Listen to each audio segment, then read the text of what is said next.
Welcome to Moonlit Publishing. Prologue. The Wolf Kingdom was once a grand empire, one of the greatest of the kingdoms. They faced their share of troubles, but nothing they couldn't overcome. When their future queen, known as the True Queen, met her mate on a full moon, she was overjoyed that the moon goddess had granted her such happiness. However, that joy was short-lived when she discovered he was a rogue.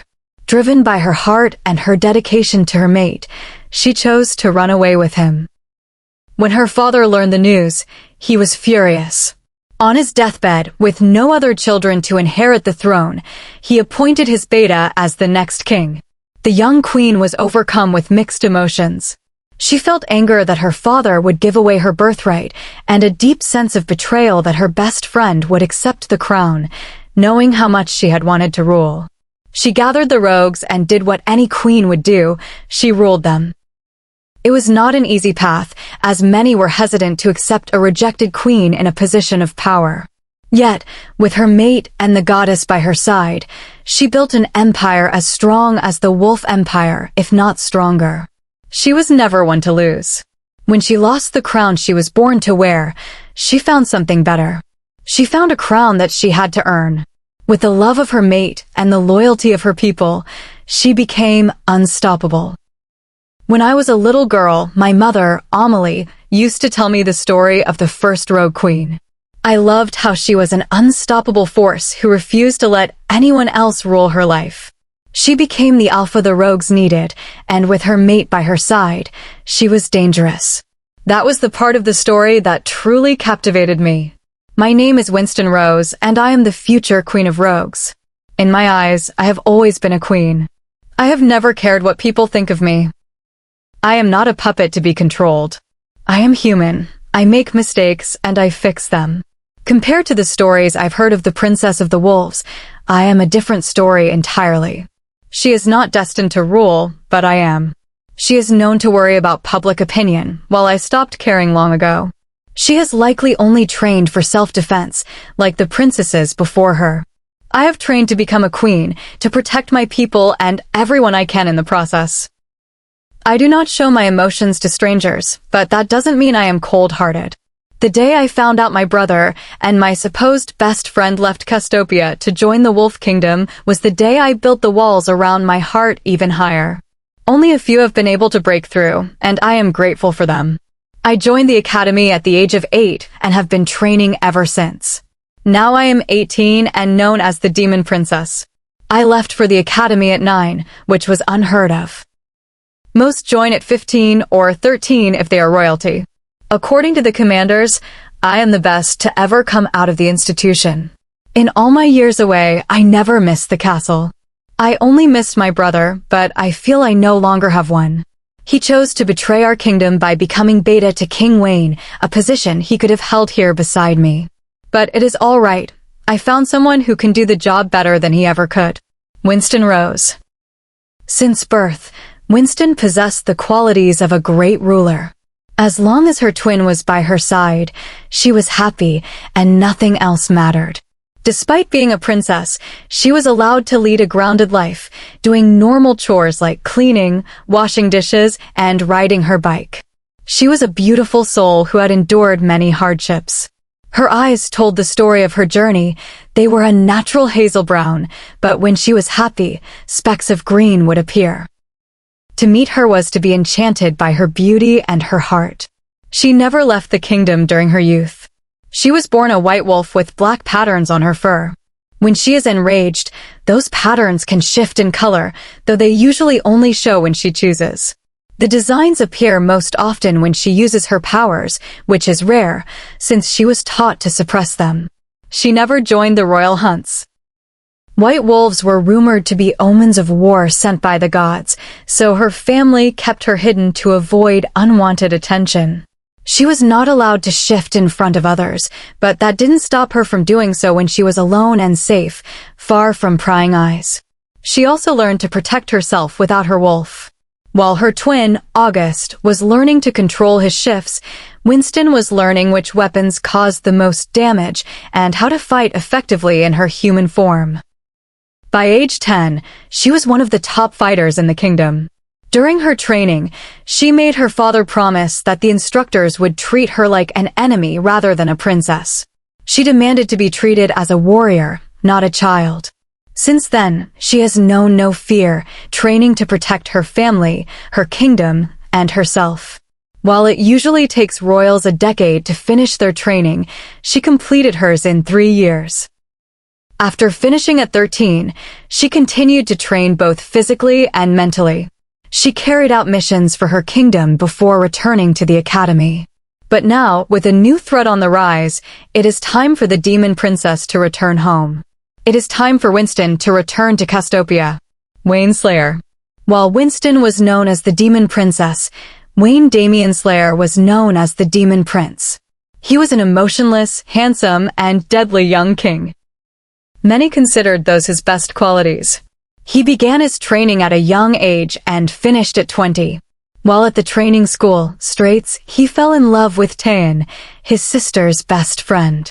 Because they had not yet found their fated mates, Wayne's father allowed them to date in the meantime. During a terrible storm, he met Augustine, the prince of rogues and Winston's twin. They became best friends, and August eventually became his royal beta. Damien may not like the rogues, but he refused to let that prejudice affect his friendship with August. Lately, he has heard rumors that the future Queen of Rogues is back and coming to reclaim her beta. As Damien always says, if you want something that belongs to him, you must be prepared to fight and lose. He does not tolerate anyone taking what is his. No one messes with the Alpha King. After all, he has the strongest wolf at his side. Chapter 1. Winston Rose POV. Draco and Diamond are 2 of the Academy's elite, my betas, and the only people who truly keep me grounded. I've always preferred a circle that balances me out. I don't need yes men, I need the truth, even when it's sharp. They don't sugarcoat reality for my benefit, and that honesty is the only thing that makes me feel human in a world of titles and ancient bloodlines. Back at the Academy, I was just another recruit. No royal treatment, no bowing. To maintain that life, I wore a magical mask that veiled my features from everyone but the high command.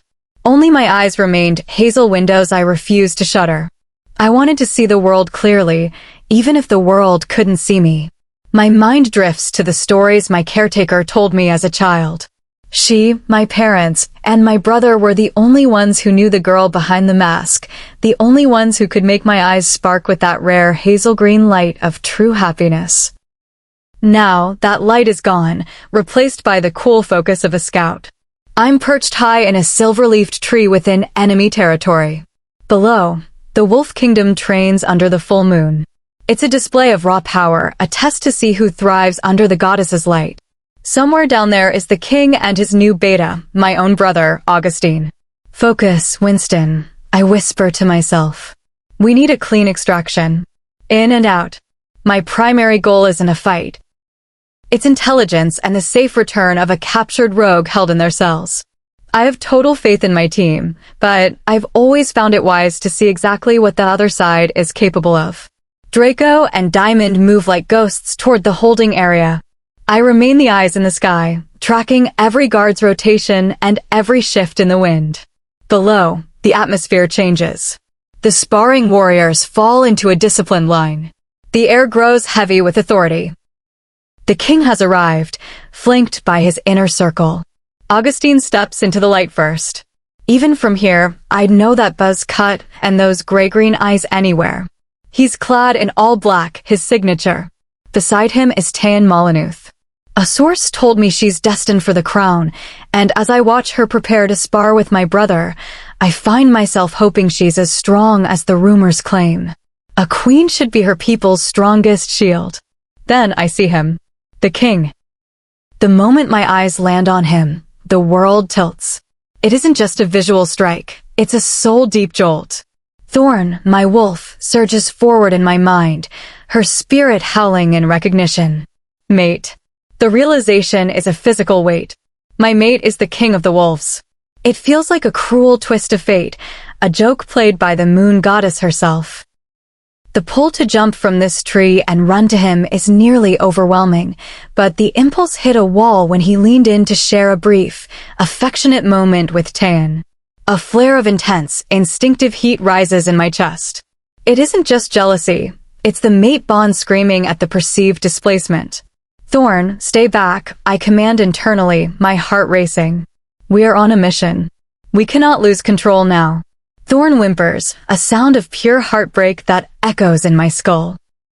I have to bury my own confusion and hurt beneath the stone walls I've built around my heart. I can't deal with the why or how right now. I have a job to do. I force myself to watch the sparring match. Augustine is clearly holding back, his movements fluid but restrained. Tan is fighting with everything she has, but against a warrior like my brother, effort isn't always enough. A static crackle breaks my concentration, Draco's voice in my earpiece. Draco, Winston, we have a complication. Winston, report. Draco, it's not one prisoner. There are 30. They're being prepped for some kind of combat trial tonight. We can't leave them. Winston, change of plans. Get them all to the north border. I'll provide the distraction. Draco, that's high risk, Winston. We should. Winston, that's an order, Draco. Secure the innocent. Don't wait for me. I'll meet you at the safe house. Move. Draco, copy that. Be careful. It's time to move. I stand tall on the branch, the wind whipping my hair. I don't aim for a kill, I aim for a challenge. I draw a blunt-tipped training arrow, one designed for impact rather than piercing, and take aim at the king's feet, a calling card. I release. The arrow streaks through the moonlight. With predator-like reflexes, the king catches the shaft inches from his chest. His head snaps up, eyes locking onto my position. I don't stay to be found. I'm already leaping to the next shadow, drawing another arrow to keep their eyes on the trees and away from the prison cells. The hunt is on, but tonight, I'm the one leading the dance. Chapter 2. Winston Rose POV. The first arrow was a tactical strike. It hit the lead guard's shoulder guard, the silver coating reacting with a hiss that sent him stumbling back. It wasn't meant to kill, just to announce that the shadows were no longer empty. My eyes shifted to my brother. Augustine was scanning the tree line, his face a mask of frantic duty. For a split second, I leveled an arrow toward him. The betrayal of his departure still burned like acid, but as my finger brushed the string, I shifted my aim. I didn't want his life. I wanted him to know I was there. I released the shot, watching it streak toward him, only for the king to intercept it with a blur of motion. So close. I didn't give them time to recover. I hurled 2 smoke pellets toward the center of the clearing, specifically targeting the area around Tan Molyneuth. As the gray haze billowed, I fired 2 more arrows. Not at her, but at the ground by her feet, the sharp thwack of the impact sending her scrambling back in a panic. Secure the perimeter, Wayne roared. I watched through the smoke as he shielded her, his protective instincts on full display. It sent a fresh wave of conflict through me. My wolf, Thorn, was restless, her silent howls echoing my own confusion at seeing our mate protect another. I didn't wait. Using the chaos as cover, I dropped from the branches. My scent was masked, my movements silent. I was a ghost in their machine. What are you doing? Get to cover, a voice barked. A hand caught my shoulder, spinning me around. I found myself staring into my brother's shocked eyes. The color drained from his face as the recognition hit him like a physical blow. Winston, he whispered, his voice cracking. I met his gaze with a chilling silence. I didn't need words to tell him how much had changed since he left Castopia. Before he could call out, I struck a precision hit to the pressure points that sent him into a temporary, painless unconsciousness. Tell the king I'll be seeing him soon, I whispered to his fading consciousness. The run back to the mansion was a blur of moonlight and adrenaline. By the time I reached our base, the rescued prisoners were already being processed by Draco's medical team.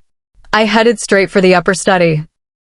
My mother, Amelie, was at her desk, the picture of calculated elegance. She didn't look up as I entered, her focus on the glass of whiskey in her hand.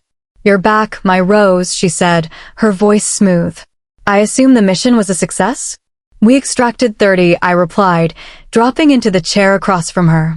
I let the silence hang for a moment, letting the weight of my discovery settle. "But there's a complication. One that changes everything."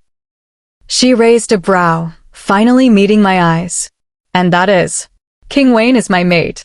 The glass slipped from her fingers, clattering onto the mahogany desk. For the first time in years, the Rogue Queen looked genuinely rattled. "The Wolf King," she breathed, her composure fracturing. "The man currently engaged to the Molyneux girl?" "The very same," I said, standing up to leave. "It seems the Moon Goddess has a dark sense of humor. But mate or not, I have a kingdom to lead. And he's standing in my way." Chapter 3. Winston Rose POV. My mother's reaction was rare, but her recovery was swift. She's always allowed me my own path, guiding me with a light touch rather than an iron fist. "If you want to fight for the bond, you can, my Rose," she sighed, the shock finally settling into a weary pragmatism. "But if you choose to walk away, that is your right. Just remember, your wolf is royal. Thorn will eventually need her match. Whether he's an enemy king or not, I don't want you living with the what-ifs. Think long and hard. Now out. I have a kingdom to run." I left her office, the weight of her words pressing on me. The history between the wolves and the rogues is written in blood and split empires, but the bond suggests a different future. Together, we wouldn't just be strong, we'd be a force of nature. Thorn purrs at the thought of unity, of a world where we aren't the villains in someone else's story. I made my way to the medical wing to check on our new arrivals. Draco informed me they were picked up for trespassing on Wayne's territory, a shortcut to the city gone wrong. I felt a flicker of annoyance. Rogues often let their desperation override their common sense. "They claim they didn't see any hounds patrolling the borders," Draco added. I narrowed my eyes. They were lying. Hounds are the spectral sentinels of the Rogue Kingdom, warriors who seek atonement in the afterlife by guarding our borders. They are faster, stronger, and more terrifying than any living wolf. Controlling them requires an iron will. If your mind wavers, they can consume you. But under my command, they are everywhere. If the prisoners didn't see them, it's because they weren't looking. In the Rogue Kingdom, we don't believe in the rigid hierarchy of alphas and omegas. We are equals. A small wolf with enough drive can outwork a giant. It's that grit that defines us. I entered Dr. Carl's lab, our eldest physician. At 300 years old, Carl has seen empires rise and fall. As I walked in, the staff paused, baring their necks in a silent show of respect. I nodded, acknowledging the gesture. They don't do it because they have to. They do it because they trust me to lead. "The results, Carl?" I asked. The old doctor looked up, his expression grim. "It's as I feared. They were exposed to chloroetel." I felt a chill. Chloroetel was a banned biochemical agent designed to sever the link between a shifter and their mind, turning the wolf into a mindless, controllable puppet. "The dosage was low," Carl continued, "so the effects are reversible. I'm already formulating a neutralizing agent. But Winston, someone is intentionally distributing this. If they had been fully injected, they would have been lost for a year or more." The question hung in the air. Who is weaponizing our own kind against us? I tapped my earpiece, linking to Finley. "Take the lead prisoners to the briefing room. It's time to find out where this poison is coming from." Chapter 4. Winston Rose POV. The truth about the chloroetel was simpler than we imagined, and far more cowardly. Charlie Donovan, the man in charge of the holding cells, had been the one distributing the poison. He had promised the prisoners safety if they drank it, exploiting their desperation. They didn't realize they were being turned into mindless puppets. They only knew they wanted to avoid the darkness of his cells. We had arrived just in time to stop him from claiming more victims. Later that day, Diamond burst into my room, her usual composure fractured. "Winston, we have a crisis." I lowered my training blade, giving her my full attention. "They've captured Bera and Draco," she said, pacing the floor. "They were scouting the inner sanctum and were intercepted. Our inside source says they're being held for public judgment at sunrise." To make it worse, the king is hosting a grand gala tonight to celebrate his return. I didn't blink. Then we're going to the party. Just like that. Diamond asked, stunned. Just like that, I said, a slow smile spreading. A queen should never miss a royal ball. Tell the team to be ready to move in an hour. Third-person POV. When Winston Rose entered the ballroom, the music didn't stop, but the soul of the room did. She was a vision of controlled power, moving through the crowd like a storm disguised as a guest. No one knew her name, but every wolf in the room felt the predatory grace of a true alpha. She walked straight to the high table, ignoring the gasps of the nobility, and took the seat to the left of the king, the chair reserved for the future queen. Wayne's expression shifted from curiosity to a cold, simmering rage. No one, not even his highest generals, dared to breathe the same air as that seat. That chair belongs to the future of this kingdom, Wayne said, his voice a low, dangerous rumble that vibrated through the floorboards. Not to a stranger who lacks the manners to ask. Winston didn't flinch. She stood slowly, her hazel eyes locking onto his. Forgive me. I suppose a proper introduction is in order for such a distinguished crowd. She turned to the room, her voice carrying with effortless command. I am Winston Rose, Princess of the Rogues and rightful heir to the Rogue throne. A silence so heavy it felt physical smothered the room. The name Winston Rose was a legend whispered in the dark, a symbol of the rebellion Wayne had spent years trying to suppress. I am here for my people, she said, turning back to Wayne. Release them. Wayne leaned back, a dark spark of intrigue in his eyes despite his fury. No. Winston leaned in, her lips inches from his ear. The air between them crackled. The moment her breath brushed his skin, the mate bond roared to life, a surge of lightning and recognition that left Wayne breathless. He looked at her, truly looked at her, and realized the demon princess was his other half. You have 10 of my men surrounding this room, Winston whispered, her voice like velvet and steel. Each has 20 hounds waiting for my signal. But I'd prefer to settle this quietly. You don't want me to announce our bond to this entire room and break your fiancé's heart in front of your subjects. She pulled back, her eyes daring him to challenge her. I am walking out that door. I expect my friends to be in my car the moment I step inside. If they aren't, the hounds won't be the only thing this kingdom has to fear. She turned her back on the king, the ultimate sign of power, and walked away. Wayne remained frozen, the sparks of the bond still dancing on his skin. He looked at the seat she had occupied, then at the shocked faces of his guests. Through the mind link, his voice cut through to the dungeon guards. Release the captives. Now.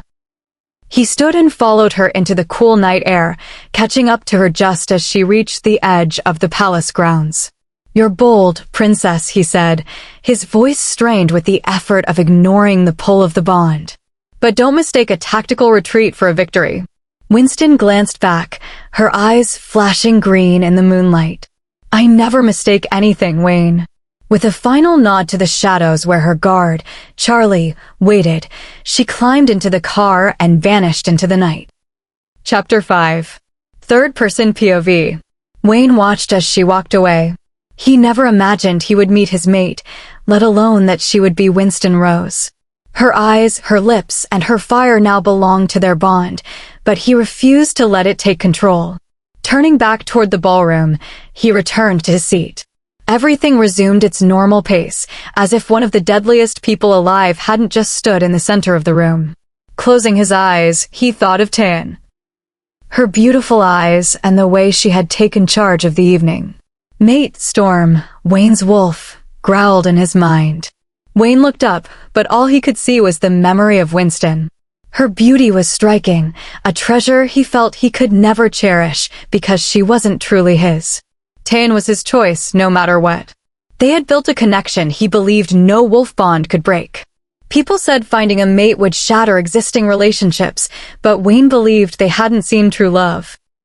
Knowing Winston was his mate didn't change his mind, it only made him want to hold on to his fiancée tighter. A guard approached and informed him that the prisoners were gone. Anticipating an escape attempt, Wayne had ordered a tracker to be hidden in their food. He stood and began to socialize with his guests, though many remained restless, knowing a rogue so powerful had breached the mansion's walls. The guests and members of the Grand Werewolf Council were shocked by her audacity.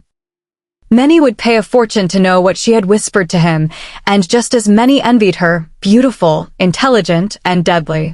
Winston Rose POV. Once we were safely away from the mansion, I smiled at Bera and Draco. They both returned the look. "Did you get the information?" I asked. They nodded, and we settled in for the ride back.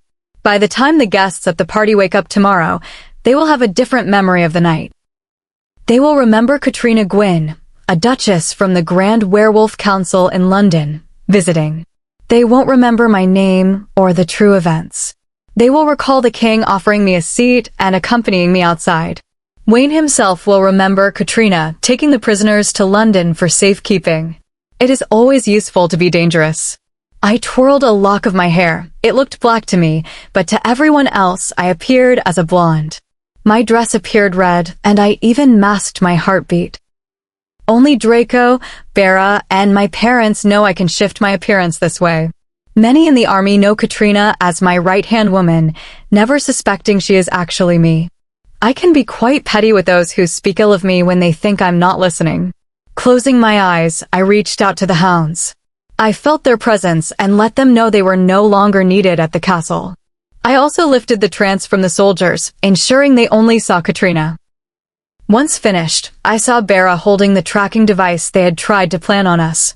I summoned a hound, gave her the tracker, and told her to have fun.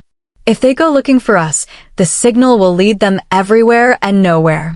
Next day, I felt the rocks under my feet as I ran through the woods, memorizing the curve of the trees and the crispness of the air. Since I was a child, I've loved running blindfolded. It connects me to nature. Today, I let my senses take in everything. The way birds communicate and the quiet life of the forest. It grounds me. If I can't love the wild, how can I lead those within it? The sound of the rushing river brought me out of my thoughts. It is a beautiful landmark that connects the two wolf kingdoms, though the water is said to turn black as an omen of war. Beta August, don't you think it would be a good idea to increase security in the tunnels? A soft voice asked my brother. Our enemies use them to get close to the castle. No, August answered. They wanted to be caught. That's why we found them. They put up a fight, the voice countered. You can't let your enemy think you want to be captured, August explained. You pretend you don't want to be there, so their guard is lowered when you strike. A magical shield surrounds my kingdom's border, making it impossible for outsiders to see through. It appears as a thick fog. Winston, the hounds are about to be released, and the fog will lift.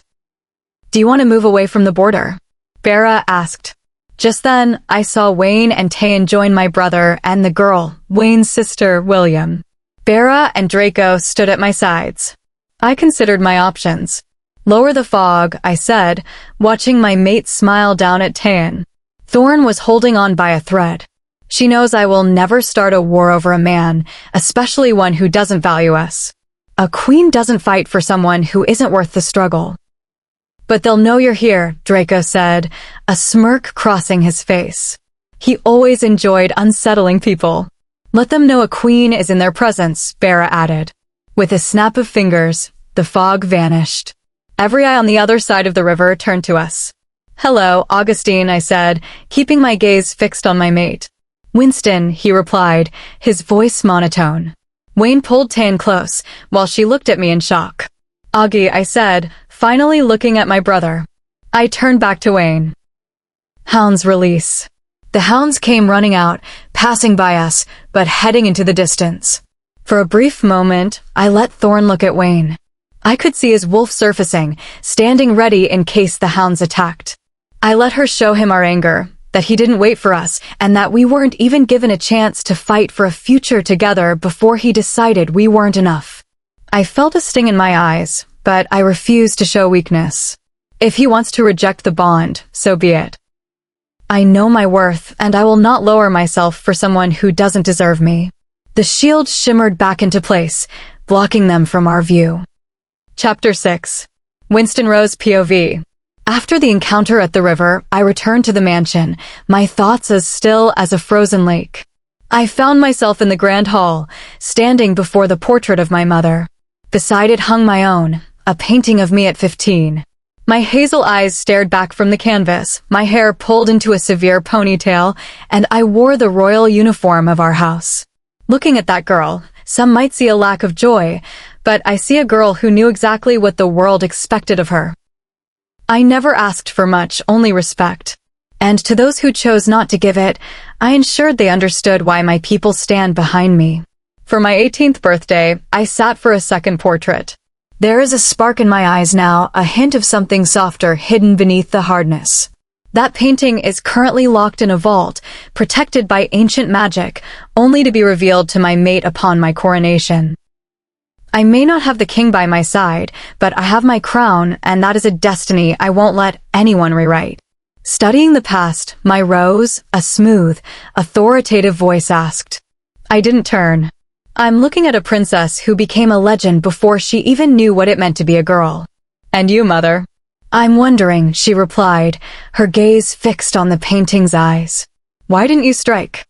Why let them walk away with your brother and your mate? I closed my eyes, the image of the riverbank flickering in my mind. I felt a profound sense of peace. Because I don't, Charlie, I said simply. The world expects me to burn kingdoms down for a bond, but a queen has larger concerns. If he chooses her, that is his path. My concern is the shadow moving in the dark, the one painting warnings on prison walls across every territory. The soon group, my mother murmured. Skilled, untraceable, and growing. Exactly. We went to Wayne's land for answers, and it seems this threat is doing the same. They aren't just rebels, they're an omen. I left her to her thoughts and walked out into the fields. The guards and staff nodded in disciplined respect as I passed, a silent acknowledgement of the weight I carry. I found Bera in his usual spot, perched in a tree, seemingly in a deep, silent conversation with a squirrel. Are you holding up, Rose? Thorn's voice was a gentle nudge in my mind. I am focused, Thorn, I replied, focusing my vision through the eyes of one of my hounds currently patrolling the border towns. This particular hound was a restless spirit in his past life, now finding peace through service. Bera, are you standing in the sun to work on your tan, or is there a point to this? His voice echoed in the mind link, dripping with his usual brand of mischief. Winston, I'm wondering when you're going to come down and do some actual work. Bera, I'm gathering intelligence. The squirrels see everything. I broke the link with a smirk.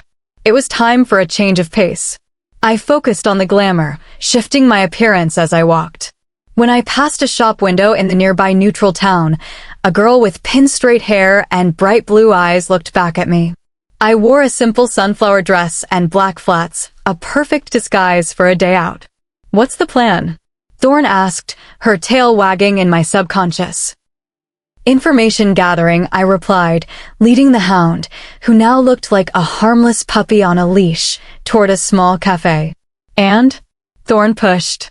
The king is in town, I added, looking for a gift for his fiancée. I think it's only fair we help him choose something memorable. Thorn let out a mental bark of glee. This was going to be interesting. Chapter 7. Winston Rose POV. King Wayne was dressed in black jeans, a green t-shirt with matching green Converse, and a blonde wig. I rose from my seat and walked past him, letting my scent drift through the air. His head snapped up, searching for the source. At that moment, I was only 10 feet away. I could see his face clearly, but he didn't recognize me through my glamour. I searched his expression, hoping to see even a flicker of happiness at the feel of the bond, but all I saw was disgust. No. I'm sorry, Thorn, I whispered internally when I felt her distress. Please, let's leave. I didn't want to stay a moment longer and let Thorn feel any more pain, so I turned and walked away. When I was a child, I never felt I needed a mate. August was there, and he was my built-in best friend. He was enough for me. I couldn't say the same for him, though. After all, he left. Back at the academy, I would let Thorn talk about what it would be like to have a mate. She wondered if we would argue or always be on the same page. She believed he would be the only one to truly see us, love us, and never leave. She thought we would finally be enough for someone. It hurt to know she might never get what she always wanted. I wanted her to be happy because she had been through so much. She deserved that much. Thorn still isn't allowed to show her true self to most of the army or the kingdom. We only ever had each other, and Augustine, and the idea of a mate was the one thing I knew kept her hopeful, the thought that someone out there could love the entirety of who we are. He didn't even wait for us, Rose. He doesn't want us. What did we do wrong? Can we fix it, please? Maybe we can tell him we're sorry and ask him to start over. He might not actually love her. He might be faking it. Tell me he's faking it. With each pleading word, I felt our hearts break further. He doesn't want us. I realized the moment I looked at his chosen queen that he wouldn't want someone his people have hated since our kingdoms split. That wasn't going to change now that he was the ruler. I could feel her whimpering in pain. I wanted to make it stop, but I couldn't. All I could do was remind her that we would get through this together, just like everything else this world has thrown at us. It has always been us against the world, and we are winning, even when it feels like we're losing. I walked into Jeffrey's bookstore and found Bera standing next to a birdcage with a dove perched on his finger. The dove was cooing while he listened intently. He turned when the bell chimed, giving me a small nod which I returned, before going back to his conversation with the bird. Rose, said a gruff, familiar voice. Jeffrey, I replied, looking at the balding man. Jeffrey was once one of the king's most trusted guards. When his daughter, Melody, found her mate, Dallas, she moved away to live with him. Jeffrey and his mate soon followed to be near their grandchildren. How's the shop, Jeffrey? I asked, browsing the shelves. He might be an ex-guard, but he is a gifted writer. He writes stories of every kind and is one of the best I've known. He also possesses the rare gift of seeing glimpses of the future, though only when the goddess deems it necessary. Doing well, my princess, he said, pulling a book from the counter and handing it to me. Since the store was empty, I didn't mind the title, though he is one of the few people I allow to use it. I handed the book to Bera, who tucked it into his backpack. I turned back to the shelves to find something new for the young pups back home. They love it when Bera reads to them. He's essentially a pup in a grown man's body who happens to be a great reader. I found a suitable book and handed it to Bera, who was now talking to the dove, which nodded in response. Jeffrey and I caught each other's eyes and shared a small, knowing smile. Oh, Bera. Chapter 8. Winston Rose POV. After the bookstore, I wasn't in the mindset for politics. I retreated to my cabin by the river, seeking the quiet rhythm of the forest to drown out the noise of my own heart. I planned to skip training for just a few hours. But peace is a luxury a queen rarely keeps. I looked out the window and saw him, a massive black wolf standing at the edge of the clearing. He was motionless, his presence radiating a royal authority that made the very air feel heavy. It's our mate, Thorn whispered, her voice tinged with a painful sort of awe. I don't think so. The energy feels different, I countered. Look through my eyes, Rose. Feel the pull. It's him. I shifted my focus, merging my vision with Thorn's. It was Wayne's wolf, majestic and terrifying. He wasn't looking at me with the warmth I'd once dreamed of. He was looking at me with an icy acknowledgement of power. Behind him, emerging from the shadows of the trees, were Augustine and several elder members of the Wolf Royal Council. This wasn't a social call, it was a summit. I tapped my link to Bera. Lower the border fog.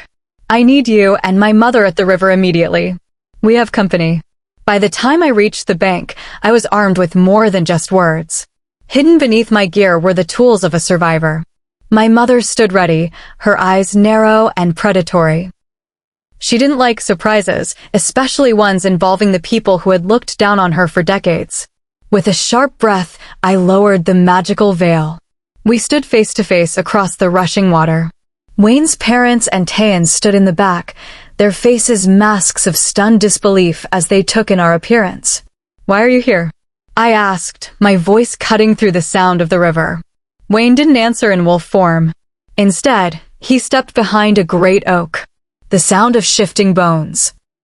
A sound that usually felt like music, but today felt like a warning, preceded his return to human form. When he stepped out, he was dressed in charcoal black, his eyes swirling with the dual presence of man and wolf. "We need to talk," he said, his gaze unwavering. "About what?"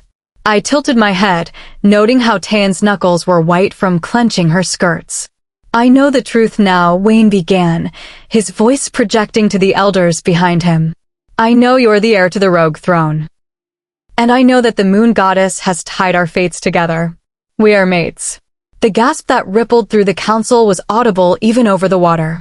Tan looked as if she'd been struck, her gaze dropping to the dirt. "Yes," I said coldly. "Anne, the shadow group, the ones calling themselves Soon, they are a common enemy," Wayne continued. "They are targeting both our borders.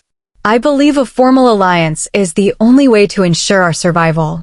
"An alliance?" I let out a sharp, humorless laugh. "You're a boy playing king, Wayne. You want my people to bleed for a crown you haven't even learned how to wear properly? I've led my people through more winters than you've had birthdays." I saw the growl ripple through his chest, a bruised ego sparking in his eyes. "The war between our kinds has lasted centuries," he argued. "We can end it here." "Your people started that war," I countered, raising a hand to silence his rebuttal.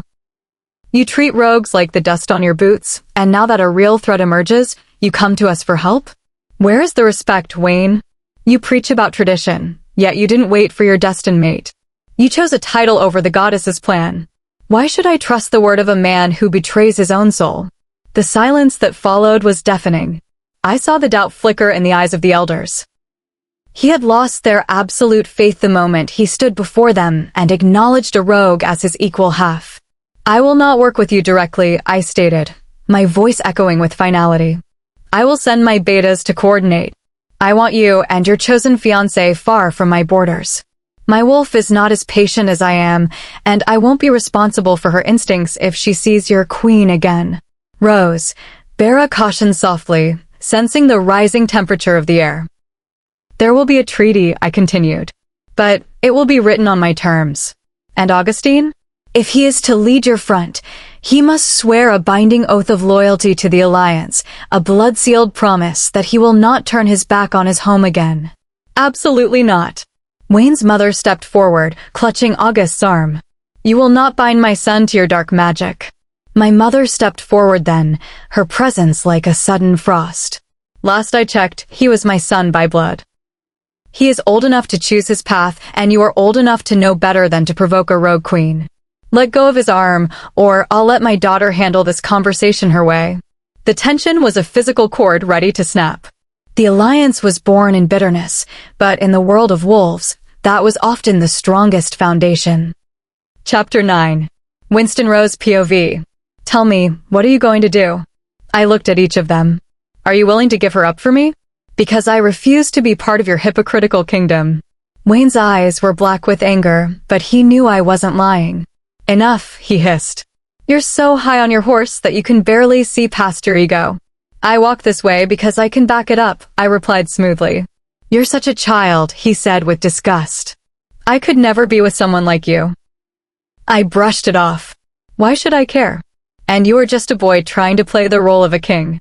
Get this through your head. I don't want to be part of your kingdom. My betas will work with you, but do not expect me to join them. My voice was deadly in that moment. Third-person POV. All her life, Winston understood that people might not treat her with the respect she deserved, but she was prepared to fight for it. Being a young woman didn't always work in her favor. People often thought they could scare her into submission. They were wrong. She never had a problem putting them in their place and looking striking while doing so. Winston Rose POV. With permission to enter your land, my betas will be there tomorrow. Permission denied, Wayne countered. I will only allow them if you come with them. I'd rather not. Then they aren't allowed on our land, August cut in. Oh, so you haven't gone mute? Good to know. Last I checked, you weren't part of this conversation, so stay in your lane. And last I checked, I didn't ask for your permission, August fired back, his eyes flashing black for a moment as his annoyance showed. What, am I bothering you? Not at all, sister. I stopped being your sister the minute you decided our family wasn't good enough for you, I said. The minute I stopped being good enough for you. Same here, he replied, but his words held no power over me anymore. You have permission only if you accompany them, Wayne stated before turning to leave. His followers trailed behind him like loyal puppets. I heard water splashing and turned to see Bera with his hand in the river, trying to touch a catfish. I truly don't know what I would do without him. I needed a plan for dealing with the so-called king. We might not like each other, but we face a common threat, and I want to address it before it escalates. If it were anyone else, I wouldn't mind entering their territory to see what they wanted, but those people are snakes who will strike if you breathe the wrong way. Knowing me, I'll probably have a coughing fit just to rub them the wrong way. Maybe this isn't such a bad idea, or maybe I'm just looking for a fight. It has been a while since I've really tested someone. Hopefully, I'll annoy someone enough to provoke them. I'm feeling a bit restless. Maybe I'll listen to a fight song while I kick some tail. Chapter 10. Winston Rose POV. I was going to decline their invitation, but during the night, one of our territories was attacked. Many good people were hurt for no reason, and that doesn't sit well with me. I believe people should be punished if they deserve it, but striking the innocent is another matter. If they wanted my attention so badly, they could have gotten a radio and played that Britney Spears song with Jeezy outside my window. I would have come out to see who was playing it. I'm a girl who loves her music, and I can't lie about that. But no, they had to do what boring villains always do and hurt innocent people. Sometimes my imagination gets the better of me. I like to stun the world, much like Stone Cold Steve Austin. Now I am standing at the border with Bera, my betas, my mother, and 5 of my warriors. I don't need a large escort. If necessary, I have 100 more waiting for my word if something goes wrong. Most of them are hoping for an excuse to release the anger they feel toward the people who hurt their own. I felt his wolf before I saw him. He ran to the edge of his territory and gave a small nod. I watched as their shield lowered and the rocks in the river rose to form a bridge, allowing us to cross onto their land. 2 guards took the lead, and 3 followed behind us. We walked in the middle. Once we were across, the rocks fell back into the water, and the shield shimmered back into place. It's 10 miles to the base, so please shift and follow us, August said from a tree nearby. I hadn't been paying enough attention to notice him there earlier. We can keep up in human form. You don't have to worry about us, Bera said, knowing we could manage the pace without a problem. Then I'll stay in human form to ensure no one trails behind while the king goes ahead, August replied. I didn't bother to answer, knowing he was looking for a reaction. After half an hour of running, we reached their base. As soon as we stepped onto the grounds, all heads turned. The wolves showed their necks to their king in submission, but when they saw us, they started to straighten up. A low growl from Wayne forced them to keep their heads down. He knows that even though my mother and I are technically the enemy, we are invited guests and royals. Any lack of submission could be seen as a slight, and I might not hesitate to react to the disrespect. Honestly, I couldn't care less what these people do. We walked toward a large building flanked by guards. As soon as they saw their king, who was still in wolf form, they opened the doors. One guard looked at me longer than I liked. I simply blinked at him, hoping he'd get over himself. Inside, we took the elevator while Wayne took the stairs. When we reached the 5th floor, Wayne was already waiting for us in human form. Behind him stood his parents, Tayan, and several others. They looked away when I met their gaze. I had my mask on, the one I usually wear during battles, so they knew exactly who I was. Welcome, Wayne said. Please, everyone, have a seat. He took one end of the table while my mother took the other. I sat on one side with Bera next to me. My betas sat on the other side of her, while the warriors remained standing. On Wayne's end, August and his father sat on one side, while his mother sat next to her husband. Tayan sat next to August, with 2 other men following. The room was deathly quiet. I noticed Wayne also had 5 warriors standing guard behind him. Thank you, my mother said. After a quick round of introductions, I learned the 2 men were generals. Everyone on their side was tense, waiting to see how the meeting would unfold. I called this meeting because we have a common enemy that has been damaging both our kingdoms. Mine more than yours, Wayne began. I want to get to the bottom of this. Currently, I only have a quarter of the puzzle, and I believe you have at least as much. For the last 6 months, they have been attacking unguarded communities, the general furthest from Wayne added. They hurt innocent people, steal food, take captives, and burn the land. We want to stop this immediately. They recently broke into one of our labs and stole 15 tanks of aconitum. They are working on turning the mixture into a gas and have succeeded in getting their hands on it. We also know they tried to acquire yellow aconitum, the second general said. We are unsure if they succeeded. We would like to know what they took from you. We aren't going to pretend your kingdom isn't working on dangerous projects. Both our kingdoms are powerful, and we didn't get here without building our own defenses. True, Draco said. They managed to get a hold of a prototype robot we were developing. Its purpose was to infiltrate firewalls and plant an invisible bug to eat away at a motherboard. But unlike your situation, I added, we destroyed it before they could leave with it. Now, all it's good for is making coffee. Chapter 11. Before Wayne could speak, a loud siren pierced the air. Someone breached the borders and is close. No one is responding to confirm their numbers, a warrior reported urgently. I looked out the expansive window and spotted an arrow arcing toward Wayne. I knew he sensed it when his wolf's eyes flashed through for a second. As the glass shattered, he was already on his feet, turning just in time to catch the arrow between his middle and index fingers. Everyone bolted upright except for me. He locked eyes with me for a moment before Tayan stepped in front of him to check if he was harmed. I stood up quickly, vaulted onto the table, and ran straight for the window. To the others, it might have looked like an attack on the king, but I had a different objective. He moved out of my path as I shielded my face with my arms and leapt through the broken glass. I landed on a sturdy oak branch just outside. I signaled with 2 fingers, knowing my team was already moving toward the front of the building. I dropped from the tree and saw a small army of invaders, all in human form. Most of the base's residents were already scrambling for safety. Wayne landed right next to me. Can you open the shield again? No, I replied. The moment they broke in, the shield went into emergency lockdown. It won't open for another 15 minutes. We can't risk letting more of them in. I leaned against the tree and studied the invaders' movements. None of them was focusing their gaze on us, which meant they were controlances. I saw that the area was now clear of non-combatants. Wayne quickly shifted into his wolf and charged, followed by his warriors. I gave Bera, the twins, and my warriors the go-ahead to join the fray. My mother was ushered back inside for safety. I climbed higher into the tree to get a better vantage point.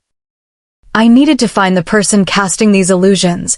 Once the caster is taken out, the constructs vanish.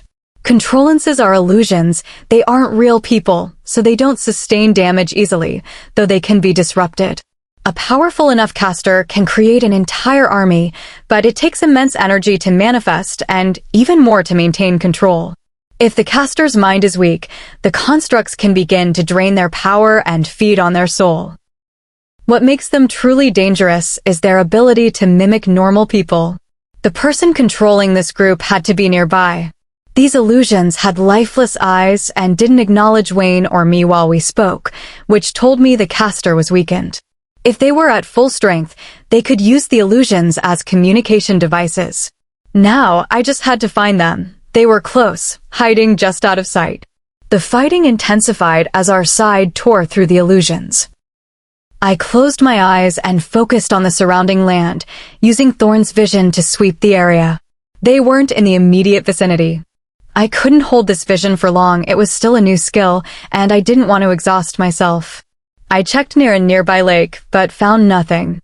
I shifted my focus closer to the buildings. I moved quickly, but didn't miss her. She stood in a trance-like state, clearly in pain. Her nose had begun to bleed blue. A sign that she was reaching her limit and beginning to feel the phantom pain of her illusions. Bera, Westy's building, bottom right. She's in an oversized pink sweater.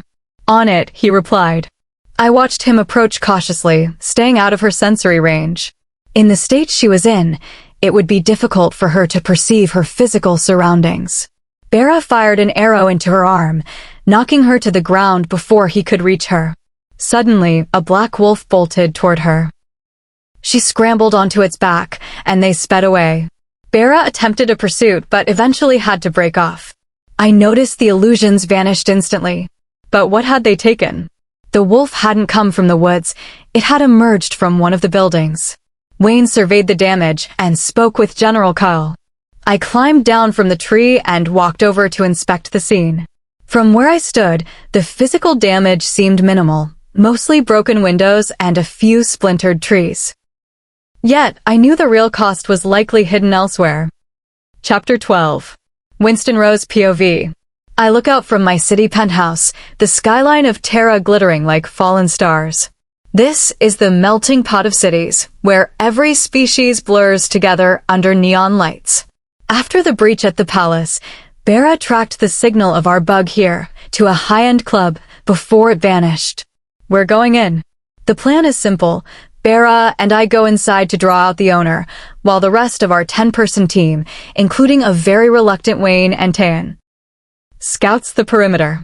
Bera and I even have a bet running on how long it'll take for me to get the owner to leave his fortified VIP nest. Rumor has it, he only comes down if the building is on fire. Challenge accepted. Third-person POV. The club is a pulse of bass and shadow. Wayne sits at the bar, nursing a drink and keeping a sharp eye on Tayan on the dance floor. He's already signaled his team to stage a small scuffle, but the owner didn't even blink from his glass-walled office above. Then, the music shifts. A woman enters the room, and the atmosphere recalibrates around her. She moves with a lethal, effortless confidence, ignoring the VIP line and walking straight to the bar. She orders a Moscow Mule, seemingly oblivious to the fact that every head in the room has turned in her direction. Wayne finds his own gaze lingering. He tells himself it's the mission, but his wolf, Storm, is pacing restlessly behind his ribs, bristling at the way other men are watching her. Winston Rose POV. I move to the center of the floor, letting the rhythm take over. This isn't just dancing, it's a summons. I catch the owner's eye through the tinted glass of the VIP balcony. I don't look away. I hold his gaze and offer a single, mocking beckon with my index finger before turning back to the music. 15 minutes later, a presence settles behind me. A pair of arms slides around my waist, moving in perfect sync with my lead. You have a very loud way of being silent, a voice whispers in my ear, barely audible over the bass. Bingo. I don't speak yet. I let the tension build, turning slowly to face him. He's striking, dressed in expensive silk, with eyes that suggest he's seen far more than a nightclub owner should. Rosie, I say, wrapping my arms loosely around his neck. And you are? Dylan, he replies, his hands resting on my hips with proprietary ease. We play the part for another 20 minutes, moving through the crowd toward the bar.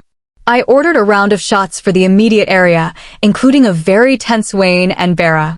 I take mine with a wink, the city's dampening field making the burn of the alcohol feel surprisingly human.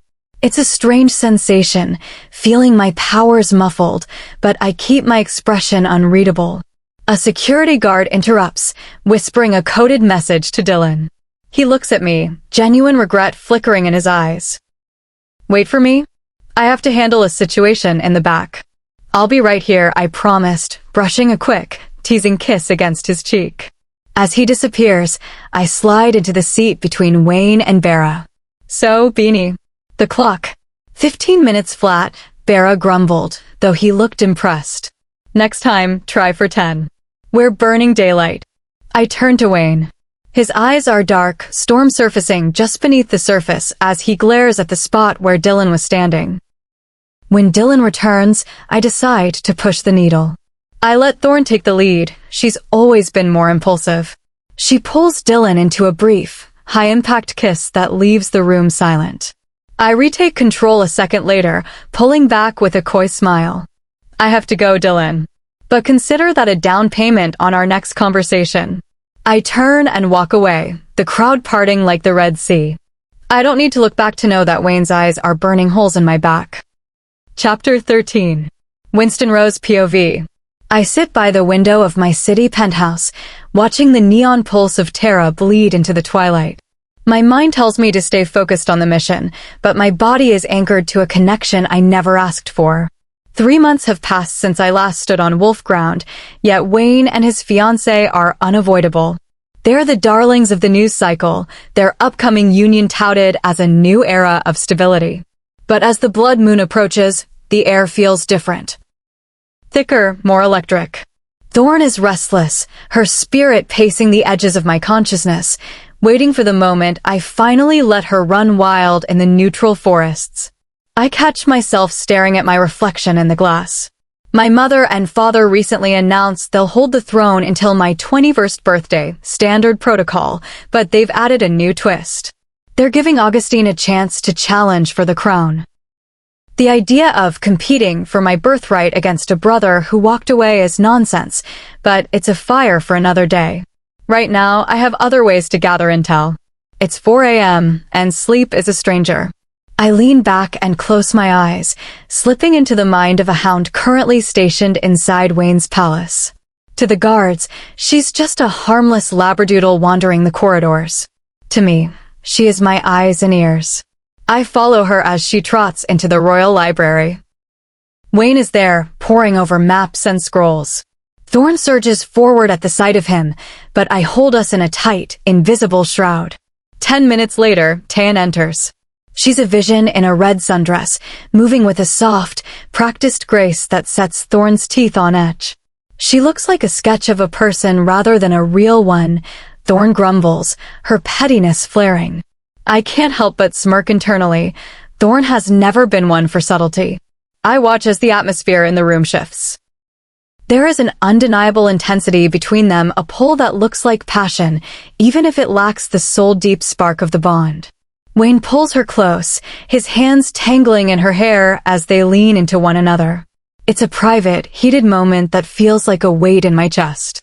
Not in here, and definitely not now. William's voice cuts through the room.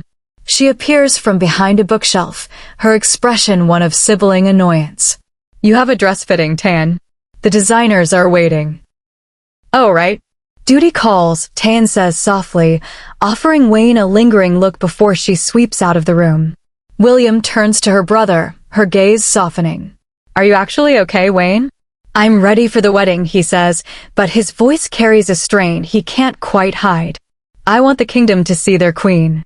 But the water test, it's weighing on me. The water test? William echoes. The goddess's pool doesn't just test compatibility, Wayne explains, and I feel a jolt of alarm. It forces the truth. If the water senses I've found my fated mate, it will demand her name. In front of the entire council, I won't be able to lie. Oh, William breathes. I can tell the council I choose Tan, Wayne says, his conflict practically radiating through the link. But my wolf won't play along. The moon is coming, William, and all he wants is... The connection snaps. I bolt upright in bed, my heart hammering against my ribs. Breaking through the palace's magical wards is an exhausting feat. I can only maintain the link for a few minutes before the feedback begins to burn. I'll need days to recover from that push, but the information was worth the price. Wayne is trapped between a choice and a destiny. And as the blood moon rises, the goddess's pool is going to force him to choose one. I lie back down, the weight of the discovery finally allowing sleep to pull me under. The game has changed. Chapter 14. The night of the prince's ball arrived. As I stood before the mirror, I couldn't help but admire the gown. The crimson material was crafted from the finest cloth in the kingdom. The sleeves were long, but the dress was entirely backless. It accentuated my curves, and the stylist had given me a sharp cat-eye look that made my hazel eyes pop. My hair fell down my back in deep waves, and my lips were painted a matte red to match the fabric. I looked down at my freshly polished black nails. After adding a few pieces of jewelry, I sighed, knowing I would need the goddess's strength to endure a night filled with fake smiles, practiced laughter, and hollow small talk. When I reached the venue, I didn't bother putting on a mask of happiness. I toyed with a simple bracelet on my wrist, waiting outside for a few minutes before entering. The party had started at 7 p.m., but it was now 8:30. They should be grateful I decided to show up at all. The blood moon was strong tonight, leaving my wolf on edge. As I walked in, the room fell silent. Every head turned. I felt like Cinderella, though without the fairy tale ending. I spotted Wayne immediately. He was on the dance floor with Tan. Watching them, I felt a surge of dark instinct, a desire to tear the life from her while looking her in the eyes. I forced myself to breathe. I needed to stay calm. As they noticed me, Wayne pulled away from her. I knew he could feel the pull of our bond. When our eyes met, I saw they were darker than usual. The moon was drawing his wolf closer to the surface. I ignored the staring crowd and walked toward the dais to greet the royal family. It was a matter of protocol for a royal of my standing. I offered a graceful curtsy. The king gave me a small, reserved smile. "And you must be?" his toneless voice asked. "Princess Winston Rose, Your Majesty." "It is a pleasure to finally meet you, Demon Princess." "The pleasure is mine, Demon King." After a brief, polite conversation, I retreated to the back of the room. I could feel eyes following my every move, specifically Auguste and Wayne, who hadn't looked away since I entered. Various guests tried to grab my attention, but none possessed the substance to hold it. After an hour of sitting and enduring people trying to curry favor, I slipped away into the garden. I found a bench under the glow of the magnificent moon and sat down. A smile touched my lips, accompanied by 2 silent tears that rolled down my cheeks. I wiped them away quickly, the only sign of grief I would allow my wolf. I closed my eyes, listening to the night creatures and breathing in the scent of the garden. It was beautiful, filled with exotic flowers and trees bearing apples, mangoes, and peaches. In the center stood a stone fountain, depicting the goddess standing beside a wolf, smiling down at it with maternal warmth. I looked at my reflection in the water and began to sing a fragment of a song my mother used to sing to me. "You may think the world is too big, but it's fine, my love, I shall conquer it with you. Please, my light, don't ever look blue. I can promise you that I will love you. I will always come back and choose you. Mates by fate, lovers from above." "Beautiful," a voice said. I turned to see a man watching me from the shadows of an apple tree. "Me or the song?" I joked. "Both, but you are the highlight of the two." I wish I could say I haven't heard that before, but I have. He stepped into the light. He looked relaxed, though his eyes held a depth of truth he clearly tried to hide. I saw it instantly. "What are you doing out here, Your Majesty? No one inside caught your interest." I recognized his scent as that of the Hella royal family. They carried a presence that demanded acknowledgement, a trait some said came from their ancient ties to the god Merus.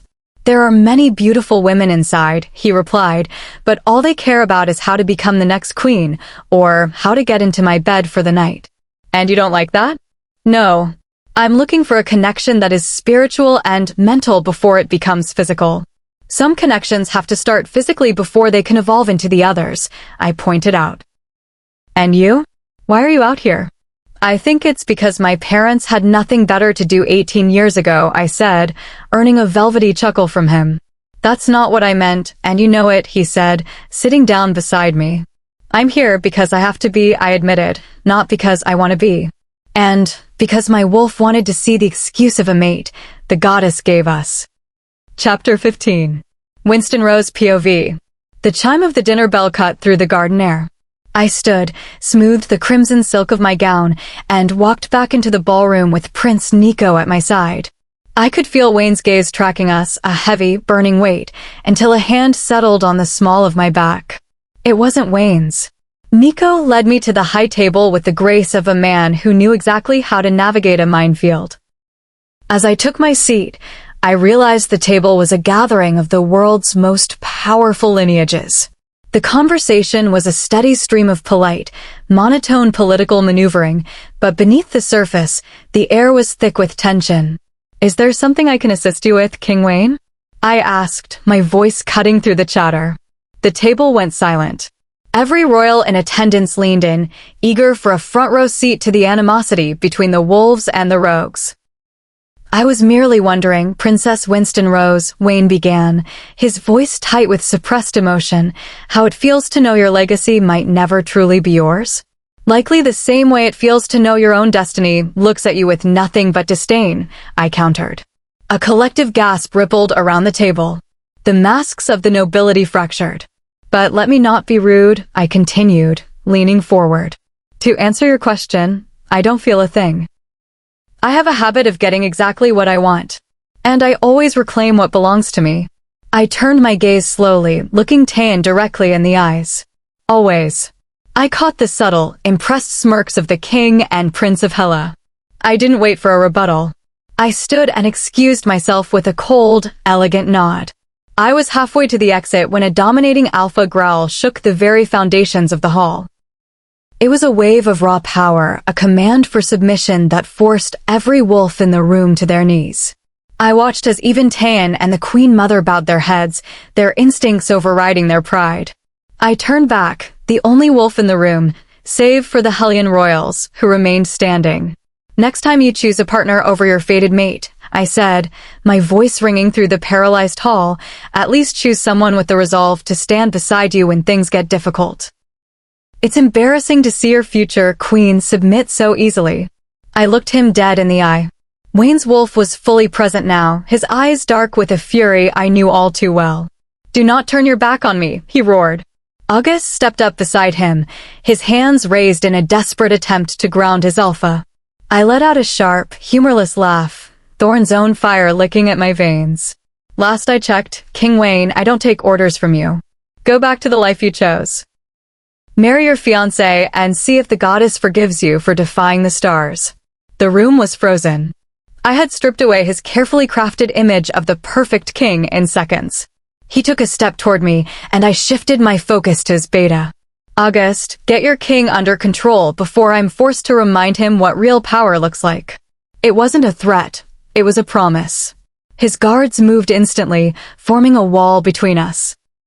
A king who needs a shield to face a princess, I mused, tilting my head. How poetic. He snarled, taking another step. I met him, matching his stride. I knew I wouldn't strike, not today. Thorn still felt the phantom pull of the bond, a lingering ache that wouldn't let me bring him to his knees just yet. But the message was clear. I wasn't afraid of his shadow. I gave the King of Hela a final, respectful nod and walked out into the cool night air. The silence behind me was absolute, broken only by the sound of the King of Hela stepping in to restore order. I didn't look back. I had a kingdom to lead and a blood moon to face. Chapter 16. Winston Rose POV. I walked out of the gala, the night air a sharp contrast to the suffocating tension of the ballroom. I stood by the curb, waiting for my car and desperate to put miles between myself and the man inside. He shouldn't have provoked me. He came for my throne, and if he expected me to be a silent, submissive queen-in-waiting like his fiancée, he was dead wrong. I caught his scent before he stepped out of the shadows. Yes, Beta Augustine? He moved into the light, using his height as a silent challenge. You didn't have to humiliate him like that, you know. He didn't have to challenge me in front of the world, I replied, my voice as cold as the stars. I did what was necessary. What is right for me isn't always comfortable for everyone else. He nodded, the old familiarity between us flickering for a second. I wrapped my arms around myself, hating that he could still read the shadows in my soul, a relic of our childhood in the palace. How have you been, Rose? The name felt like a physical strike. The only people allowed to call me Rose are the people who didn't abandon me, I snapped. You are no longer on that list. It's Princess Winston to you, Beta. Understood, he said, the hurt visible in his eyes. How are the king and queen? Focus on your own royals, Augustine. They're the ones currently unraveling. Now, do what you do best. Walk away. My car pulled up, the driver stepping out to open the door. I took his offered hand, a small, stable comfort, and climbed inside. As the door closed, a few silent tears finally escaped, though I refused to give them the satisfaction of a sob. It was a beautiful night for a heartbreak. Armin, I told the driver, take me to Barra's. I need a place that feels like home. Third-person POV. Inside the king's private study, the air was thick with the scent of ozone and repressed fury. The King of Hela sat opposite Wayne, his face an unreadable mask. He had already performed a wide-scale memory veil on the general guests. The scandal of the dinner table was now a blurred, forgotten haze to everyone but the royals in this room. Wayne was struggling. Storm, his wolf, was surging against his internal barriers, snarling at any attempt Wayne made to calm him. Every time Tayan tried to reach out, Storm recoiled with a violent growl. To the wolf, there was only one mate, and she had just walked out the door. Prince Nico watched the display with a quiet, burning disdain. He had seen Winston's strength, and to see Wayne discard such a partner for the sake of a deal was a slight against the goddess herself. Years ago, Wayne and Storm had made a pact. If no fated mate appeared before the wedding, Storm would accept Tayan. But now that the bond had been triggered, Storm was ecstatic, and Wayne's refusal to honor it was tearing them both apart. Thorn, Winston's wolf, was equally resolute. Through the bond, Storm could feel her grief, but she had barred the doors. She would rather fade away than accept a male who had already replaced her. August entered the room, his gaze moving from his best friend's rage to the silent, crying girl beside him. His anger wasn't for Winston. He knew his sister.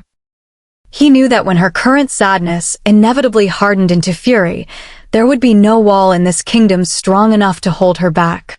King Bishop finally stood, clearing his throat to break the heavy silence. I will not tell you how to rule your heart, Wayne, but I will give you a warning. Be careful with that young woman. She has allies in shadows you haven't even begun to explore. If you push her too far, she won't just leave your kingdom, she'll dismantle it. With that chilling benediction, the king of Hela departed, Nico trailing behind him. Tayan remained in the silence, caught between the man she loved and the terrifying reality of a bond she could never truly defeat. Chapter 17. Winston Rose POV. I struck him square in the nose, a precision tap, just enough to water his eyes and break his rhythm. I pivoted to his blind spot, landing a quick sequence of strikes to the kidneys and the base of his skull that sent him stumbling forward. As the next attacker rushed me, I didn't even look. I caught his wrist, using his own momentum to flip him over my shoulder. I pinned him with a foot to the diaphragm, leaving him breathless but unharmed. A smile touched my lips as I sensed the rest of my top fighters either on the ground or nursing their pride. I pulled the blindfold from my eyes, the sudden light revealing the crowd of onlookers. These warriors are some of the best the Rogue Kingdom has to offer. I addressed the group, including the wide-eyed pups visiting for the day. Yet I disabled them in under 30 minutes without shifting and without my sight. The lesson? No matter how high you climb, someone is always training to knock you off the peak. Never stop pushing. Hard work is the only thing that keeps you on top. I helped my sparring partners up, offering a nod of respect for their effort. Draco approached me with a rare, relaxed grin. Since Diamond was away on a scouting mission, he'd been significantly more laid back. Movie night with Bera and me later, he asked. Pizza, junk food, and zero talk of politics. I'm in, I replied. 7 o'clock in the theater room. I grabbed my phone and headed out for a solo run to decompress. I reached the lake, wading into the cool water and watching the fish dart through the reeds with my heightened vision. A light drizzle began to fall, a soft, gray curtain over the world. I stayed for an hour, letting the solitude ground me, before the thunder grew too loud to ignore. I made it back to the mansion just as the sky opened up, heading straight for a shower and a much-needed nap. Wayne's POV. I stood by my window, watching the storm tear across the forest canopy. The sky was a battlefield of gray and silver. Behind me, Tayan was still asleep, oblivious to the war currently being waged inside my own skin. I kissed her forehead before heading to my office. I had business to discuss that couldn't wait. Every staff member I passed avoided my gaze. They could feel the ozone-thick tension radiating from me. Storm, my wolf, was barely contained, his teeth bared at the back of my mind. My eyes were darker than the storm clouds outside. In my office, my father and August were already waiting. August gripped his glass of whiskey so tightly I thought the crystal might shatter. He was my beta, but he was her brother first, a reality that felt increasingly like a threat. Storm has been clawing for control ever since the ball. I've been forced to use suppressant dampeners to keep him from hunting her down. 2 nights ago, he nearly broke through. He reacted aggressively to August simply because August carried a trace of Winston's scent. It took multiple high-strength sedative darts to stabilize me. The kind of dosage that would keep a standard wolf down for a week only kept me under for an hour. We need to find a permanent solution, August warned, his voice low. If Storm reaches her in this state, it won't be a reunion. My sister will defend herself, and she won't go easy on you. I've commissioned a specialist to create a stronger dampener, I replied, my voice sounding hollow even to me. I need to keep him under until I can meet with her and formally initiate the rejection. I'll offer her whatever terms she wants to end the bond. You should wait for the royal new moon, my father suggested. It's the most sacred time for the goddess. She might be more inclined to grant you a secondary bond with Tan if you follow the proper rites. That's a year away, I countered, the frustration bubbling over. I won't live in this half-existence for a year. I want to build a life with Tan now, without a ghost standing between us. Chapter 18. Wayne's POV. Yes, that would be ideal, August reminded me, but if the goddess is displeased, she will not allow the two of you to bear children until she is satisfied. That was a truth I couldn't ignore. The goddess could be a spiteful woman, stubborn to the core. If you didn't do right by her, she could make your life a misery. And we all know she doesn't always favor our people, my father added. It was a cold fact. Since the Rogue Kingdom began, she had been cold toward our lineage. She hadn't liked how the king handled the initial split, though she was pleased when the first Rogue Queen chose her mate over her father's commands and helped her people. I understand, I said. I'll wait and see. I don't know anything about Winston, and I don't need to. All I need is for her to accept the rejection. They both nodded, sensing I was finished with the topic. Now, we need to discuss these criminals who have been stealing from us, I continued. I don't like how easily they've breached our security. It suggests a mole within the team. August, I need you to investigate this immediately. In recent days, several warehouses had been hit. They were taking machinery and lab equipment and had even accessed some of our files. Fortunately, most of the compromised documents contained personal information on warriors who were either retired, deceased, or long gone. I'm already on it, August said. I'm checking alibis and waiting for the reports to come through so I can start crossing names off the list. Good. Keep me informed as you gather more. They nodded and left me to my thoughts. My eyes wandered to a photo on my desk of August, Tan, and me. We were all smiling. August was making a goofy face that had Tan in stitches, and I was looking down at her. I couldn't help but smile at the memory of that day at the fair. It was the first time I had kissed her. Her lips were as sweet as honey, softer than any rose petal. I closed my eyes, picturing her dark blonde curls and green eyes. But as I imagined running my hand through her hair, the image shifted. In my mind, her hair turned dark, and her eyes changed to a mix of hazel and green with hints of blue. It was Winston. I imagined her smiling at me, wearing the nose ring I'd noticed at the river. She stood on her tiptoes and kissed my cheek. Come to me, and I'll make your dreams come true, Wayne, she whispered. But hurt me, and you shall regret it. I knew Storm was planting these visions in my head. He had been relentless lately.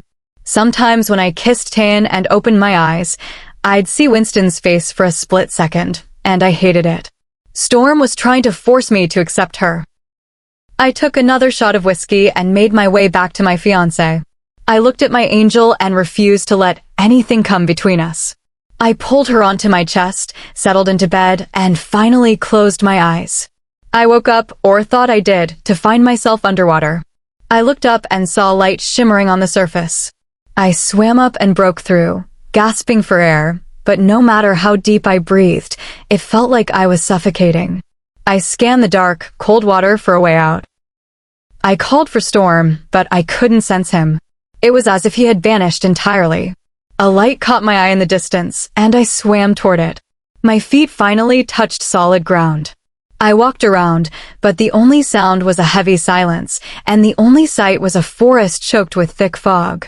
Having no other choice, I began to trek through the woods. After an hour, I heard a faint whimper. If the forest hadn't been so deathly quiet, I would have missed it. I followed the sound until it grew loud enough to lead me to a clearing. There, sitting on a rock, was a little girl in white. She was crying into her knees. "Hey there," I said softly. "Why are you crying, Angel?" "Because no one wants me," she whispered, her voice thick with a sorrow deeper than anything I had ever felt. "Not my father, my brother, or my mate. They all leave me because they don't love me." "They love you," I insisted.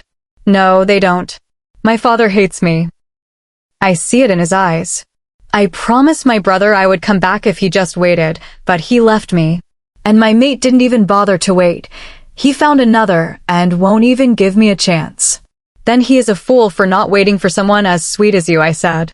She looked up at me then, a sad smile on her face even as tears tracked down her cheeks. Her eyes were puffy and red, but I recognized them instantly. They were the eyes of the Princess of Rogues. They were Winston's eyes. "No," she said. "You're just like the rest. You're always leaving me." I went to speak, but I heard my name being called. I turned to see Tan standing there, smiling at me. "Wayne, my love, what are you doing?" "I'm just talking to the little girl," I answered. "What little girl?" She tilted her head, looking confused. I turned back to point to the child in white, but the clearing was empty. I woke up with a start, my heart racing. I was angry that Storm would show me such a dream, but I realized quickly that he was just as unsettled and confused by it as I was. Chapter 19. Winston Rose POV.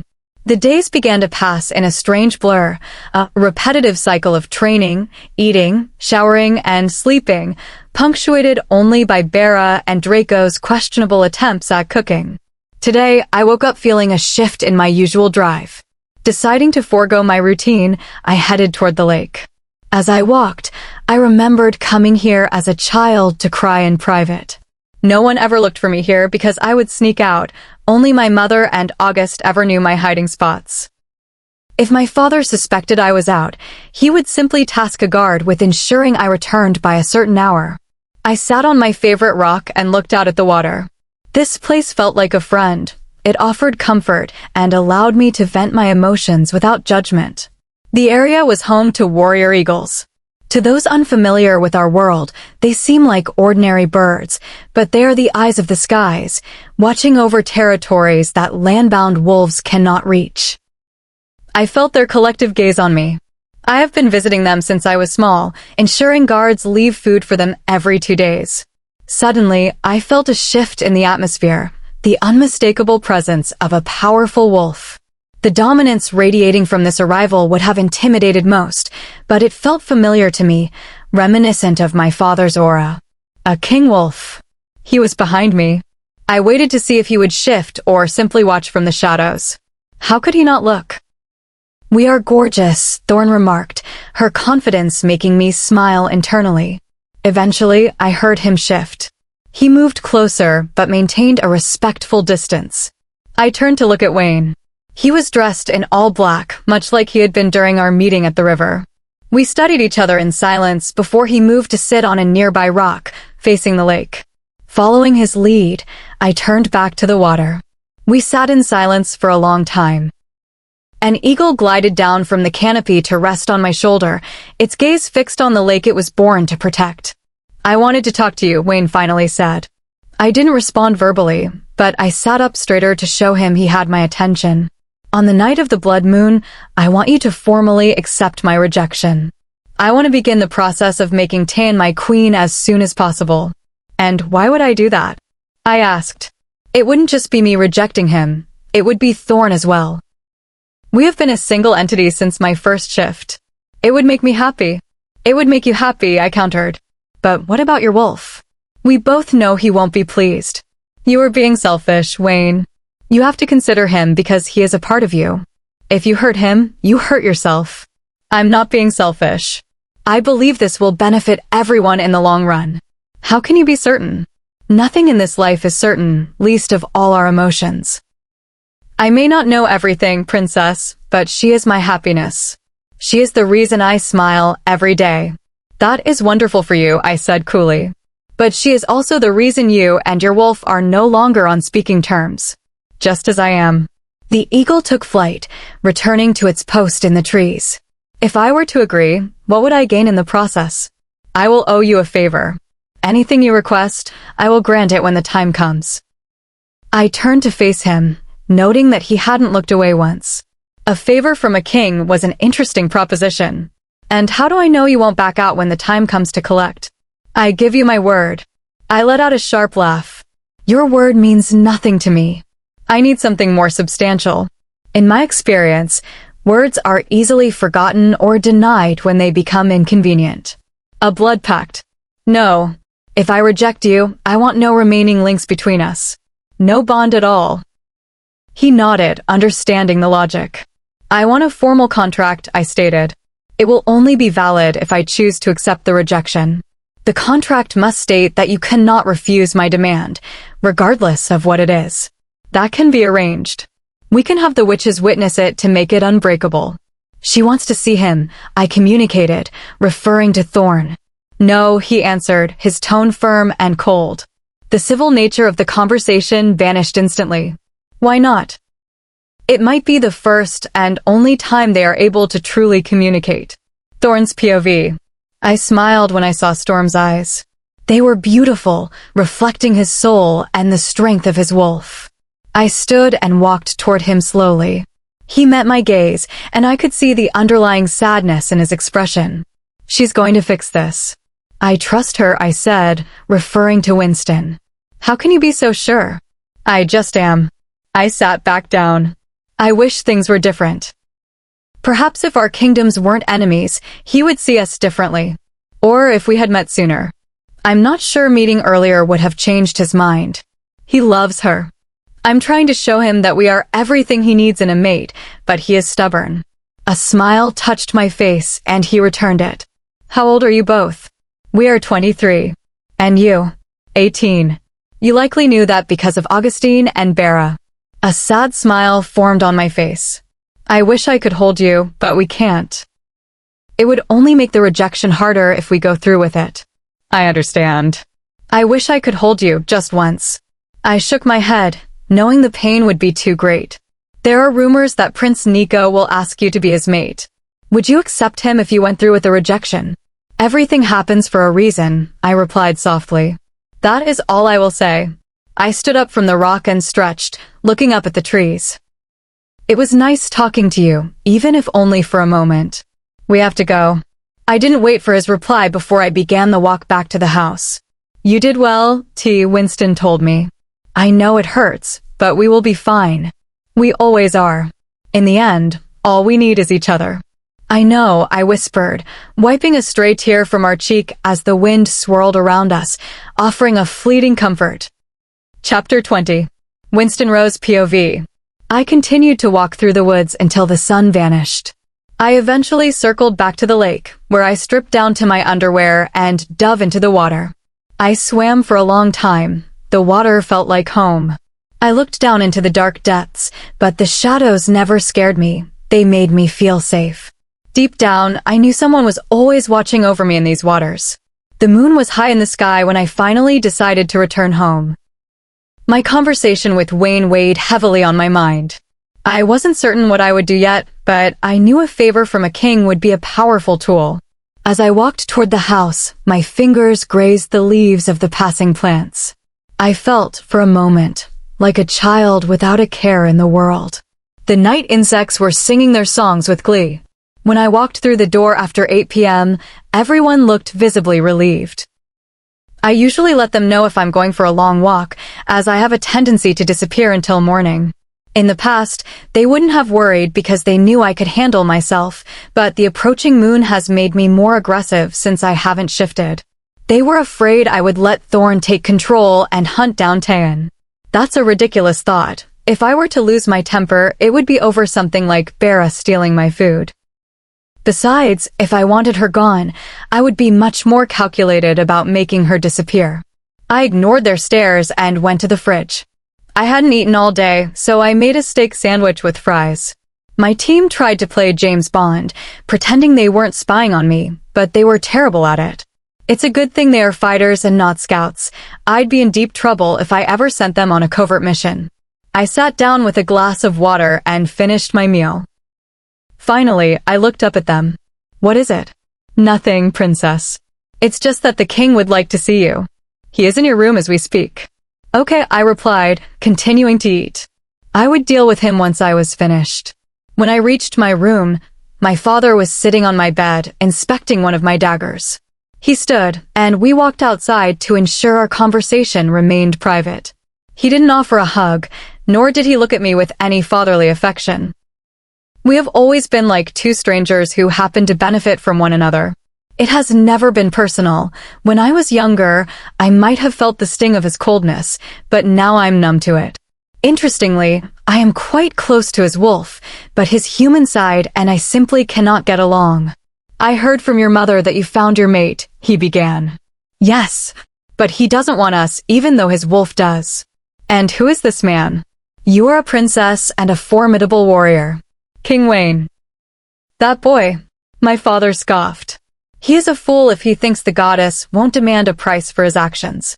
When the council finds out, they will demand that you two mate to unite the kingdoms and increase our strength. I hadn't considered that.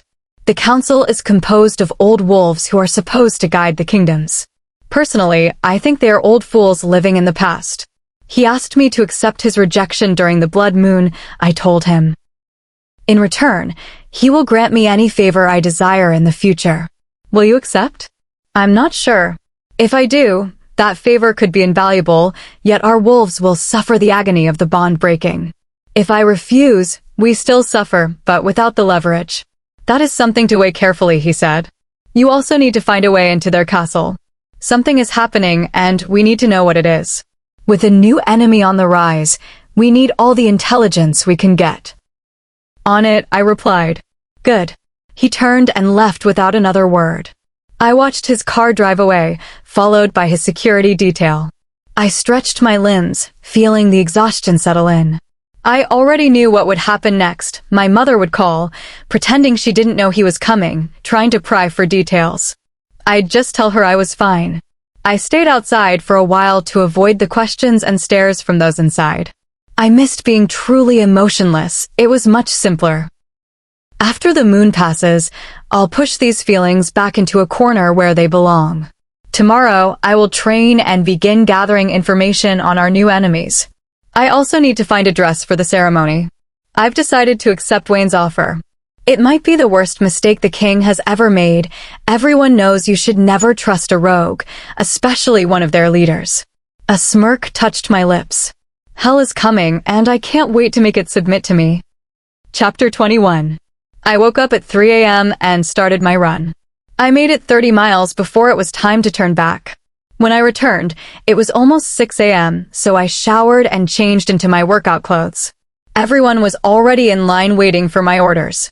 I didn't have to tell them it was time to start serious training again. The last month had been relaxing, but now it was time to get to work. Morning, everyone, I said. They all responded at once.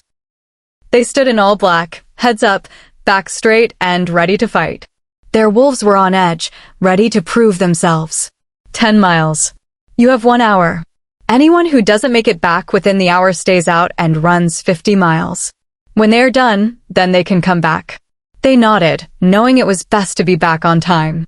Draco is at the 10-mile mark waiting for you. Be smart while you run. When you get back, I need 300 of each: burpees, push-ups, squats, and sit-ups. Then we can start training. Most looked ready, while others looked like they regretted letting themselves get out of shape. If the stragglers didn't make it back from their 50-mile penalty in another hour, the exercises would jump from 300 reps to 500. Go. I turned and went inside to get some food, making a salad with bacon and chicken. When I finished, I went outside to see about 10 people already back, gasping for air. They were the newest recruits. Where are the others? I asked. They aren't back yet, princess. Okay. I went to the gym for a while. Half an hour later, I stepped out to find the whole group gathered. Some looked fine. Others looked like they were going to throw up. Bera was there, so I knew everyone was accounted for. The 10 who arrived first were sitting down, talking among themselves. Stand. Thorn's voice came through, and they scrambled to their feet. We have rules here. No wolf gets left behind. That means you start together and finish together. You 10 went ahead and left the others. I never said this was a race. As you can see, everyone else came back as a unit. If someone was falling behind, they were there for them. Do not try to show off during warm-ups. Their wolves submitted to Thorn, and we loved the feeling of authority. We have opportunities for showing off later. For now, you 10 will join Vera for my workout tomorrow. Keep up, because he doesn't go easy. They nodded, looking worried. Vera likes to run 15 miles and then hike another 15, depending on his mood. If you can't keep up, he adds more miles. The only way to survive is to finish before him. I sat down in the middle of the training grounds and started my 300 sit-ups. An hour later, everyone was finished and ready for the hard work. I told Vera to take over while I went inside to talk to Draco. Vera was drinking a milkshake while watching them, ensuring every rep was correct. Oh, Vera, at least get me one. What a friend. He just winked at me. I showered and dressed in an all-black outfit, t-shirt, jeans, and Vans. I pulled my hair into a high ponytail. I was going to see the royal dressmaker, Mr. K. If my hair gets in his way, he has no problem pulling it, which usually leads to me insulting his hair and us not speaking for a month. To avoid that, I kept it up. Plus, I needed this dress to be a showstopper. I arrived at what he calls Carl's Kratzy dollhouse. I walked in to find him in his chair. His hair was white this time, pink the last time I saw him. He wore a suit with a French fry pattern tie and yellow shoes to match. Carly, my one and only designer. I yelled before jumping on him. Oof, you're heavy, his deep, humorous voice muffled from under me. I got off him, and he sat up, fixing his hair. It was short in the back, but long and curly on top. What can I do for you, Winnie? I found my mate, I mumbled. That's good, right? During the blood moon, I'm going to accept his rejection. He found someone else. The bastard. You're amazing, don't worry, I'll make you look incredible. He took out a red sketchbook. All the designs inside were for me. Everyone else's books were black. I really am special. Wayne's POV. Weeks later. I was walking through the forest in my dreams again, knowing she'd be there, sitting on the rock and crying. When I reached the clearing, she was in her usual white dress with her hair down, but this time she wasn't crying. She was just sitting there. When she turned to me, I realized it wasn't her, but someone older. So, you're going to do it. Reject her, the woman said. I promise you, Wayne, you will regret fighting for a love that isn't worth this much effort. I have been wrong before, but not this time. Please, do not reject your mate. Like it or not, she is good for you and your kingdom. Why should I listen to you? I know what I'm talking about. You come here almost every night in your dreams to talk to her. You smile when you are here with her. Why not smile while you're awake? It doesn't matter. I love Taein and I chose her. It doesn't matter. You are rejecting someone you don't even know, for something she didn't even do, because you are blinded by your ego and rage. Before I could answer, I woke up. I checked the time and got up to prepare for the ball. Princess Winston had sent a message confirming she would accept the rejection. Tonight, in front of the court, it would be done. Storm hasn't spoken to me since he found out. Tonight, the king and Prince of Hela would be in attendance, along with the rogue royal family. Everything was set. The moon would be in position soon. All we needed was the princess. Taein and I were talking to my parents when the room went silent. They were here. Winston's POV. Carl did an amazing job. The floor-length dress hugged my curves perfectly. My mother, father, and I walked in together, the entire room falling into a hush. Wayne was already watching me when I looked up. Let's start, I told him. He nodded, knowing it was best to do this now before our wolves tried to intervene. Chapter 22. Everyone stood in a wide circle around us under the vast, starlit sky. The eldest council member was prepared to officiate the ceremony. Wayne and I faced each other, standing closer than we ever had before.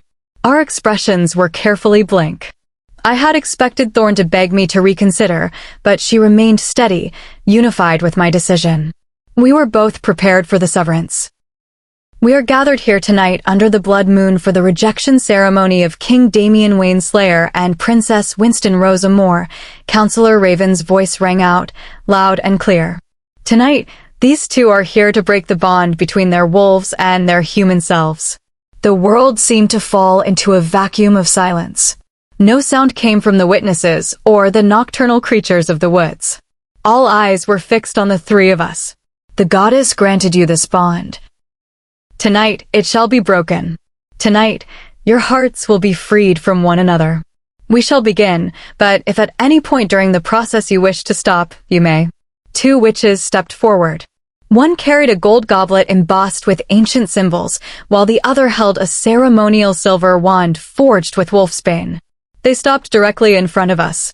Your hand, please, King Wayne, they intoned in unison. He offered his left hand. They touched the silver to his palm, and a faint, shimmering mist rose from his skin, manifesting his essence into the goblet. When they turned to me, I didn't flinch. I was so fixated on Wayne's gaze that I barely felt the sharp, cold tingle of the magic drawing from my own spirit. The witches then mixed our shared essence with water drawn from the goddess's sacred pool. The liquid swirled, shifting from crimson to a deep black before settling into a haunting, glowing blue. Bonds are formed to be cherished, not broken, Raven said, her eyes shifting toward the crowd. Yet tonight, we are here to sever a bond that is no longer desired by the king. Wayne narrowed his eyes at the counselor for the public call-out. I noticed several guests casting disparaging looks toward Tayan, prompting a warning glare from Wayne that silenced the room. Tonight, I grant the king's wish and the princesses to have their mate bond dissolved. There is no promise of a second chance for the one who lets go of their mate. The goddess forgives those who break a bond for the right reasons, but she watches those who do so for the wrong ones. The goblet, please. Raven handed the vessel to Wayne. He drank, then passed it to me. If heartbreak and emptiness had a taste, it was this, bitter and cold as it slid down my throat. My stomach churned, instinctively wanting to reject the mixture. Please hold hands. His hands gripped mine, and despite everything, they were a perfect fit. The sparks were sweet, almost addictive. His skin was rough, and as he looked into my eyes, I knew he felt the same electric pull. Raven poured the remaining liquid over our joined hands. The sparks began to dim. I wanted to pull away, but I forced myself to stay. I wanted him to feel the weight of this loss. He would eventually realize the magnitude of what he had thrown away. I closed my eyes as a sharp, hollow pain began to radiate through my body. When I opened them again, my vision blurred momentarily before snapping back into focus. I, King Damian Wayne Slayer, Alpha King of Malicium, sever the bond with you, Princess Winston Rose Amore of Castopia, as my mate, my queen, and the partner to my soul. I met his gaze with a cold, steady smile, ensuring he heard every syllable of my response. I, Princess Winston Rose Amore of Castopia, accept this severance from a man who chose pride over loyalty, I said, my voice and thorns echoing with a chilling, acidic harmony. I release you, and I reclaim my heart and my future from our bond. As the words left my lips, the connection faded completely. The warmth vanished, replaced by a wall of indifference. I yanked my hands back. Wayne's jaw was clenched, his eyes looking strained. He was powerful, but he was a man who would never see me diminish myself for him again. The room was in a state of absolute shock. I glanced at Tayan and allowed the sheer weight of my royal lineage to fill the space. The air grew heavy with my presence. She looked away, unable to meet my eyes as the room fell into a hushed, involuntary silence under the pressure of my aura. I looked back at Wayne. He watched me, but remained silent. A true queen commands respect without saying a word, I murmured. I walked down the steps of the dais, heading for the exit. The sky seemed to rumble with thunder, a mirror to my internal state, but I refused to shed a single tear in their presence. They weren't worth my grief. When I finally made it home, I stripped off my makeup and changed into black sweats. I pulled my hair into a messy bun and walked to Draco's room. I knocked softly, and he opened it, also dressed in loungewear. I just want to be near someone for a while, I whispered. Is that okay? I don't want to be alone tonight. He offered a supportive smile and pulled me inside. We sat together on his bed. Do you want to talk about it?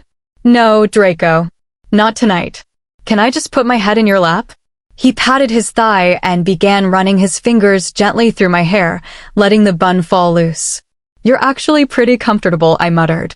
It's okay, Winston, he said softly. You can let it out. I'm here. I spent the night there, finally letting the tears fall while he stayed by my side. I woke up with my head on his chest at 7 a.m., feeling the weight of the night before but ready to face the day. Chapter 23. 2 years later. I kept running, the frantic rhythm of footsteps behind me a constant reminder that they were gaining on me. They were fast, but I was faster. They had been hunting me for 4 days, and I had long since passed the point of ordinary exhaustion. They had hit me with something, a toxin, and it was taking every ounce of my willpower to remain conscious. If I passed out, they won't just win. They'll have everything I've worked for. I tried to reach out through the mind link, but my thoughts hit a wall of static. I knew exactly where I was heading. I didn't like the choice, but it was better than letting those gremlins catch me.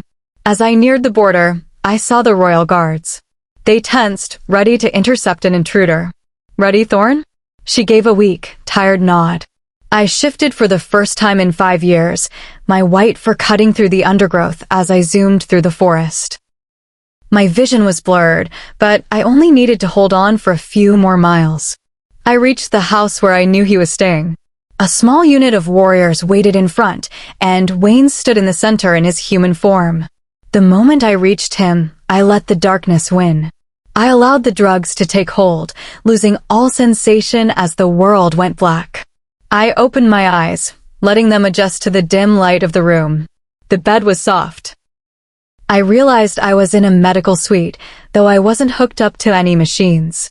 The moon was high, casting a silver glow through the window. How long have I been out? I asked the shadow in the corner. A little over a week, Wayne replied, walking toward the window to look at the sky. They took you off the equipment 2 days ago. They flushed out most of the poison. Your body handled the rest. Okay, can I have some food? You ran into my territory without permission, wounded and poisoned, Wayne said, turning to look at me. I treat you, and the first thing you ask for is a meal? Yes. I hadn't eaten for days before I collapsed, and I'm hungry. When I'm fed, I'll answer your questions. Now, food. He nodded and left. I found the bathroom and washed my face, wincing at how tired I looked. My body ached, and Thorn was deep in sleep, having spent all her energy keeping me moving. I brushed my teeth with a new toothbrush I found and ran a damp brush through my curls until they looked halfway decent. Wayne returned with a tray just as I finished. So, what happened? I found a lead and followed it to an old factory, I said, uncovering a steak sandwich and fries, exactly what I liked. I broke in and got photographs. On my way out, they shot me with a dart, but I kept moving. It took me 2 days just to clear their base, but they stayed on my tail for the pictures. I took a bite, ignoring how good it tasted, so I wouldn't have to give him credit. The lead took me across the country. I didn't tell anyone where I was going, so I had to make a call. The poison was slowing me down, and while royal blood fights off toxins quickly, this was different. I needed somewhere safe, and this was the closest option. They chased me right up to your border, I added, sipping the orange juice he'd provided. Tomorrow, we'll examine those pictures, Wayne said. I'll also contact your betas to let them know you're safe. Who said I was safe? Don't call them yet. Contact Prince Nico in 2 days and tell him I'm here. Draco and Diamond are on an important mission. I don't want my situation distracting them. He nodded, though his gaze shifted back to the moon. I heard you and the prince are seeing each other. We aren't friends, Wayne. My personal life is no concern of yours. A knock at the door interrupted us. Tane stood there, her posture rigid and her expression hardening when she saw me. Her eyes only softened when she looked at Wayne. August is waiting for both of you in the office, she said stiffly. Your father is there as well. We'll be there soon, Wayne replied, his voice surprisingly cold. She's just finishing her meal. Trouble in paradise, I thought, continuing to eat. Tane gave a curt nod and vanished. Once I finished, Wayne looked me over, his eyes guarded. I raised an eyebrow at him, and he simply mirrored the gesture, a strange moment of silent communication considering his fiancée had just left the room. He stood and led the way out. We weren't in a hospital, but a private residence. The walls were a soft grayish blue, decorated with plants. How lovely photosynthesis. Chapter 24. Winston Rose POV. We entered his command center. As the heavy doors swung open, the room went still. To their credit, the council members stood and offered a shallow bow. They didn't like me, but they needed the data living inside my head, so they played the part of the disciplined host. Wayne leaned against the edge of his mahogany desk, a position of casual authority. I took the only empty chair at the central table, leaning back in my leggings and a simple shirt while they sat in tailored suits. I caught several of them eyeing my casual attire. I didn't blink. I simply held their gaze until they found something more interesting to look at on the floor. Are we going to pretend we've never seen a field operative before? I asked, my voice dry. Wayne offered a brief, weary roll of his eyes. Let's get to it, Wayne commanded.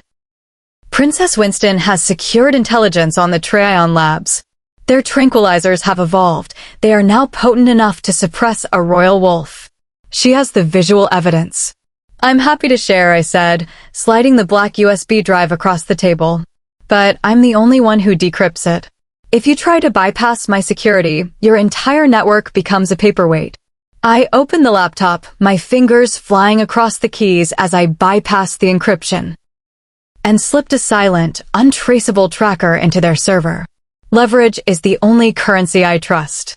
The first image hit the screen, a viscous, neon yellow liquid. The next few were harder to look at, wolves with the same yellow foam at their mouths, their internal systems clearly ravaged by the $$C_34H_47NO_$11 compound. The medical files I'd photographed confirmed they were running Experiment 193, a cocktail designed to burn a shifter from the inside out. I shut the laptop, the silence in the room heavy enough to choke on. We need to neutralize that lab, Wayne said, his eyes hard. I agree, love, Tan added, stepping closer to him. That would be a suicide mission, I countered. They're expecting a frontal assault. They'll deploy the aerosolist version of that toxin the moment you breach the perimeter. The room went cold as the logic settled in. We'll use droids for the initial scout, Wayne decided, standing up. But we wait. We strike when the trail goes cold. August, you're on point. Dismissed. The council filed out, leaving a lingering scent of anxiety behind. Tan walked over to Wayne, her fingers tangling in his hair in a possessive display. Wayne's jaw was a rigid line, his hands balled into fists. You as well, Wayne said. His eyes were closed, his face turned toward me. Tan's face lit up with a smug triumph until he opened his eyes and leveled a chilling glare directly at her. The realization hit her like a physical blow. She wasn't the one being invited to stay. She was the one being sent away. I stood and followed him out, leaving a tearful Tan in the wake of the silence. He led me back to my guest suite, where a suitcase was already waiting.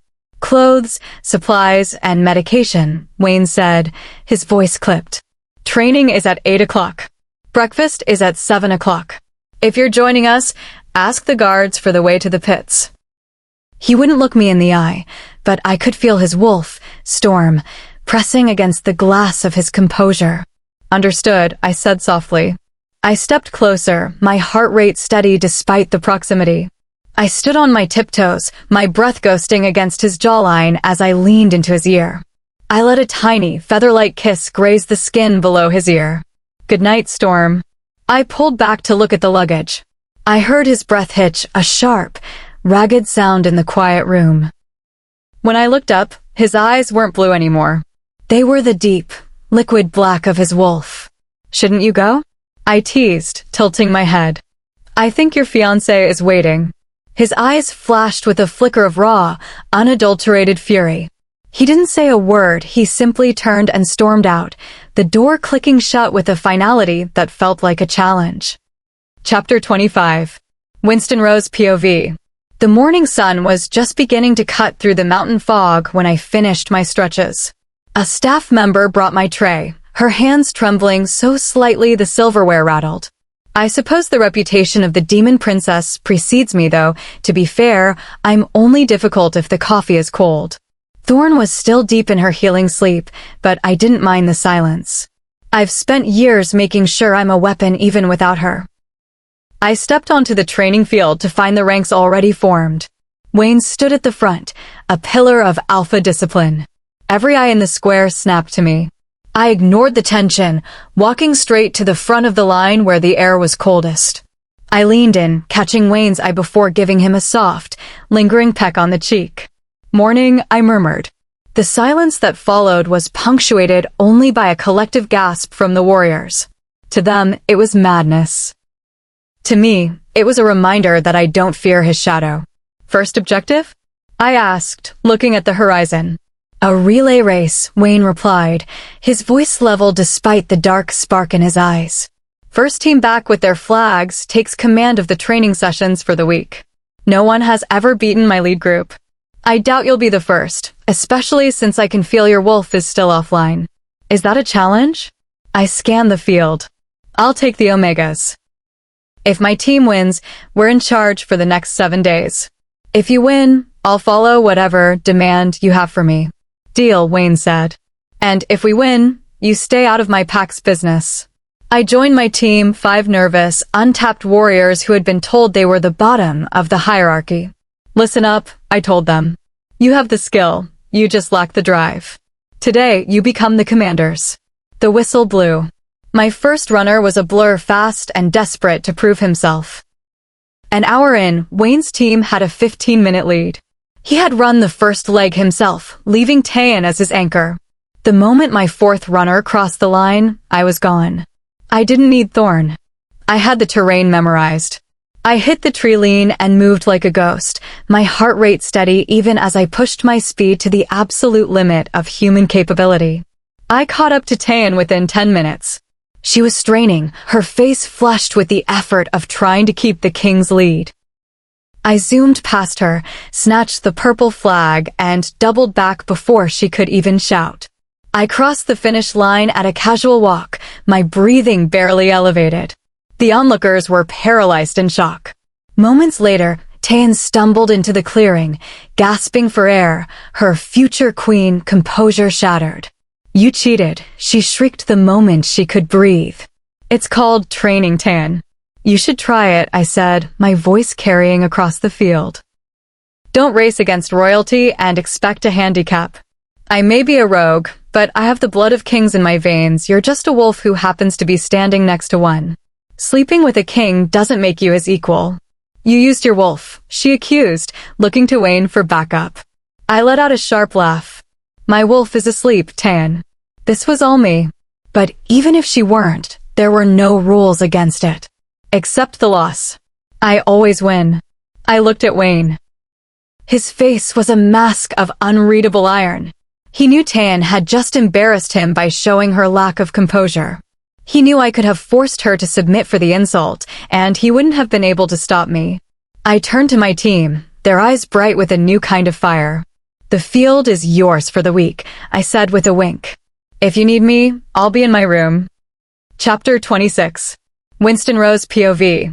I made it back to my room, the adrenaline of the race finally cooling into a heavy, leaden exhaustion. I showered, worked a bit of silk oil through my damp curls, and collapsed onto the bed. I had made that victory look like a walk in the park, but the truth was that my body was screaming for the energy I'd burned through to beat Tayan's head start. When I woke, the sun was high, and the distant sounds of the palace children drifted up to my window. I spent the next 4 hours lost in a book trilogy, a rare luxury of silence. A knock at the door signaled Kendrick's arrival. She set down my tray, bland soup, medication, and orange juice, but she didn't leave immediately. She stood by the door, her eyes fixed on her white tennis shoes, her face flushing. "Thank you," she whispered, "for winning today. For the Omegas." "It's a start, Kendrick," I replied. "But a week isn't enough. You have to use this time to prove you can stand against the alphas." No one ever takes the time to show us how, she said softly. Find a leader among yourselves and send them to me, I instructed. I'll draft the roadmap. You provide the grit. I spent the next hour mapping out a training curriculum. I detailed the kinematics of every movement, the physiological indicators of progress, and recovery protocols. I took my pills, finished the soup, and let sleep take me again. I woke briefly in the dark, moving my blankets to the bay window to sleep under the moon's gaze. When the sun returned, so did Wayne. He was carrying my breakfast, dressed for the field in black cargo pants and a muscle tee that left little to the imagination.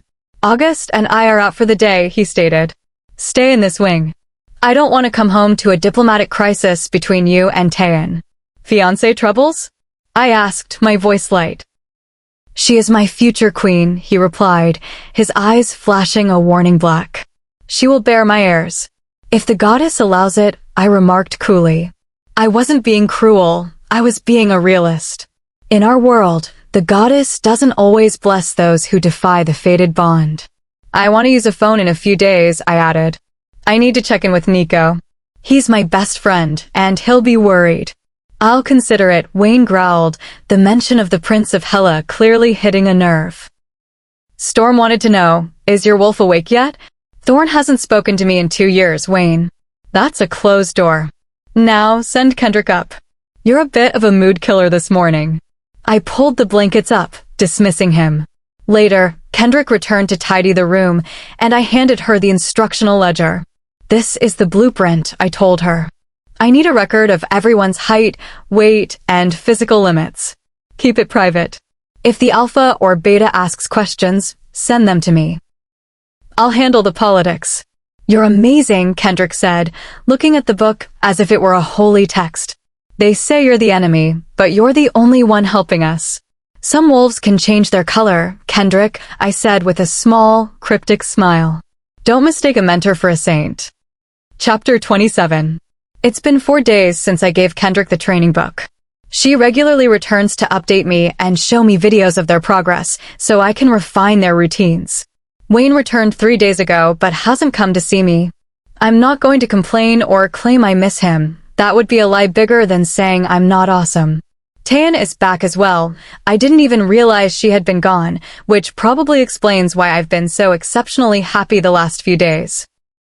Kendrick mentioned that Taein has moved into Wayne's wing and they are preparing for a purification ceremony. It's an ancient ritual used by wolves and other supernaturals to seek pity from the gods for themselves and their mates. It's a way of showing the divine that they are willing to do anything for forgiveness, to wash away the marks that tint their souls and become pure again. People do what they must. If Taein and Wayne cannot conceive, the succession falls to the beta or other siblings. While they might be best friends, the rest of the kingdom won't want a royal rogue as their leader. It would taint their perfect kingdom, and nobody wants that. Right? The trouble with those ceremonies is the time commitment. You can't just stop and restart unless you use the goddess's river, which can be fatal. It takes about 2 months to complete, and even then, the gods don't always grant forgiveness. Sometimes the person has to start over again and again. Kendrick barged into my room, looking terrified. Lias went to the waters without telling us, and there are water dragons. The alpha and beta are trying to get him out, but they're failing. Please, can you help them? Lias is her little brother. He wasn't born in Omega, but he loves hanging out with them. Kendrick was sobbing, her wolf already mourning a brother she thought was lost. I nodded, and the hope that flared in her eyes was instantaneous. We ran through the trees for 15 minutes, Kendrick shoving people aside until we reached the water's edge. We need a plan, Auguste was saying to Wayne. It's been centuries since we've seen one this close. The elders are at a loss. Has he tried swimming closer? Taein asked, looking concerned for the boy. Yes, but they've created a barrier around him. He can't leave, Wayne answered. I don't think there's anything we can do, Auguste sighed. I'm sorry, Kenny. Kendrick began to sob, her eyes pleading with me. I kicked off my shoes and started toward the water. Someone grabbed my arm, yanking me back. What do you think you're doing? Do you have a death wish? I pulled my arm away without a word. Instead of entering there, I walked to the top of a nearby cliff, the pack's eyes tracking my every move. I looked down at the churning water and gave Kendrick a small, reassuring smile before leaping off the edge. I hit the water and surfaced quickly, treading water until I spotted Lias. He was only 6 years old, trying to be brave, but the tears streaming down his face betrayed his terror. "Lias, listen to me," I said softly. He nodded frantically. "I'm going to take your hand. No matter what happens, do not let go." Okay, he whispered. I took his small hand in mine. The water dragons drifted closer. Many believe these creatures are deadly. That they circle you, tightening the ring until they can drag you down and drain the life from you. The legend says they only strike if they smell fear or a hollow soul. The truth is simpler. They are largely harmless and playful unless provoked. Lias had provoked them by trying to flee. When they are offended, that's when the life draining begins. I extended my free hand toward them, a gesture of peace and an intent to leave. The circle widened slightly.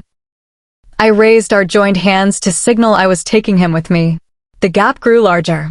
I looked down and noticed one had a black tail, the leader. He wouldn't let us pass unless he was entertained. Closing my eyes, I focused on the water beneath us.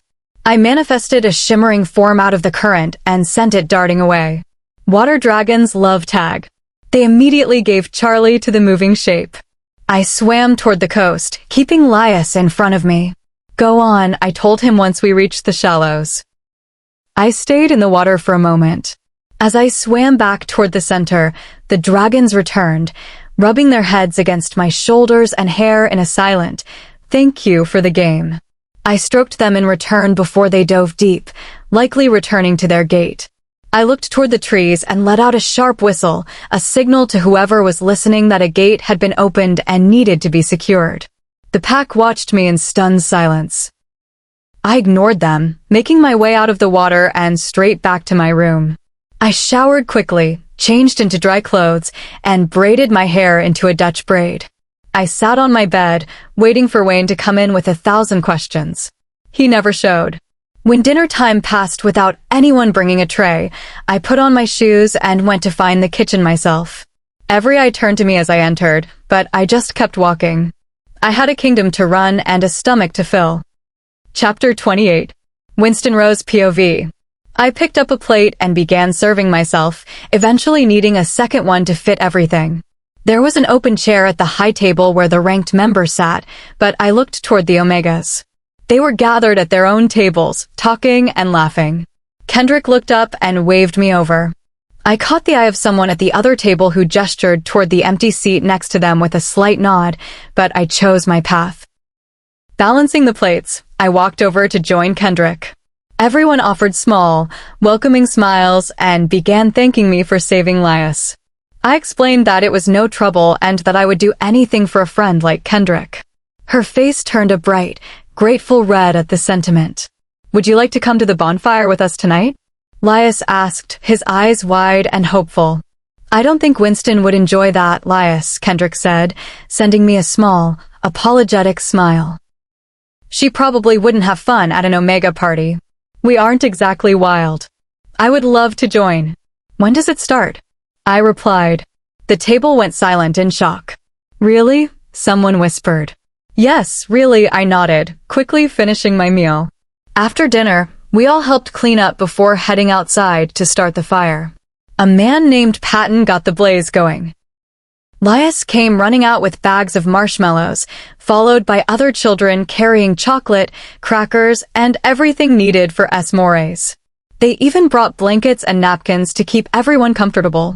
Kendrick brought out a guitar and handed it to a young man, who started to play with a warm smile. I watched the children running through the grass, trying to catch fireflies with pure, infectious joy. We spent the evening playing games and sharing stories. Everyone ended up in fits of laughter over a story about Patton walking through the pack with a full face of makeup. Apparently, he had taken a nap, and his siblings used him as a canvas. He woke up and went to ask a girl out without checking a mirror, only to be rejected because of his perfect cat-eye eyeliner. As the night went on, I noticed other wolves slowly joining the circle. They brought more food and blankets. Eventually, even the Delta and Gamma were out with us. The fire was built larger to accommodate the growing crowd. I have an idea. Lias shouted. Let's have a sing-off. Everyone agreed to the competition. We chose 2 representatives from each group to perform, with the crowd acting as the judge. An Omega man and a girl from the other team both gave incredible performances, leaving us at a standstill. We need a tiebreaker, August noted. He and Wayne had joined the gathering while the others were singing. Let's vote on who should go head-to-head. I vote for Taeyeon. She can definitely win this, someone called out, and the warriors cheered in agreement. Fine, but our team gets the last word, Anthony countered from the Omega side. I have no problem with that, Taeyeon said confidently.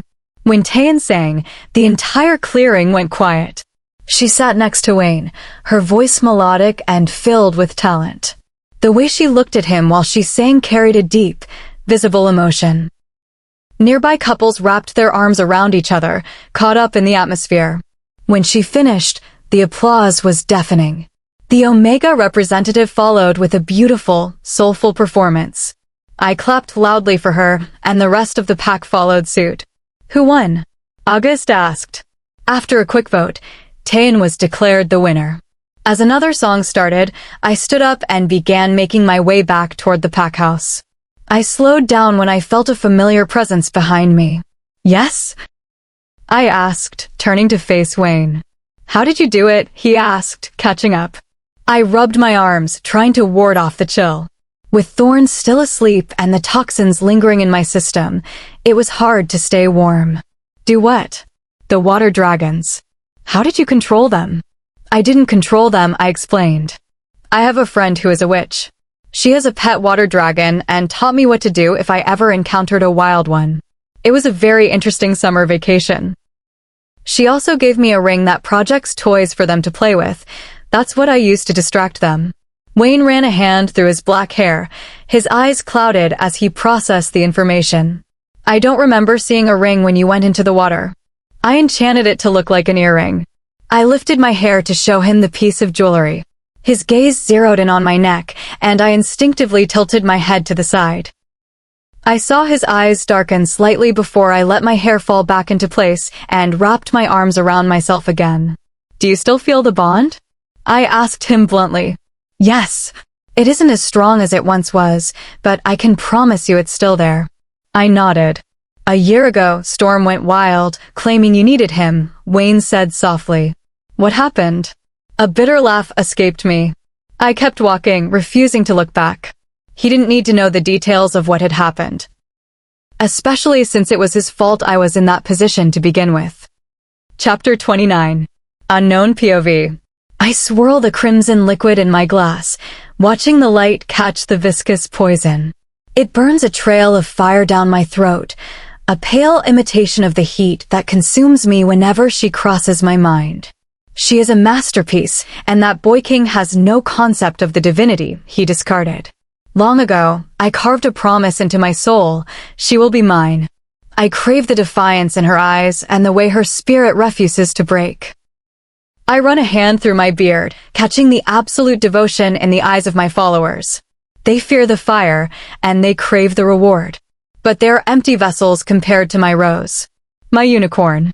Report, I command, settling onto my throne. She is elusive, your grace. Rumors place her within the borders of her former mate. The glass in my hand cracks. The room temperature drops as my blood begins to boil. Interesting, I say, my voice dropping into a register that makes my guards flinch. Very interesting. Winston Rose POV. During the night, Thorn finally stirred. She woke with a hunger for blood, a raw, predatory drive that I was more than happy to feed. The time for playing the quiet guest is over. Now that my wolf is back online, it's time for the storm to break. I had Kendrick bring me the tools, dye, scissors, and a razor. I spent the hour shedding my skin. The waist-length weight is gone, replaced by a sharp, layered cut at my upper back with streaks of silver gray. By 4 a.m., I was deep in the forest, marking every trail and shadow. When I returned, drenched in sweat and feeling more like myself than I had in years, Wayne and August were conferring with their guards. They stopped the moment they caught my scent. "Nice hair," August said, his eyes wide with the shock of the change. Wayne didn't speak. His gaze raked over the new highlights, his face a mask, but I saw the slight, involuntary twitch of his jaw. "I need to call Nico," I said, walking past them toward the office. "He's been waiting long enough." "We can do that now," Wayne replied, his voice clipped. "And, the hair looks good." I didn't acknowledge the compliment. I sat in his office and waited for the dial tone. Nico picked up on the third ring. "Prince Nico." "Hey, love." "It's me. Rose." The relief in his voice was a physical warmth. "Goddess, I've been scouring the maps for weeks. Where are you?" "Giving you the coordinates now." "Bring Bara. And I need my kit, the black backpack. Third one from the left. Count carefully, Nick." Bossy as ever, Nico joked, but his voice was thick with joy. "I've missed you." "Naturally." "My charm is legendary," I said, catching Wayne's intense stare. I tilted my head, exposing the line of my neck to him, and let my expression soften, just enough to sharpen the jealousy I knew was clawing at him. His eyes went pitch black. "I have intel for you," Nico continued, his tone turning serious. "Some good news, and some things from your father that aren't so nice." "Understood. I'll pass you to the king, so you can coordinate the extraction." "I'm starving." "See you in 2 days, Nick." I handed the phone to Wayne, my expression turning back to stone. The game was no longer about survival. It was about who held the pieces when the board finally broke. Chapter 30. Winston Rose POV. As soon as I stepped out of his office, I made my way straight to the kitchen. I hadn't been lying to Nick. I was starving. Now that Thorne is back, my appetite has returned with a vengeance. I found a chef hovering over a pot of what smelled like an incredible savory soup. "Can I have 2 large bowls, please?" I asked. My voice was sweet, but we both knew that if the answer was no, we were going to have a very long morning. "Of course, princess. I'll bring them to the dining room for you. Give me 15 minutes. I used that time to shower and change into black skinny jeans, a cozy black sweater, and my gray Vans. By the time I reached the table, the food was waiting. I dug in the second my butt hit the chair.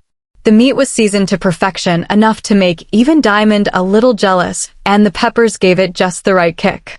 In less than 30 minutes, I had polished off 2 bowls the size of watermelons. An Omega staff member cleared my plates and brought me a cup of water. When I thanked him and offered a small compliment, he turned into a blushing mess. It was actually quite cute. I leaned back, closing my eyes to relax my shoulders, enjoying the momentary peace. "Look what the cat dragged in," a voice sneered. "You changed your hair. Who are you trying to look nice for?" "I heard Prince Nick found someone else, so you should probably stop trying to steal other people's men." I didn't even need to open my eyes. That perfume smelled like a stagnant gutter. "You really shouldn't talk about stealing men, Tay, considering you did it to me," I replied calmly. "The difference is, I could do it better. If I wanted, I have a ring on my finger and a mark on my neck. You can only play pretend for so long before they get bored with you, right?" I opened my eyes to see her face turning a vivid shade of red. If this were a cartoon, steam would be whistling out of her ears. "Why the hell do you even care?" she spat. "Me? I'm Winston Rose. Princess, bitch extraordinaire, fighter, goddess, and just a plain amazing person." I gave her a wide, toothy grin. Her wolf tried to surface to intimidate me. I let Thorne flash through my eyes for a split second, and her wolf immediately recoiled, metaphorically sitting down like a disciplined pup. "Now, I'm going to go be amazing while you sit here and brainstorm ways to get my mate to notice you." "Ex-mate," she corrected, her voice dripping with a smugness I found pathetic. "And who told you that? Didn't you know that a royal wolf bond can only be weakened, never truly broken? They're actually quite easy to restore." Her face went pale as the implication hit her. I gave her one last smile and skipped out of the room, bursting into laughter once I was out of earshot. The wind outside was picking up, the perfect weather for a nap. I trekked through the forest until I found a secluded meadow. It was peaceful, the perfect place to quiet my thoughts. I sat down, letting the sun kiss my face and highlight the gray streaks in my hair. Before I realized it, sleep pulled me under. I'm back on that same rock. I'm always younger in these dreams, wearing the white dress from my birthday party. I remember that day clearly.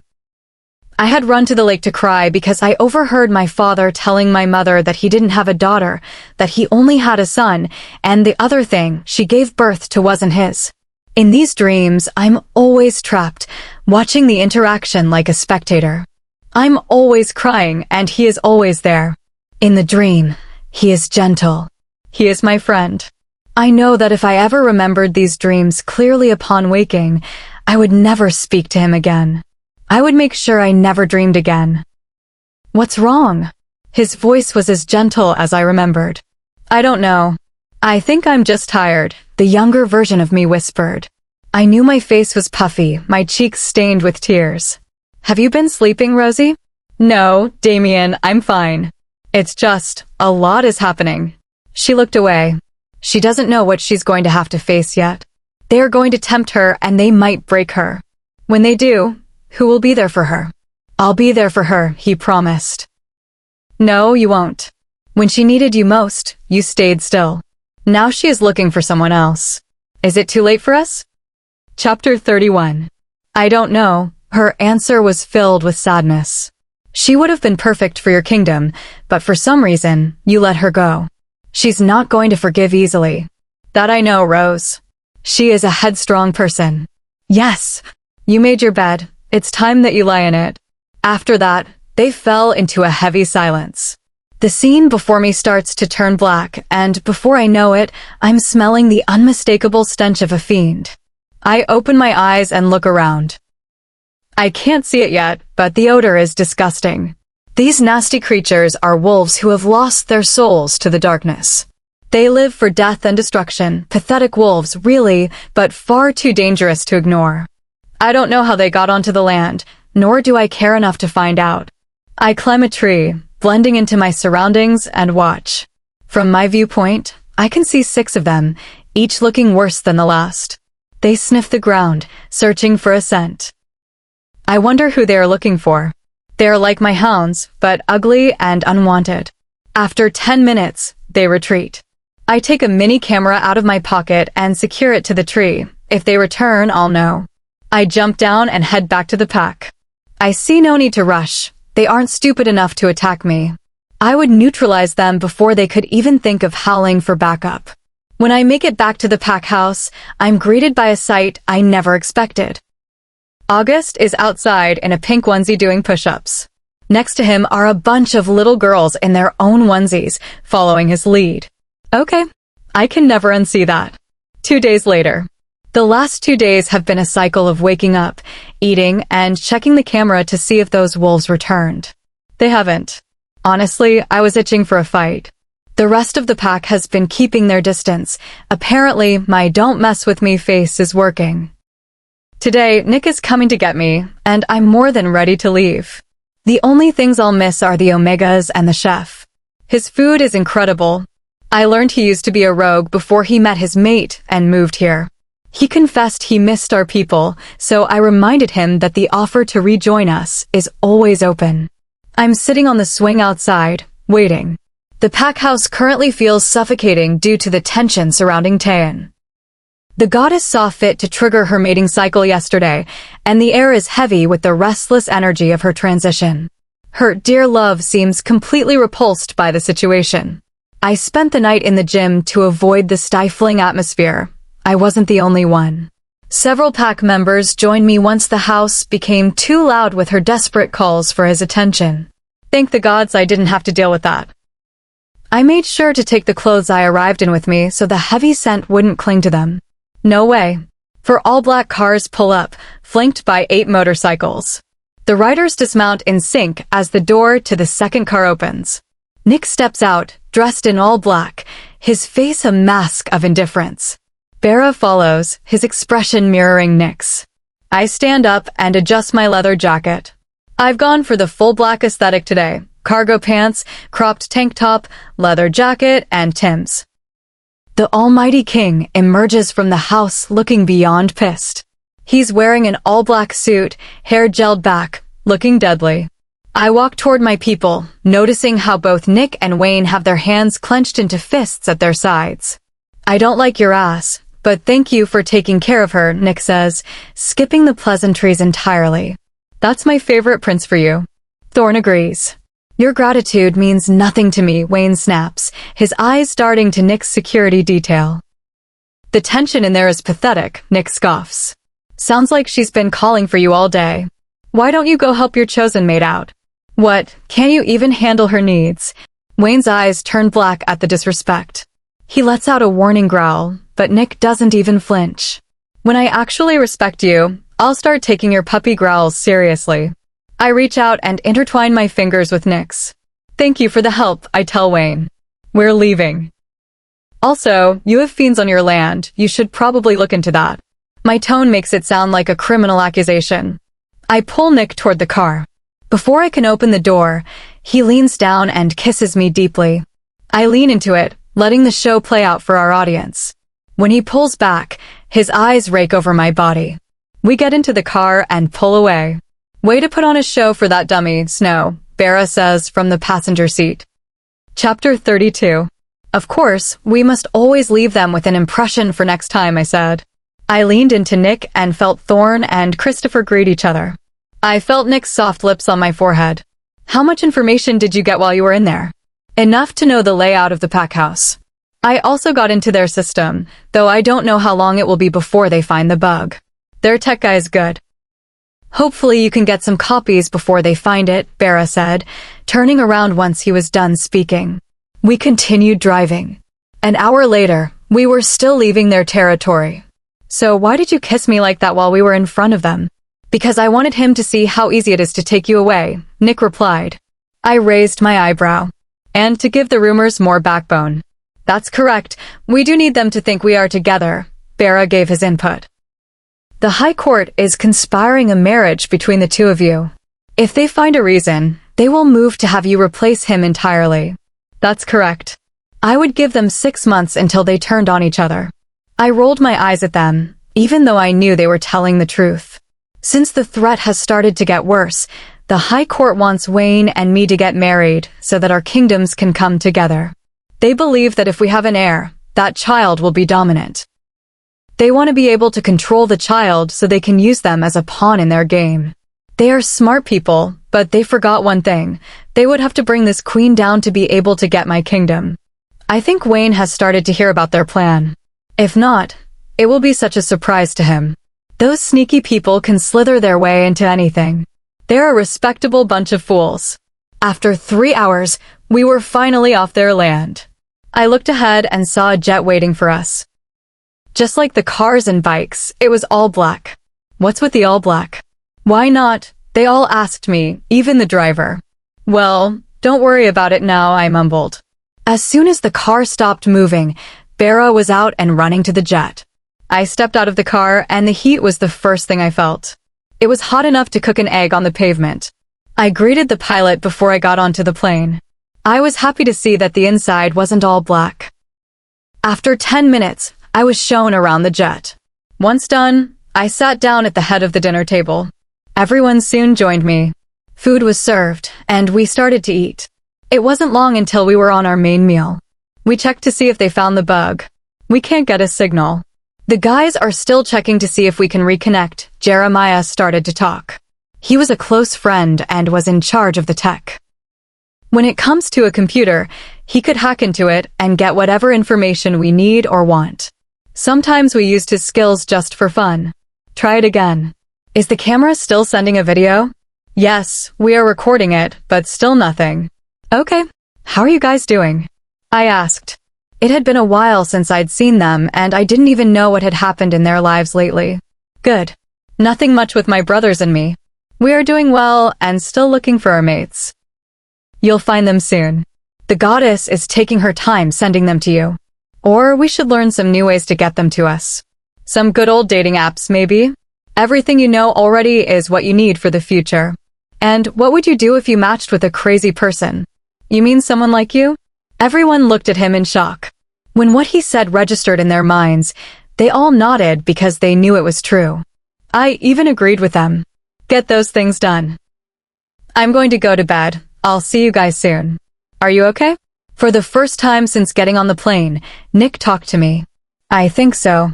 I'll see you soon. Good night. I kissed his head. When I got to my room, I sat down on my bed. The pain I was feeling was the same intensity as when I first left Wayne. It was like my body was slowly breaking apart. I pressed down on my pressure point and welcomed the darkness as it started to come. Hours later, I felt someone shake me. Snow, we got a letter from the High Court. They're asking for you, Wayne, and some others to come to see them. Okay. Can you get me something to wear? Bera is always on it, he said, talking about himself in the third person. How typical of him. I looked at what he had chosen for me to wear, and I was happy with his choice. It would look great with the color of my hair. I would look like the Ice Queen I was always meant to be. Once he left my room, I showered and got ready.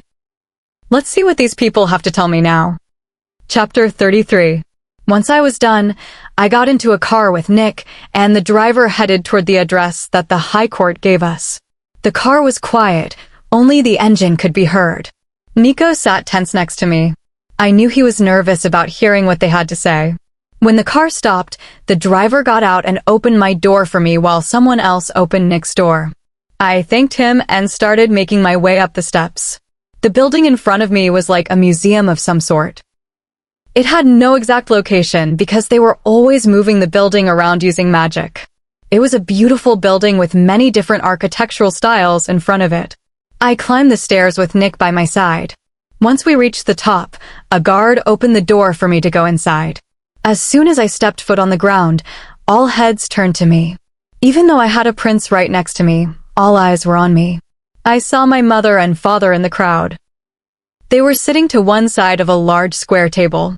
On their side of the table sat Bera and Draco. To the other side was Wayne, Tan, his parents, and Augustine. Right in front of me sat the 7 members of the High Court, each looking more severe than the last. It had been a while since I'd seen them all together, and I hoped I wouldn't have to again after this meeting. Everyone here was wearing black except me. I wore blue. Wayne, Draco, and Nick had blue handkerchiefs to match my outfit. I took my seat next to my mother, opposite Augustine.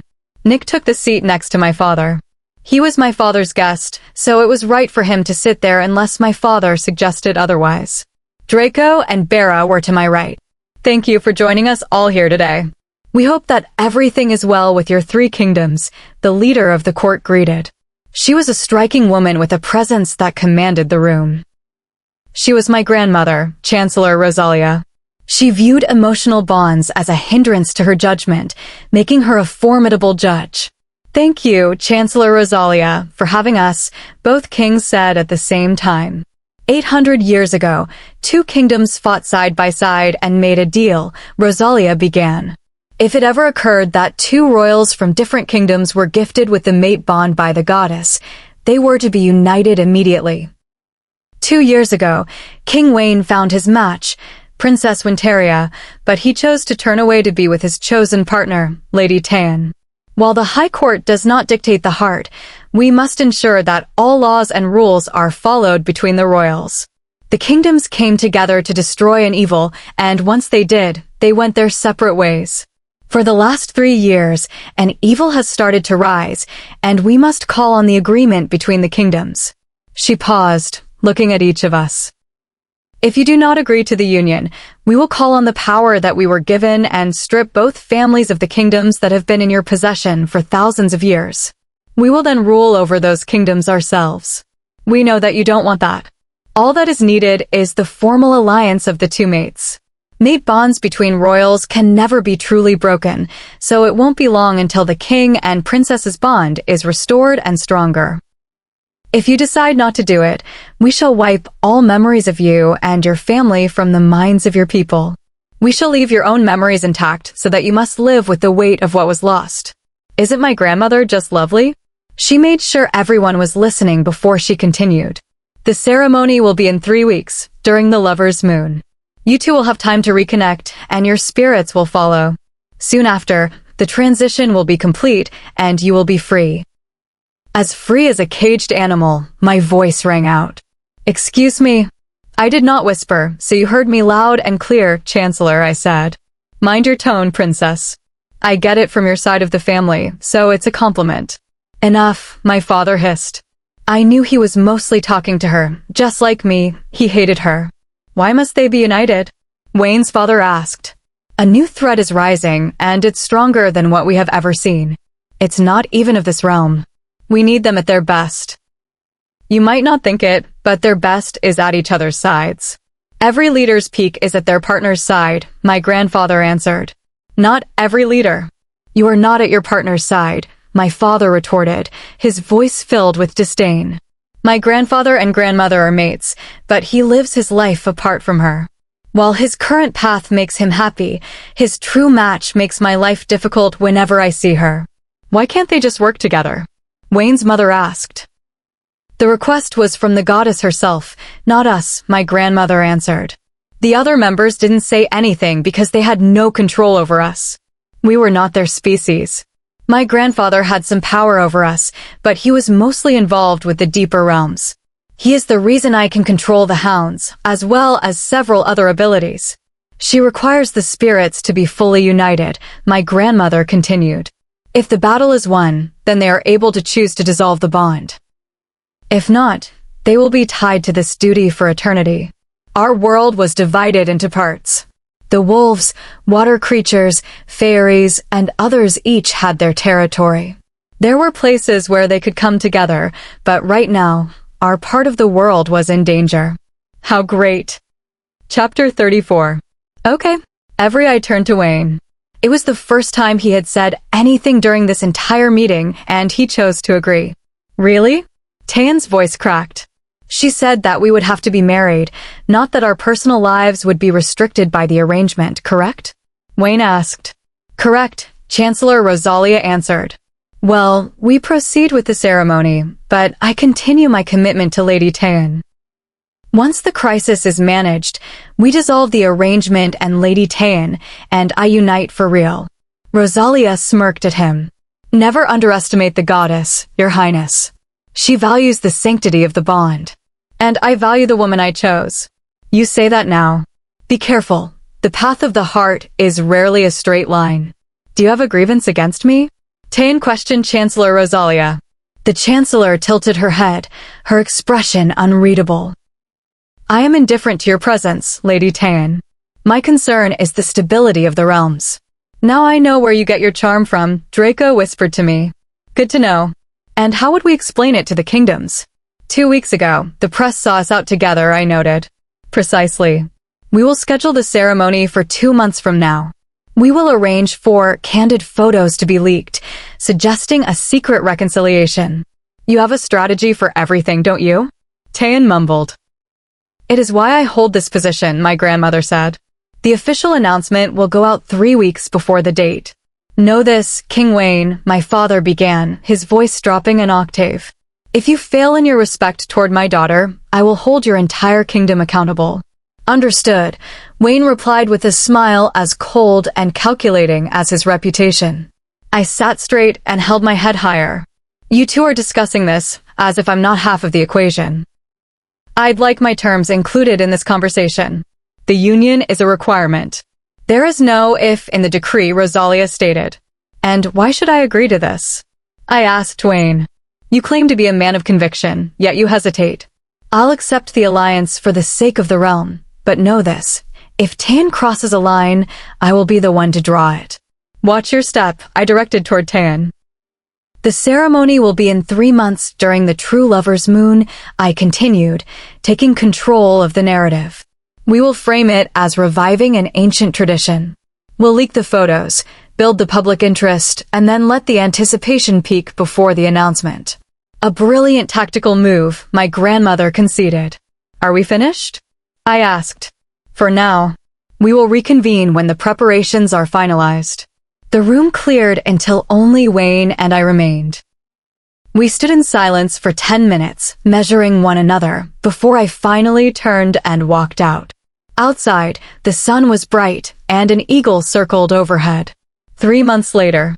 The preparations were grueling. Royal ceremonies usually involve teaching commoners the protocols, but I had been raised for this. My kingdom's tradition required blue, symbolizing loyalty and wisdom, but the court insisted on white for the public broadcast. When I contacted Carl for the gown, his excitement was deafening. He didn't even ask for my input. He simply promised a masterpiece. When the news finally broke, the public was stunned. The narrative shifted quickly to the destiny of the bond, and millions tuned in. I looked at myself in the mirror. My hair was back to its natural, curly state. I looked like a queen from a luxury editorial. The white dress was hand-sewn with intricate detail, paired with an ancestral crown gifted by my father-in-law. It is time. The moon is reaching its zenith, my grandmother announced. I nodded, my face a mask of practiced composure. I picked up the bouquet and walked toward the aisle, ready to commit to an alliance to save our world. The garden was breathtaking, glowing with fairy lights and draped in blue and pink roses. Wayne waited at the altar. He looked the part of a happy groom. If I didn't know his heart was elsewhere, I might have been fooled. I handed my mother the flowers and turned to face him. We are gathered tonight for the union of Wayne and Winston, the priest began. Two leaders standing as one for the future of the kingdoms. My parents watched from the front row, my mother with a diplomatic smile, my father with a protective gaze. Behind them sat my inner circle. On the opposite side sat the pack leadership and the high court. Let the ceremony begin. Chapter 35. The goddess has given us this night to celebrate the union of two people. We shall start with the washing of the hands, the priest announced. The priest helped us wash our hands, then produced a traditional blade to ceremonially seal our palms. I felt a sharp spark of ancient magic as the rite began, a physical manifestation of the bond connecting our lineages. He then performed the same rite for Wayne. He rinsed the blade, the ceremonial water shimmering as it touched the surface to bridge our two kingdoms. At the same time, Wayne and I extended our left arms. They were close, nearly touching, but held just apart. The priest took a ritual rope and began to bind our hands together without letting our skin touch. He poured the ceremonial offering over our joined hands and the binding, while a bowl beneath caught the excess. As the priest began the incantation, the rope started to glow softly. The white material turned red, then shifted to a brilliant gold. He finally intertwined our fingers, and the rope tightened around them, sealing the bond. I am here to represent the goddess in binding these two souls together. They shall live in harmony. Their wolves are also to live in harmony like their humans, the priest declared. Thorn looked through my eyes at my new husband, and Storm did the same toward us. Both wolves bowed their heads to show they accepted the partnership. I looked down to see that the rope had hardened. The priest took hold of the binding so Wayne and I could slide our hands out. Had the rope cracked during this process, it would have meant the goddess rejected the union. However, our hands were freed, and the binding remained perfect. He handed us 2 gold bracelets. Wayne slid one onto my left wrist, and I did the same for him. It was a simple, beautiful piece of jewelry that fit perfectly. I pronounce to you our couple. King Wayne and our Queen Winteria Rose. Wayne stepped forward, took my hand, and smiled at me. I mirrored the gesture, reaching up to brush his cheek for the cameras. Let's party, Vera yelled, making me laugh despite the tension. We walked down the aisle toward the waiting car. Wayne opened the door for me and helped me with the heavy fabric of my dress, earning me a grateful smile for the benefit of the onlookers. Once inside, we sat in silence as the car drove back to the house where I had prepared. He helped me out once more, mindful of the cameras nearby. Our mothers arrived to help me change into the traditional blue dress. Once dressed and with my hair back in its natural curls, I made my way back to the car. This time, the driver opened the door. Wayne joined me a few minutes later. You carry her presence with you. You couldn't even give this day, this alliance, the respect it deserves? My voice was flat, sounding foreign to my own ears. Don't worry about it, he replied. I'm not worried. It's just that we are about to see many important guests, and you clearly haven't distanced yourself from her. Fix the situation before I am forced to intervene. The car stopped, and I took the driver's hand to exit. Wayne followed, and we walked up the steps together. I offered a slight smile to the photographers, though I was simmering with anger. Inside, The guests stood and cheered. I felt the familiar sparks as he took my hand to lead me to the head table.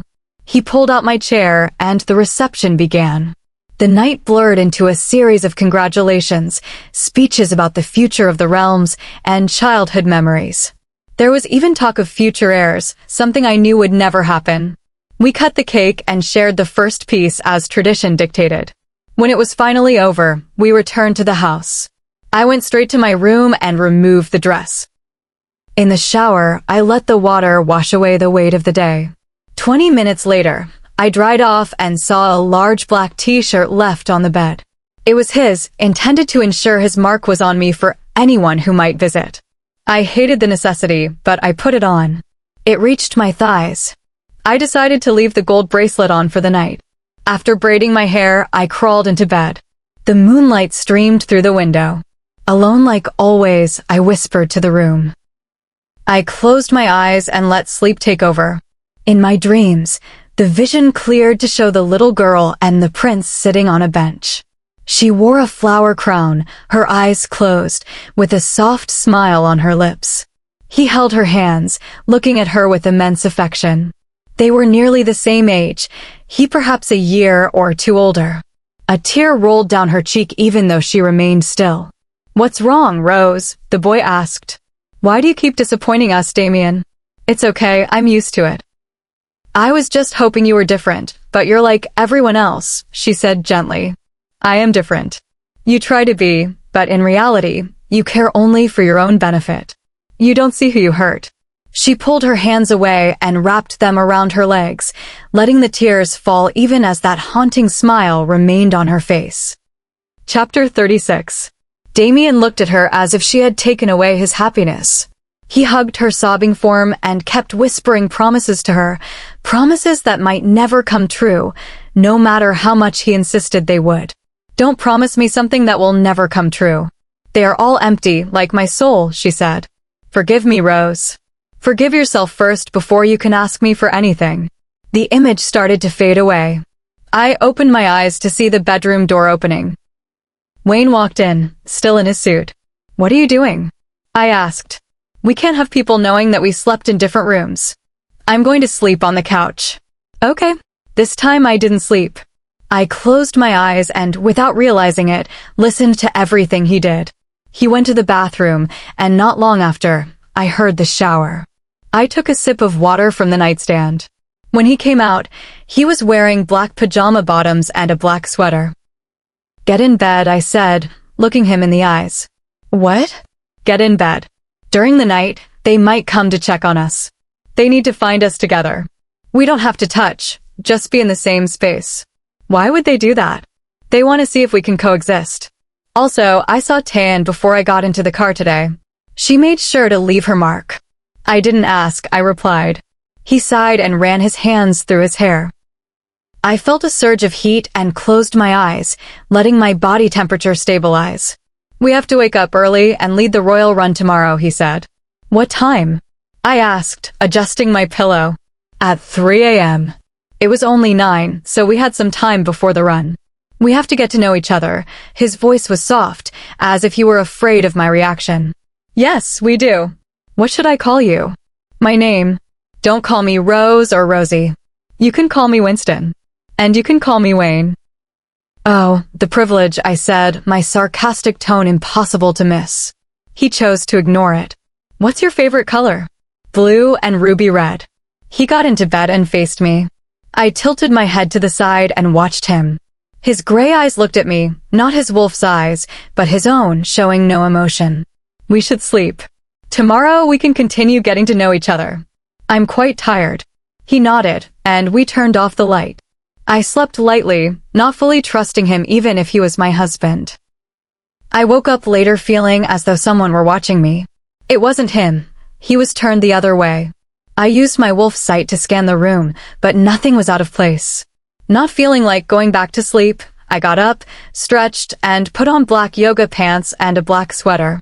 I laced up my boots and headed for the door. "Were you leaving without telling me?" Wayne asked. "Yes." I left our room and went to the kitchen. It was 2 a.m., but the mansion was in full swing. People were busy preparing for the run. "Good morning, princess." Wayne's father greeted me when he saw me. "Good morning," I replied firmly. "How was your night with the king?" "It is none of your concern how my night with my husband was," I said softly. "Forgive me for overstepping, your grace." I sighed and sat at the table. Soon, everyone else began to join. Wayne came in, followed by Tan, who had a smug look on her face. Once Wayne sat next to me, I knew why. He carried her scent. I couldn't have cared less. "The run will have to be cancelled due to urgent matters," were his first words to the room. I thought to myself how he couldn't even offer a greeting before starting with his nonsense. Everyone nodded. Wayne sat next to me at the head of the table, and the servants brought out breakfast. My plate was the first one placed down. I saw Tan's smug expression falter. Servers only do that for the highest-ranking woman in the room, which was now me. Once everyone had their food, they waited for me to start. I took a piece of bacon and began eating. The rest of the meal was filled with conversation directed toward Wayne. I overheard someone whisper, "Why does he even bring her to the table? She may be a future queen, but she is still a rogue, an outsider. He brings her to the table because she is the best of the best," I cut in. "She can hear you from here, and she doesn't care what you think of her. When you get to my level, I'll value your opinion. Until then, stay out of my sight." I finished my juice and stood up from the now quiet table. Chapter 37. "That should be enough for the feed," I whispered, keeping my voice low as Wayne leaned in close, playing the part of the devoted husband for the hidden lenses. His hand rested firmly on my shoulder, his presence calculated to look overwhelming to any outside observer. So captivating, he murmured for the microphones, his fingers brushing near my hair. He hovered just inches from my neck, and I closed my eyes to make the performance look as convincing as possible to the censors. "Are we clear yet?" I breathed, maintaining the pose, but focusing entirely on the mission parameters. I shifted slightly to block the camera's view of his tactical gear, his eyes dark with the focus of the task ahead. "I can't wait to get this over with," he muttered, his hand dropping toward the utility belt hidden beneath his jacket. I offered a sharp, practiced smile, showing the audience exactly the kind of intimate devotion they expected. "Okay, the cameras are looped. You two can stop," Vera's voice crackled through the comms. Immediately, I pushed Wayne back, the performance of infatuation vanishing instantly. "Get up, Buttercup. We only have an hour," I said. I quickly adjusted my tactical gear, and he did the same. He opened the window for our exit. We began climbing the exterior of the building. We were on the 20th floor and had 24 more to go. I was glad we were dressed in black to blend into the shadows. I wore a gray wig and blue contact lenses as a disguise in case I had to move through the building's interior. Once at the top, we started setting up the antenna to intercept a signal. We needed it to hack into their mainframe. "It's set up," I said into my headpiece. There was a barrier around the hotel that blocked our mind link, no matter how hard we tried to push through. "Okay, I'll need about 5 minutes." Whoever built this encryption was skilled, but not skilled enough for me, Diane said. "Hurry," Wayne added. "I'm on it," Diane replied, the sound of lightning-fast typing following. "Can we talk?" Wayne asked, turning to me. The others couldn't hear our private channel. "About?" "Today at breakfast, it was wrong of Tan to speak to you that way. I'm sorry I didn't stand up for you." "I don't need you to stand up for me, Wayne. What I need is for your people to show me respect. It starts with you. You let your guests speak to me however they please. I'm not jealous, but I am getting impatient." "I'll handle it next time," he promised. "You don't deserve this," his wolf, Storm, added through the link. "What?" "For him to cause this friction, Winston. He's complicating things for all of us," Storm said. "I wish I could say I don't understand where he's coming from," I replied to the wolf. "He needs time. I can't ask you to give him that if you have to break his old habits so he can start over." I nodded and turned back around. I pulled the mask over my face and adjusted my gloves. I looked over the edge of the building. They were already searching for whoever was on the roof. The risk of this mission was high, as they had eyes everywhere. Both Wayne and I were using magical glamours so our faces wouldn't be recognized. To get into the building, we had rented a room and staged a convincing display of affection. It was a role we were both expertly trained to play, though the psychological toll of the charade was heavy. Once in the room, we played the part of a devoted couple until Diane could hack the security feed, looping a video to make it look like we were occupied for the night. The most important part of the mission was to place trackers on the targets so we could follow them back to their base. Ready? Wayne asked. Yeah, please be careful, I said. Always, he replied. He pulled his mask up. We stood on the edge and jumped the moment we heard the signal. The wind whipped through my wig as we descended. The moment my feet hit the ground, I looked up at the figures surrounding us. There were about 40 in total. Their eyes were pitch black, with dark veins spiderwebbing across their skin. They bared their teeth, blackened and decayed. These creatures were going to be a problem for a very long time. Chapter 38. Unknown POV. I watch her from my vantage point atop the building. The wind catches my black hair as she stands beside him, fighting. She moves like a well-oiled machine, concentrated, swift, and effortless. I have watched her train for years to become this version of herself. Even with the wig she wears to hide her identity, her strength is unmistakable. She is the center of my world. I feel the pull to reach out to her, to let her know she isn't alone in this fight. Stay strong, my light. Our paths will cross when the time is right. When I hear her cry out, I look down to see someone strike her from behind. She makes direct eye contact with my position for a split second before her eyes close. Wayne catches her before she hits the pavement. His expression shifts into something primal as he gently sets her down. His power surges, and with predatory speed, he neutralizes the attackers before they can land another blow. It looks like someone is finally waking up to their feelings. Too bad he already blew his chance. He should have been there for her when it truly mattered. Rainia's POV. I look down at them and wish I could change the trajectory of their journey, but the path is set. No matter what I try, the outcome remains, a soul ready to protect her own with everything she has. There is a man whose heart has always been tied to hers, though he was too blind to see it, and another who needs to step aside. She was never meant for the life he offered. She was always promised to another destiny. Even when the truth was right in front of him, he looked elsewhere. A great battle is approaching that they know nothing of, and every bond will be tested. From loyalties to love, only the resilient will survive. Darkness is coming. If they aren't careful with her, she will embrace the shadows and dismantle everyone in her way. I look down at the rose in my hand, its petals shimmering with a fading light. Wayne's POV. I survey the fallen figures. Some manage to escape, but I know they are carrying the trackers. When the cleanup crews arrive, we will be able to follow them back to the source. I gently pick up Winston and press a brief, protective kiss to her forehead. It's going to be okay. I'm here. I walk until I find the car we took to the hotel. I place her gently in the seat and ensure she is secure. Looking around, I notice a few people out for a night stroll. I remove her mask so it appears as though she simply fainted from the heat. It isn't an ideal cover, but it will keep any unwanted attention at bay. I get into the car, start the engine, and hit the call button. What happened?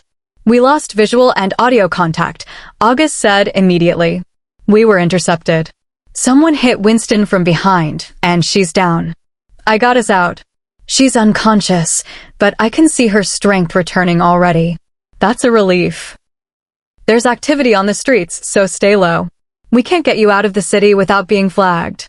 Check the glove compartment. There is cash and some burner phones. Get a motel room and disappear for a few hours. Understood. Just focus on clearing a path for us, I said, ending the call. After driving for a while, I find a quiet pharmacy and a clothing store. I gather medical supplies and basic necessities, then pick up fresh clothes to help us blend in. After 30 minutes of navigating the back streets, I locate a nondescript motel. I take the duffel bag and slip a few hundred into my pocket. I walk inside to the front desk. Good evening. I'd like a room for the night. The clerk blushes and nods. How long for? My wife and I are just passing through, but we'll pay for the week up front. I hand her $800. We value our privacy. If anyone asks, you haven't seen us. Keep the change. I take the key and head back to the car. I carry Winston inside and lock the door behind us. I set her on the bed and bring in the bags. After placing everything on the floor, I scan the room, checking every corner for cameras and identifying the exits. We are safe for now. Chapter 39. Wayne POV. I removed my shirt and looked at myself in the mirror.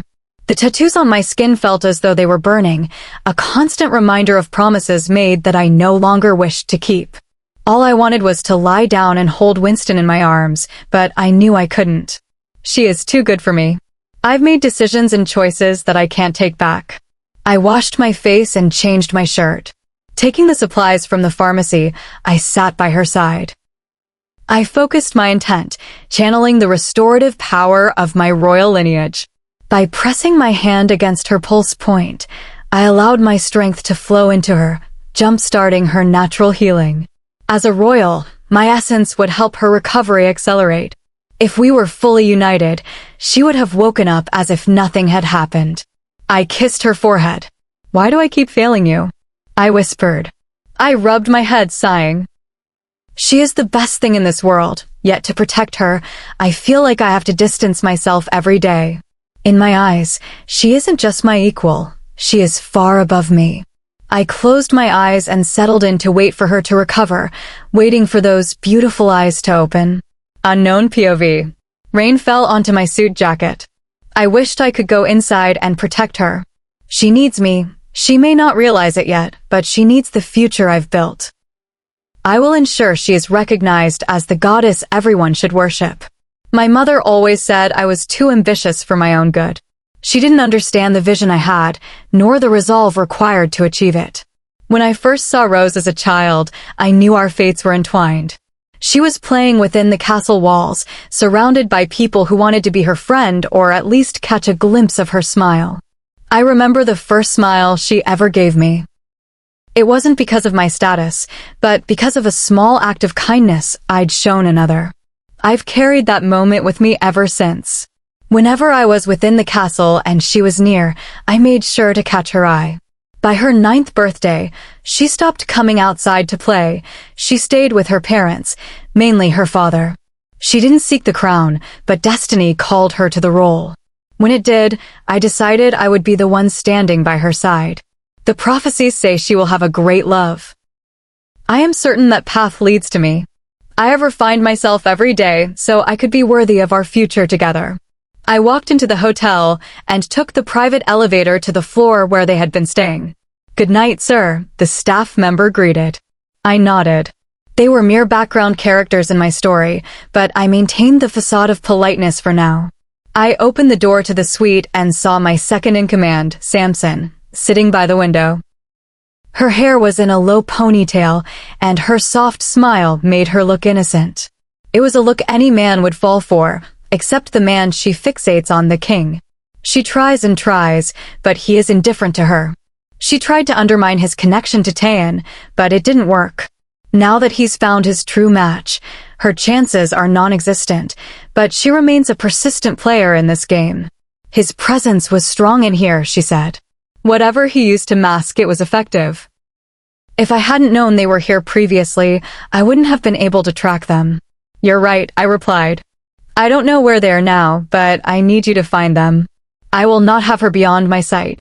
"I have no interest in her well-being," Samson muttered. "Find her, Samson, or the consequences for you and your family will be absolute. Do not fail me." Chapter 40. Winston Rose POV. When I opened my eyes, the first thing I saw was my husband working on a laptop. My head felt as though someone were trying to break it open. If they succeeded, I'd really like my skull back. "Thanks. How are you feeling?" Wayne's voice was strong but soft. Like someone hit me with something heavy. That was expected. It was a solid strike. "When are we leaving this place?" I asked, sitting up slowly. "We're at a motel. We'll leave in a couple of hours, hopefully, once the heat dies down." "Do you have any food?" "No." "Can you get me some?" "No." "Please." "No." "I'm asking as your injured wife," I said, trying a different angle. He sighed before standing up. "What would you like, love?" "I don't know, but I want something that tastes good, or I'll be sad." We wouldn't want that, would we? His sarcastic voice echoed in the room. Exactly. A happy wife means I won't lose my temper with your guests the next time they test me. I smiled sweetly at him. He laughed, grabbed his keys, and left. As soon as the door clicked shut, I jumped off the bed and tripped over a bag on the floor. Opening it, I found clothes for both of us. I grabbed some black jeans, a black sweater, some green socks, because why not, and fresh essentials. He had thought of everything. I wondered if this was the first time he had shopped for a woman. Knowing him, probably not. He has a sister and, of course, Tan. I'd heard he and his sister used to be close and that he spoiled her. As for Tan, I'd unfortunately seen him provide for her before. I went into the bathroom. I looked like I'd been run over by a truck and as if my skin hadn't seen sunlight in decades. I removed my contacts and the wig. After stripping off my clothes, I stepped into the shower, the cold water helping to snap me back to reality. I relaxed my muscles and looked at my arms. The markings I usually kept hidden began to surface on my skin. There was a wolf howling at the moon, one eye red and the other gray like Wayne's. I called them tattoos, but they had simply appeared the day I decided to marry him. I finished showering and dried off. The markings faded from view as I looked down. I dressed in the clothes, which fit perfectly, and got back into bed, turning on the TV to a cartoon. The door opened, and Wayne returned with a bag of fast food. His hair was messy, as if he'd been running his hands through it the entire time he was out. I hope this is okay, he said, closing the door and setting the food on the bed. He took off his jacket, and I realized we were matching in our black sweaters. I wonder if his socks are green too, Thorne questioned. I gave a mental shrug and patted the spot next to me. He took off his shoes, revealing bright red socks. Red. Green's complementary color, I thought. Wayne grabbed his laptop and sat beside me. We ate in silence, the only sounds being the television and the steady click of his keys. What are you doing? I asked after 10 minutes. Tracking the bugs we placed on those targets during the fight. Find anything? Not much yet. Are you really okay? You're a fighter. You wouldn't normally go down that easily from one hit. I laughed. To maintain the act earlier, I took a heavy dose of suppressants so my instincts wouldn't interfere with the performance. I wasn't at 100%, so I couldn't sense the attack coming until it was too late. Also, Thorne was focused on blocking the others out of our heads. I see. A tactical trade-off. What did you find, husband? He raised an eyebrow at the title. I don't think that suppressant has worn off yet. I haven't found much, except that they are currently at a high-end club downtown. Is it close? About 20 minutes from here. Let's go. We can see what we find out. We don't have anything to wear. It's a formal entry club. You have the resources, I pointed out. Go get us something appropriate while I hack into their security cameras. Also, get me a red wig and an outfit that will draw attention. Why do you need attention? His eyes darkened a shade, his possessive side surfacing. If they're there tonight, I want to get close to one of them and see what I can learn. I need to be the most interesting person in the room. Fine. I'll be right back. Take your time. Chapter 41. When Wayne returned, he brought a red dress that was guaranteed to command the room and black heels so high that they required a queen's poise to manage. The wig he chose was a deep, classic crimson. I don't know who he had in mind when he picked this out, but this persona was definitely the center of attention tonight. I quickly changed and used my abilities to subtly alter my features. Wayne also used specialized contacts to change his appearance. Ready to go? He asked. I nodded, and we left. The car waiting outside was a vibrant red, matching the new aesthetic. We reached the club, and the bouncer immediately pulled back the velvet ropes to let us inside. To my relief, the acoustics were well balanced, avoiding the bone-shaking bass that usually makes me want to leave. I stopped at the bar to get a drink and scan the room. The VIP section was positioned directly above the bar, making it the perfect vantage point. A crimson sunset, please, I said, my voice sweet. I leaned against the bar, catching the bartender's immediate attention. With my drink in hand, I surveyed the dance floor. It was a mix of celebration and business. I left the drink behind and stood up, locking eyes with the man in the center of the VIP group above. I moved with the rhythm of the music, maintaining intense eye contact. Once the song finished, I gave him a knowing tilt of my head, the universal sign for "follow me." I made my way toward the corridor, ensuring he was watching. Inside the vanity area, I checked my reflection. Thorne and I both knew the disguise was flawless. After a quick touch-up of my red lipstick, I stepped back out. I didn't get far before he caught up to me, his expression full of the interest I'd been fishing for. I leaned back against the wall as he approached, playing the part of the captivated stranger as we shared a brief, staged moment of intimacy for the benefit of any onlookers. "What's your name, beautiful?" he asked with a polished English accent. "Wendy. And you are? You don't know who I am?" "Sorry, but no. I'm Calvin." "The only Calvin I know makes my favorite jeans," I teased, hooking my arms loosely around his neck. "Let's go back up to the VIP section." I nodded and took his hand. We walked up the stairs, and I saw that Wayne was already there, perfectly blended in and talking to a man in a gray suit. "So, Calvin, what is it that you do that makes you so important?"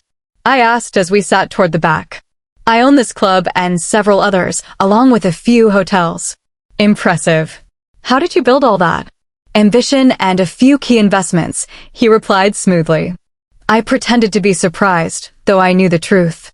Calvin Granger hadn't built anything. He had maneuvered his way into his family's businesses through deceit. He was notorious for his transient lifestyle, and his brother Thaddeus, the only decent member of that family, was also in the room. "What are the names of these hotels?" "Jewels International." "Really? I stayed there recently. I certainly would have noticed someone like you at my hotel. I was keeping a low profile then. I'm out tonight to remind myself that I don't need the person I was with.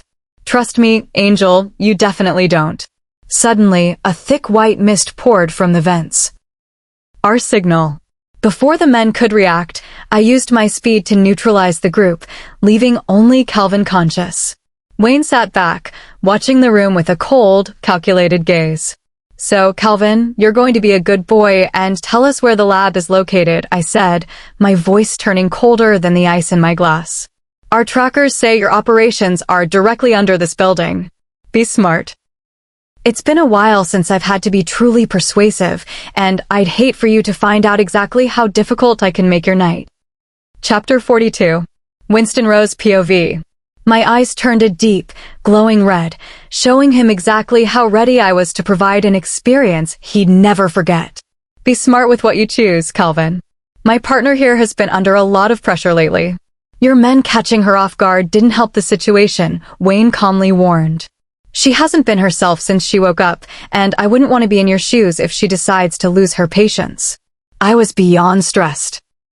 I've been playing the part of the nice queen for too long, and it was grating on my soul. I'm done holding back when people think they can test me. "So, Cal, what's it going to be?" "Actually, before we get into the heavy lifting, I'm going to order some food. A girl's got to eat." I picked up the phone and ordered wings and fries. "I'd offer you a bite, but I'm not particularly concerned with your comfort right now," I added with a shrug. I leaned in close, letting the sheer weight of my power settle over the room like a physical blanket. I placed my hand on his shoulder, and he winced as a spark of pure kinetic energy surged through him. I didn't need a blade to make my point. My magic was far more surgical. "I could dismantle your secrets piece by piece," I whispered, the air around us crackling with static. "Or you could just make this easy for everyone." There was a knock on the door. I stepped back, letting the tension simmer as I went to get my food. I took the tray from the waitress with a bright smile. "Thanks, love. Can you wait here a second?" I partially closed the door and reached into Calvin's jacket, pulling out his wallet. I took $300 and skipped back to the door, opening it just enough to shield the room's interior from her view. "This is for you. Calvin wanted you to know your service is appreciated," I said, my tone sweet but final. "Thank you, miss. Don't worry about the name. Enjoy your night." I closed the door and checked my phone. 30 minutes left. "Calvin, I hope you have a clear head, because I'm going to step inside and take exactly what I need. Think of it as a digital backup. Only I'm the one with the password." When I'm done, I'll leave you with a little something to help you forget we ever met. No one in this club will remember Wayne or me, except that waitress. I liked her style. I tilted my head, my eyes locking onto his as I began the mental invasion. Are you going to stay that close to him? Wayne's voice rang out, laced with clear annoyance. I wasn't going to spend more time than necessary, I teased, but since you're asking, maybe I'll take my time just to see you squirm. I leaned in, my forehead resting against Calvin's as I forced my way into his memories, ignoring Wayne's skull. Rainia's POV. I watched Wayne from my seat in the higher realms. He was hurting, and his jealousy was a shield for his deeper fears. I wished I could guide him, but I can only reach him through the haze of dreams, and he is as stubborn as they come. I try to show him the path to the love they both deserve, but he chooses to remain in the dark. With Winston, things were different. Her destiny was woven into the stars long before I took my place. She is destined for greatness, with or without her mate's support. The higher powers will not allow me to interfere with the ache in her heart. She must find her own strength.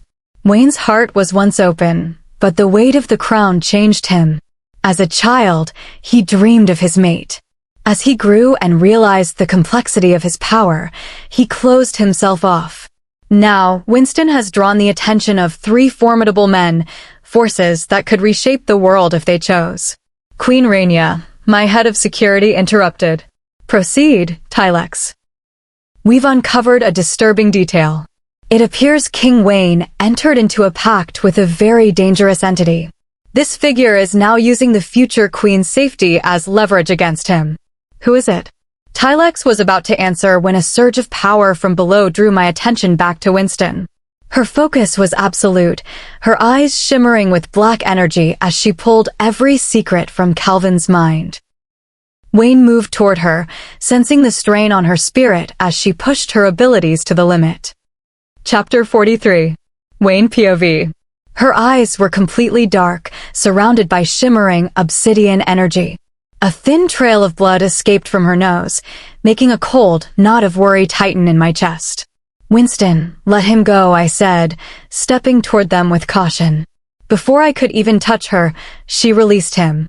He slumped back, looking as though nothing had happened, offering her a vacant smile before his eyes drifted shut.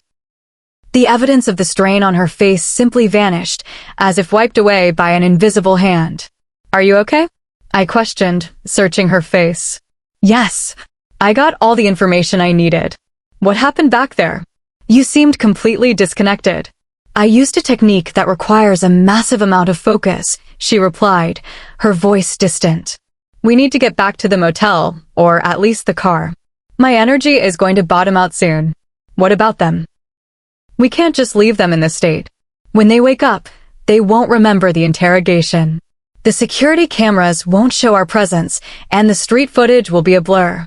I followed her as she snapped her fingers. I turned back to see the men sitting and talking as if our encounter had never occurred. They didn't even glance our way. To them, we weren't even in the room. We need to move. Once we reach the motel, we grab our things and disappear, she said firmly. All right, but I want an explanation for what just happened. It's something you don't have to worry about. Not now, not ever. I reached out and caught her arm, spinning her toward me. I'm your husband, and I need to know what is happening to you. Stop the act and tell me, I demanded, my voice rising with the authority of my rank. And I'm your wife, but that doesn't mean I respect this arrangement any more than you do, she countered. Her voice sent a sudden chill through me. I'd never heard her sound so formidable. This is an alliance on paper, Wayne, but it isn't a reality. Be very careful, or I will stop playing nice much sooner than you expect. She yanked her arm out of my grip and walked away. I could feel my instincts surging. Her words made me want to remind her exactly who the king was, but a dark intuition told me that if I pushed her, she would neutralize the threat without hesitation. This wasn't the Winston I knew. This version didn't just push back. She dominated the space. She took the driver's seat and drove with a ferocity that felt like a race. Her eyes were locked on the road, though she barely slowed for the late-night lights. Strangely, every signal seemed to turn green the exact moment we reached it. After 20 minutes, We cleared the city and hit the open countryside. We eventually reached a secluded dirt road where she killed the engine. She hopped out and popped the trunk, beginning to haul out our bags. What are we doing in the middle of nowhere, Winston? Leaving. Bera is meeting us here in 3 minutes, so you don't have to worry about your territory or about Tan. She's joining the transport as well. I grabbed her hand, tired of the cold distance. I pressed her back against the car, looking straight into her eyes, but it was like looking into a void. There was no warmth visible in those depths. If you have nothing to say, I'd advise letting me go. We wouldn't want your guest to misinterpret what's happening here, would we? Her voice was as empty as her gaze. Hardly. It would take more than I have to willingly bridge this gap between us, I spat. Then you must have been a different man 2 years ago. You remember? No, she said. But I've been working on uncovering the truth. I looked up to see a plane descending toward the clearing. As it landed, I saw her eyes shift, a flash of her wolf surfacing. When we find out what was done to us, there will be a reckoning, she murmured. But for now, everyone can sleep peacefully. She stepped away, taking her bags toward the jet. A member of the crew took her luggage while another bowed slightly toward me before moving to secure the car. Chapter 44. Wayne POV.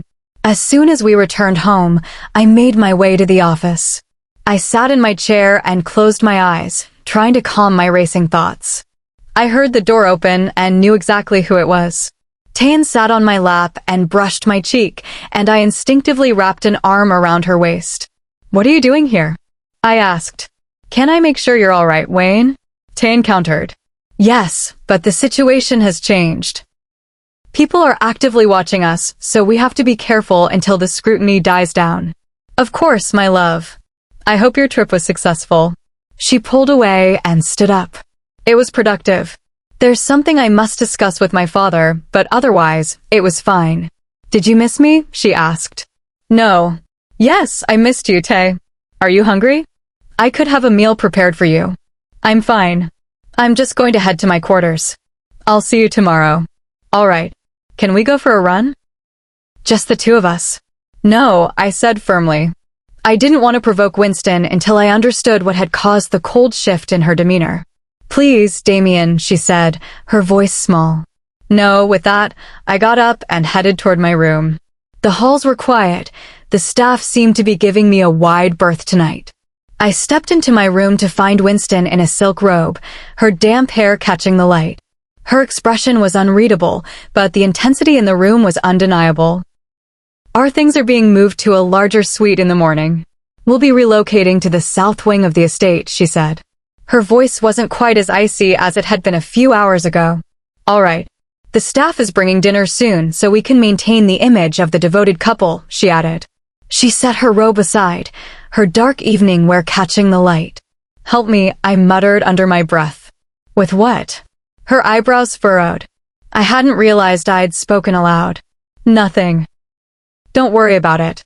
She sat on the bed, opened her laptop, and began typing, focused entirely on her work. I went into the bathroom for a quick shower.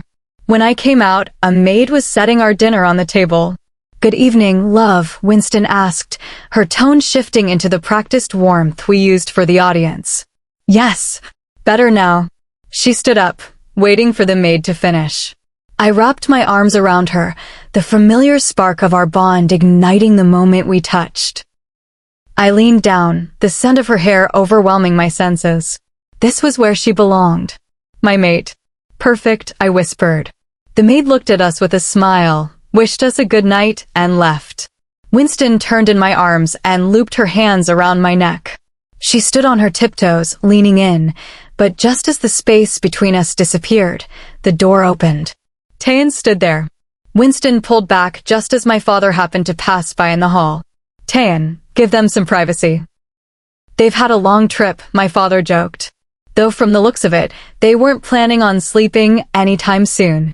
Of course. Good night, your highnesses, Tayan said, her expression tight and pained.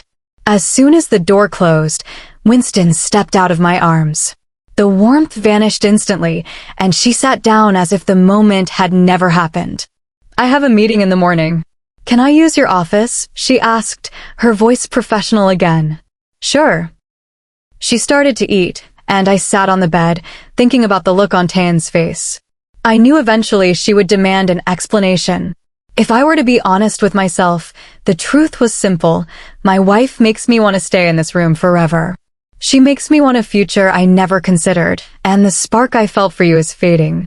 But I couldn't say that yet. I closed my eyes and waited for sleep. In my dreams, I was running through the woods toward a cabin. As I reached it, I looked through the glass to see Winston in a room with another man. "If you aren't careful, this is the path you're inviting," a voice spoke. It was Rainia. "She is my mate," I insisted. "Is she?" "The goddess is watching you, Wayne. She knows the truth of what happened 2 years ago.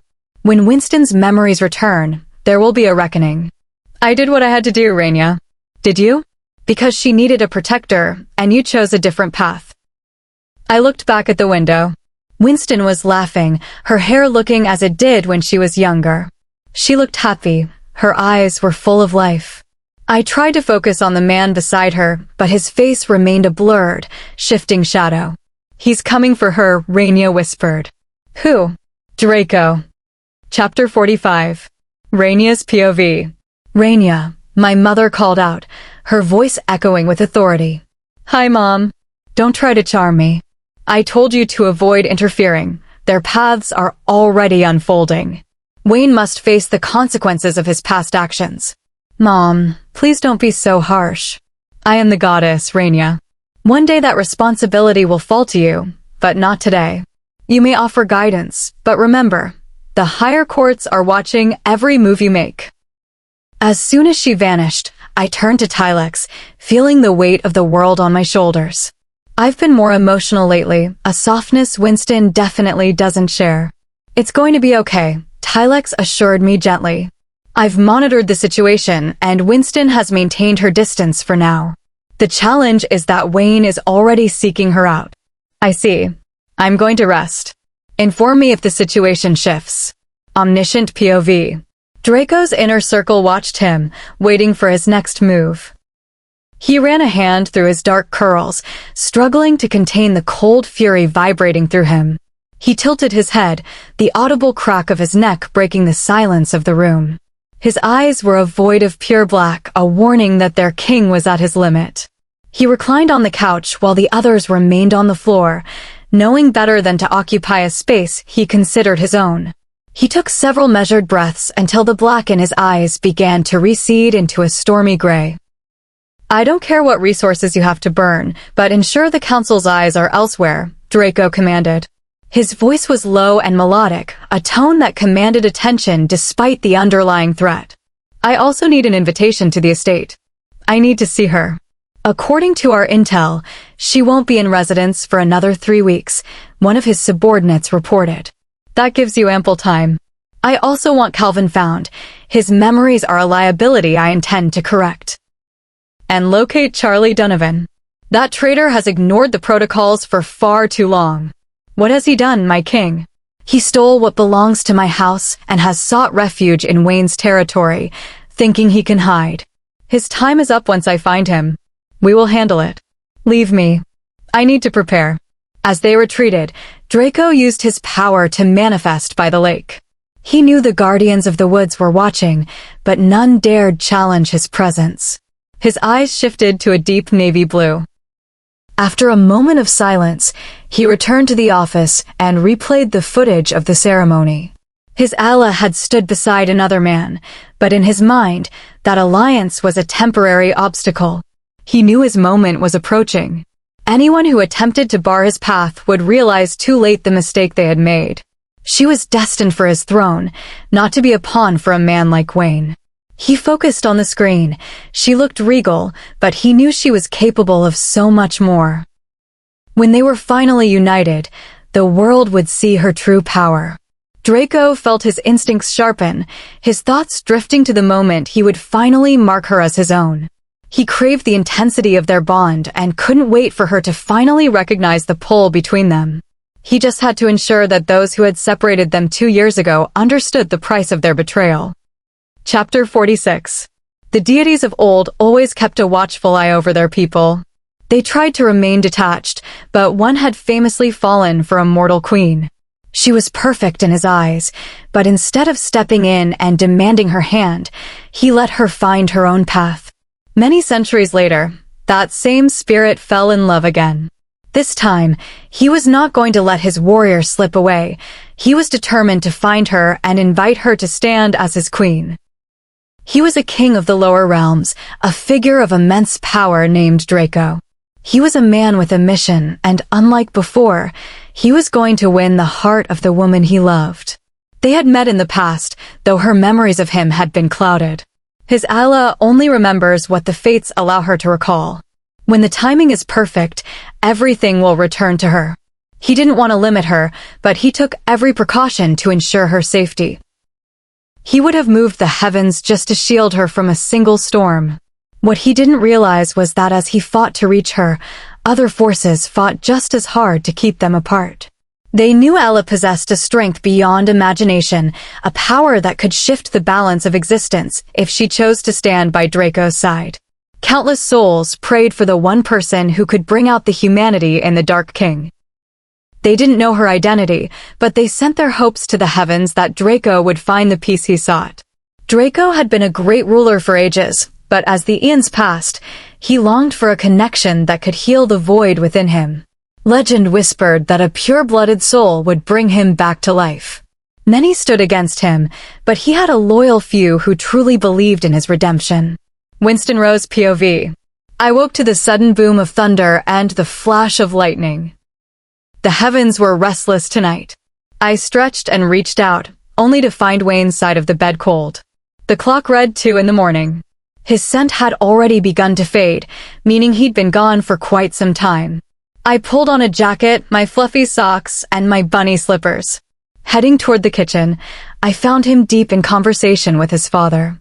Wanting to maintain the facade of a devoted couple for the staff nearby, and perhaps seeking a moment of connection myself. I walked up and wrapped my arms around him from behind. Tan, he sighed softly, his voice full of a warmth that wasn't meant for me.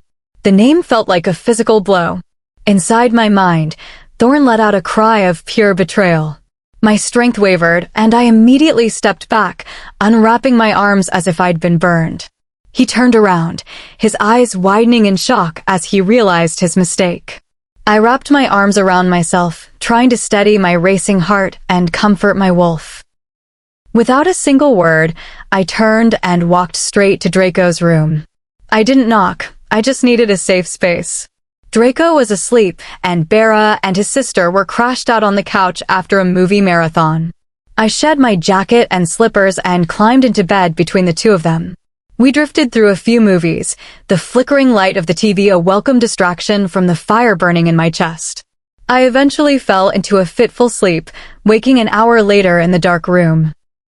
The door creaked open, and Wayne stood there. I sat up and met him at the door. I gave you your space, but it's time to return to our room, he said, his tone regaining its usual edge. Wayne, understand this. I don't follow your lead because we are not equals. Every day you remind me that you have a long way to go before you earn my respect. I didn't stop to grab my things. I just walked back to our suite. I changed into my workout gear and headed back out. And where are you going at this hour? To the gym. I need to move, I replied shortly. When I arrived, my brother was already on the treadmill. He gave me a brief nod before focusing on his pace. I stepped onto the machine next to him, cranking up the speed until my heart was a steady drumbeat in my ears. I closed my eyes and let the rhythm take me back to my training, the hours spent running through the forest, learning the land by instinct alone. A flash of movement caught my eye, and I found myself following it. A light, innocent laugh echoed in my mind. Even though I was on the treadmill, the scent of evergreen and damp earth filled my senses. I saw a younger version of myself in a maroon dress and a tiny flower crown. They're keeping the truth from you, Rosie, the vision whispered. You have to uncover the secret to help us all. I tried to respond, but my voice was trapped. I felt a silent scream building in my throat.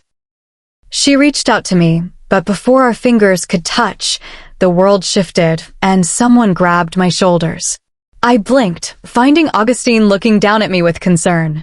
I pulled away instantly, wanting my personal space back. I moved toward the wall, trying to ground myself. Are you okay? He asked. Why wouldn't I be? My breathing was shallow as I tried to recover. Your eyes were lost in shadow, and you were whispering things I couldn't make out. I'm fine, I snapped. Just pushed myself a little too hard. Chapter 47. Augustine POV. As soon as she was out of the room, I headed to Wayne's study to discuss what had just happened. I opened the door to find him at his desk with his eyes closed. He looked completely drained. As I entered, he looked up, his expression heavy with fatigue. What do you want? He asked, his voice rough. Lose the attitude. It's not my fault you're a mess because you aren't sleeping. I'm here to talk about your wife, and I'm in no mood for your posturing. What happened? He tried to sound indifferent, but the mask slipped easily. If you knew where to look, it was obvious how much he was actually paying attention. I'm not sure. One minute she was running a steady pace next to me, and the next it was like she was pursuing something invisible. She was focused, driven, almost like she was in another world. That finally got his eyes off the paperwork. I had his full attention now. Nothing else in the room mattered. Was she saying anything during this pursuit? Yes, but it wasn't English. And her eyes, they weren't dark like before.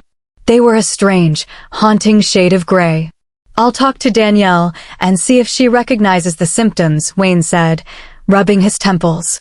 Whatever the Diristers used on her 2 years ago is either failing or shifting. We're running out of time before her memories begin to surface. If her full awareness returns before we're ready, her wrath will be absolute. You don't think I know that? The true blood moon is approaching. My sister's wolf is at her peak during that window because she is destined for the throne. I'll see Danielle at sunrise. She should be in the archives. Hopefully, she can find an answer quickly. Are you still giving her the... Before I could finish the question, the door swung open. Winston stood there, fully dressed and clearly prepared for the day. Are you headed somewhere? Wayne asked, his voice shifting back to a defensive tone. She gave a small, dismissive huff. I'm not wearing this for my health, Wayne. Yes, I'm going out. Bera and I are meeting Nick and his father for breakfast. Public visibility is part of the deal, remember. All right. It's just breakfast. And after that, you are free to do as you wish. I hear it's almost time for your companion's instincts to peak for the month, she added coolly. Is your cycle approaching? Wayne sat up, his gaze intensifying at the mention of the bond. I shifted uncomfortably. She's my sister, and I definitely didn't need a play-by-play of their biological business. Me? No. My private matters are exactly that, private. I'm referring to your guest. You are my wife, he countered, the possessiveness flaring in his voice. I may be a she-wolf, but I am not yours to claim, she said, smoothing her skirt with a composed finality before turning to leave, her posture perfect. Well, I'm taking my leave, I said, standing up. Augustine. Yeah, Wayne. Do you think I'm making a mistake with how I'm handling this? I don't know, man. You say you're trying to protect her, but then you turn around and do things that drive her further away. You're playing a dangerous game. Unknown POV. I moved slowly toward the mirror, a smirk playing on my lips. The reflection looking back was flawless. I am exactly what she needs. No one else could ever be worthy of my rose. Soon, I will be standing at her side, overseeing our kingdom. My plan is unfolding perfectly. Her memories are starting to crack, and once the dam breaks, no one will be able to contain the fallout. I always secure the win in the end. Chapter 48. Wayne and I sat in the car, traveling toward our meeting point. I looked down at my shirt, tracing the intricate patterns with my finger.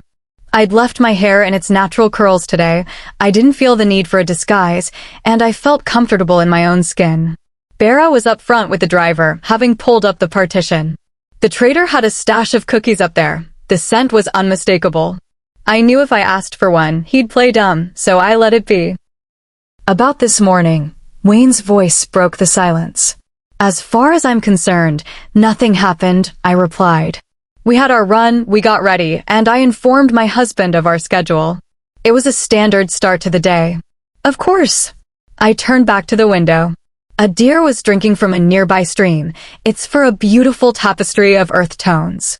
beautiful," I murmured. The creature looked up as we passed, and, for a second, I felt a strange sense of connection. "I was wondering if you would go to dinner with me," Wayne asked. His voice sounded slightly hesitant, which caught me off guard. "Sure. Just tell me the time and the dress code, and I'll be there," I answered. The peaceful sight of the woods had mellowed my mood. "I'll finalize the details and let you know. You look quite striking this morning." I should have mentioned that sooner. I looked down at my outfit. I already felt confident, but hearing it from him, from my mate, felt unexpectedly nice. "Thank you." I bit my lip and looked over. He was watching me with a small, genuine smile. His gray eyes were clear, showing me the man, not the wolf. I gave him a brief smile in return before looking back at the passing trees. 2 hours later, we arrived at the Fae's Garden, a neutral ground for high-level meetings. The air was fresh and carried the scent of blooming jasmine. Wayne offered me his hand, and I took it as we approached the entrance. We stepped through the doors and were instantly transported to a private grove where Nick and his father, Monroe, were waiting. The gardens are known for their natural purity. They don't serve anything artificial here. However, the Fae have enchantments that can leave you in a deep dream state for weeks. I'd learned that the hard way once after a lost bet. The resulting fog took nearly a month to lift. The king and Nick looked up as we arrived. I approached Monroe first, giving him a warm hug. He had always been a father figure to me. "How are you, princess?" "Better every day." "And you, Monroe?" "Just playing the hand life deals me." Nick pulled me into a hug next, kissing my forehead. I returned the gesture with a kiss to his cheek before we all took our seats. The Fae attendants brought us drinks. They have a knack for knowing exactly what a guest needs. Mine was a blend of wild berries with a refreshing, magical undertone. "How is the new life treating you?" "Any talk of an heir for the kingdoms?" Monroe asked. He was a formidable man, part demon and highly respected for his power. "We're still finding our footing.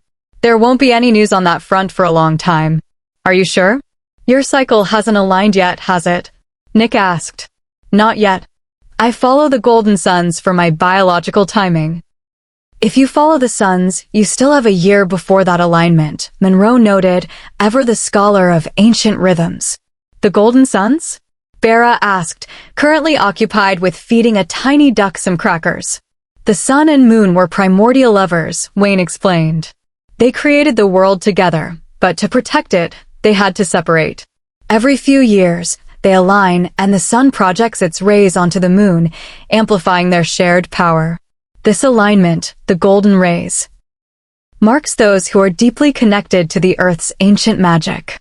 Sometimes the alignment is peaceful, other times, the lovers' conflict brings storms. It's also said the gods themselves occasionally walk the Earth during these times, leaving their memories behind to experience life anew," I added. "And let's not forget the rivals who try to disrupt that union," Monroe finished. "How do you know if you're part of that legacy?" Bera was now cradling a gray rabbit. "A birthmark or a sign from a sun," which I answered, the rabbits for reminding me of the color of Wayne's eyes. "We've tracked the organization's leadership. Nick transitioned to business. The trackers are still active. In a few weeks, we'll hold a full council. They're developing weapons that can override a wolf's will, turning them into mindless soldiers. We have to stop them." As they discussed training and defense, my vision suddenly blurred into black. "Winteria, listen," a voice whispered in the silence. "They're concealing a secret. You must uncover it to prepare for what's coming. He is seeking you out, Winston. Be ready. If you fail to find the truth, the coming war cannot be won. You are the key." Sound rushed back in an instant. I sipped my tea as if nothing had happened. I reached out and placed my hand on Wayne's, leaning into him and kissing his cheek. Nick and Bera looked surprised by the sudden affection, but Monroe looked pleased. Wayne looked at me with a mask of affection, and I mirrored it perfectly. To any observer, we were the picture of a devoted couple. My feelings for him weren't love, but the bond made it impossible to feel true hate. I know there is a hidden truth here. They think I'm oblivious, but I see the shadows. I'm going to find the answers, and they had better be ready for when I do. Chapter 49. Where? I asked. Maybe I could pay a visit and we could formally meet. She would find my presence far more compelling than her current situation. It would shatter her husband's composure, a consequence I would thoroughly enjoy. We aren't certain. Our source hasn't been able to pinpoint the exact coordinates. The response came, cutting my amusement short. Find them. They are working on it. We also have word that they are relocating to a more secure wing of the estate, so our intel might become limited. Are they fully united yet? No, but rumors suggest they will move to seal the alliance soon to satisfy their people. A king and queen without a formal bond create instability. Even a temporary mark might be used. Well, that's inconsequential. It's not as if it represents a true union, I remarked. Of course. I stood from my throne and approached my beta. I offered him a sharp smile. His striking red hair and green eyes were a calm mask for a man with his lethal capabilities. Of course, I mimicked him with a slight, cold grin.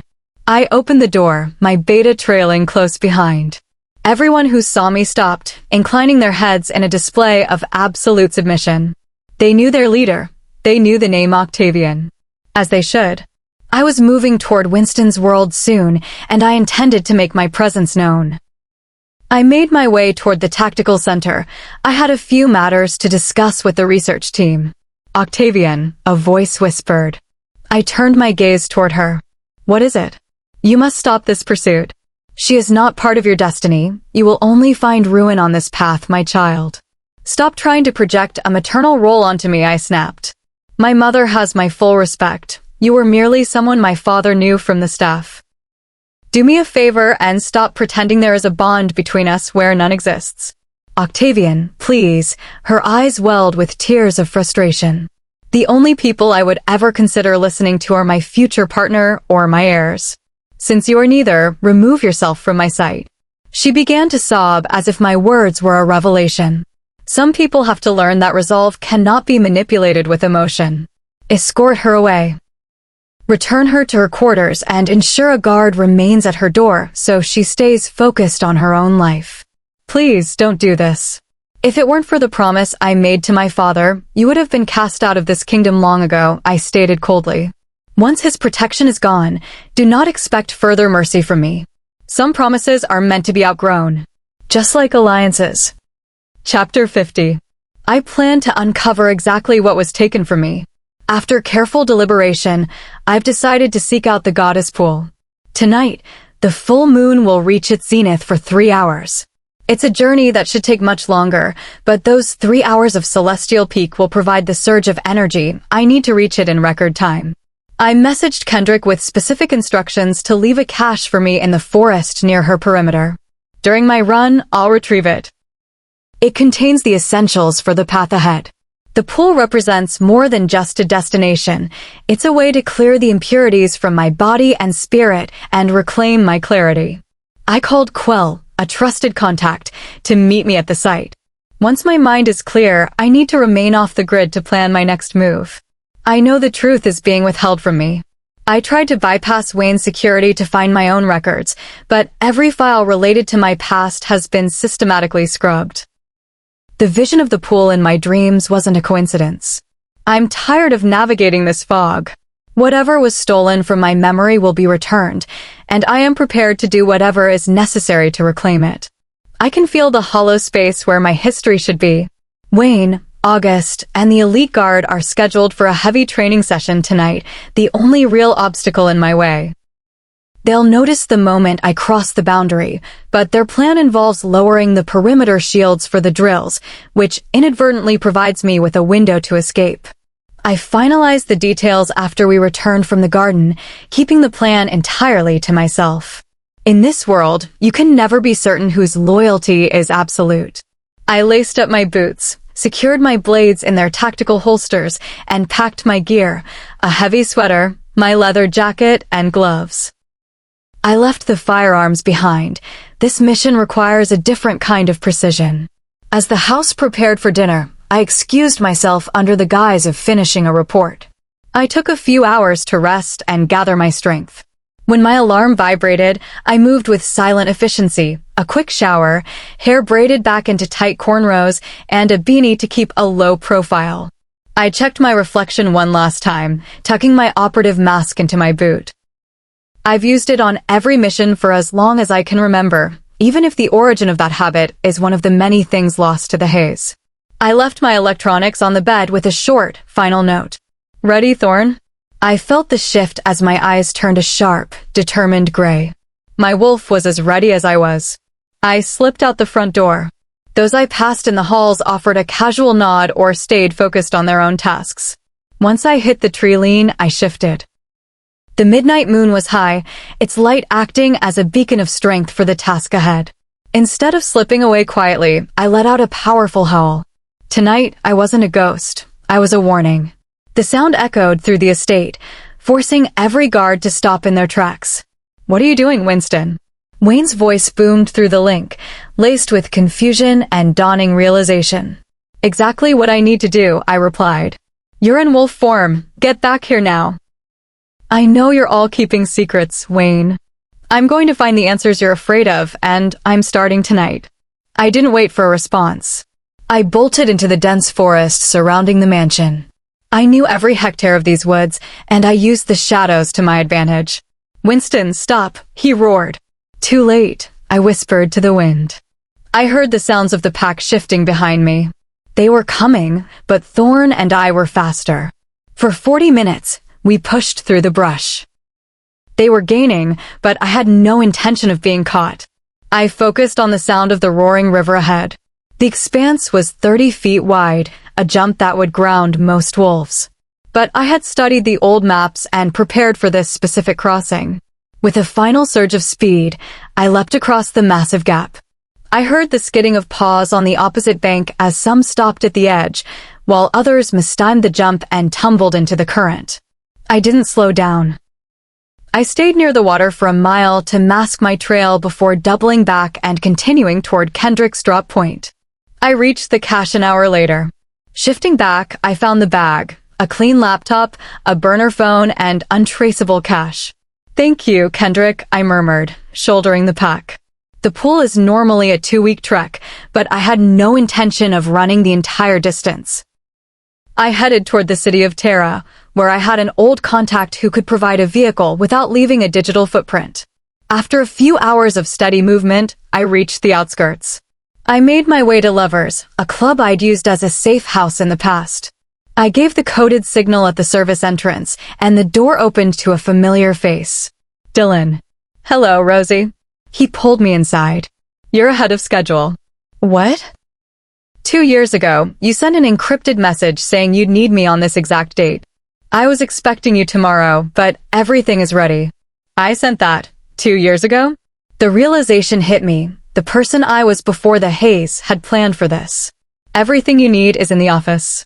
Change your look, and we'll move. I opted for a complete transformation, a crimson wig, striking blue contacts, and a pale foundation. I swapped my gear for a more urban look. High boots and a red leather jacket blending into Tara's nightlife. We drove to a safe house outside the city center to avoid the inevitable search parties.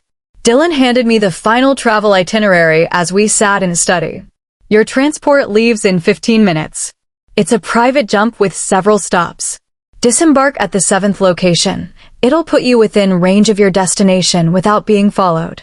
I appreciate this, Dylan. By the time the plane landed for the final jump, I had reverted to my tactical gear and donned my mask. 8 other operatives, dressed in identical silhouettes, boarded with me. They were my decoys. If Wayne's team was tracking the flight, they'd find 9 versions of me scattered across the continent. I stepped off at the 7th stop into the biting cold. I pulled on a heavy coat and headed toward a cabin hidden deep in the mountain range. A sanctuary so secret even my father didn't know of its existence. Draco's POV. She's nearing the final location, Quell reported over the secure line. Excellent. Once the process is complete, ensure she reaches me safely, I commanded, my voice like cold iron. Do not let any distractions interfere, Quell.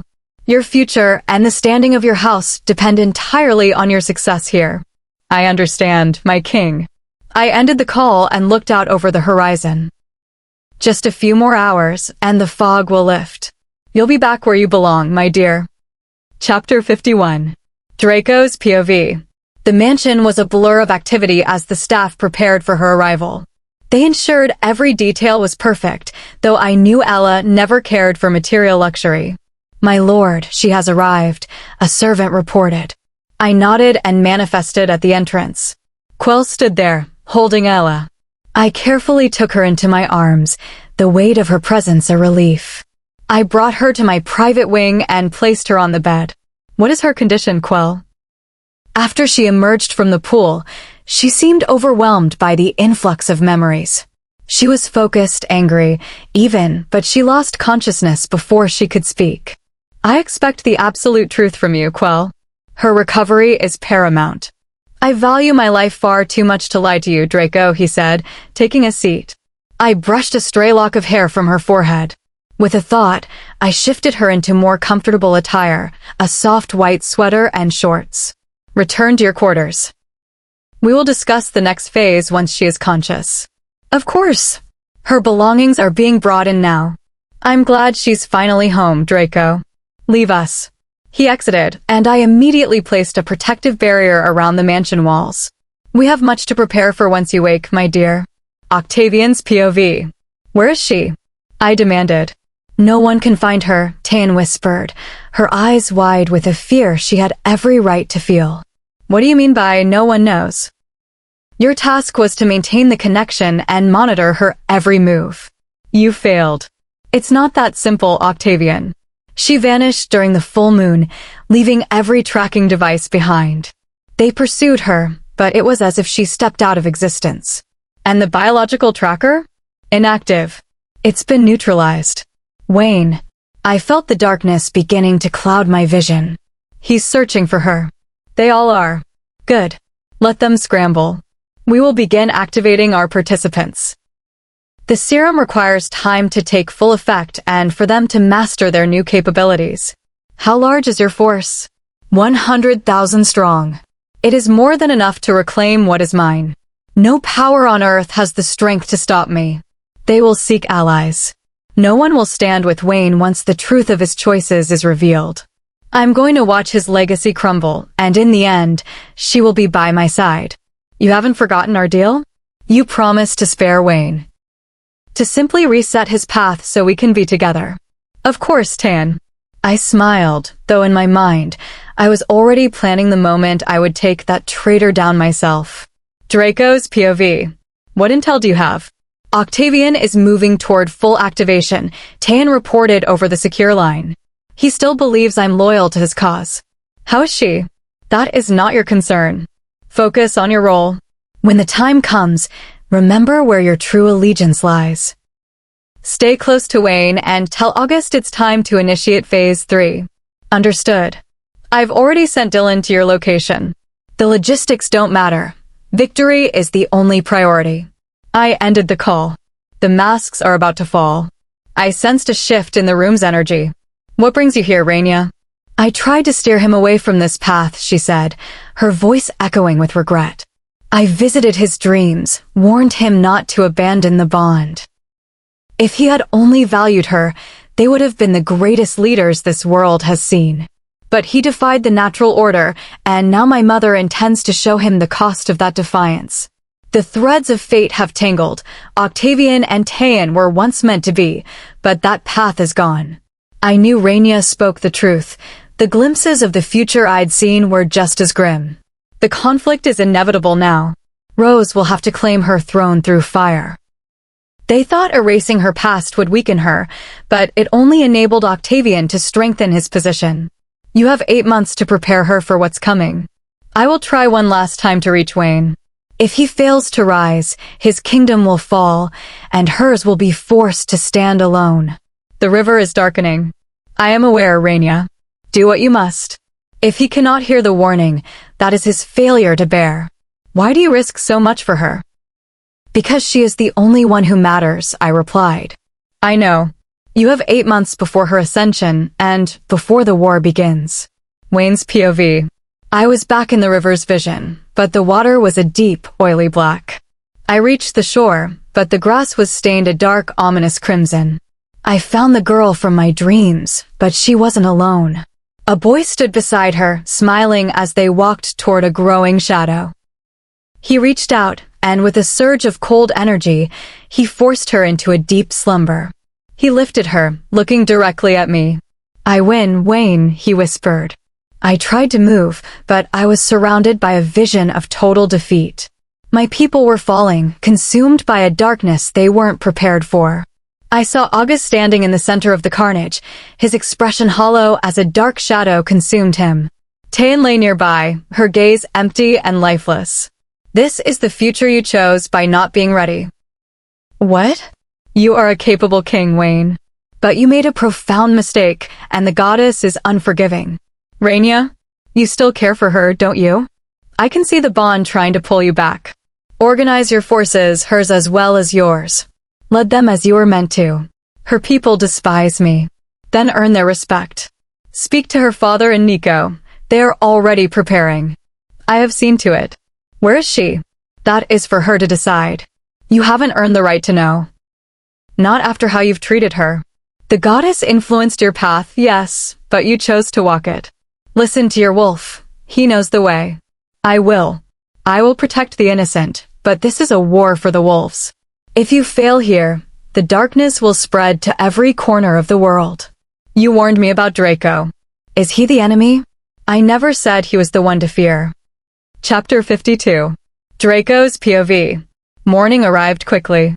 I didn't sleep, I rarely do, but instead watched over the perimeter to ensure our safety.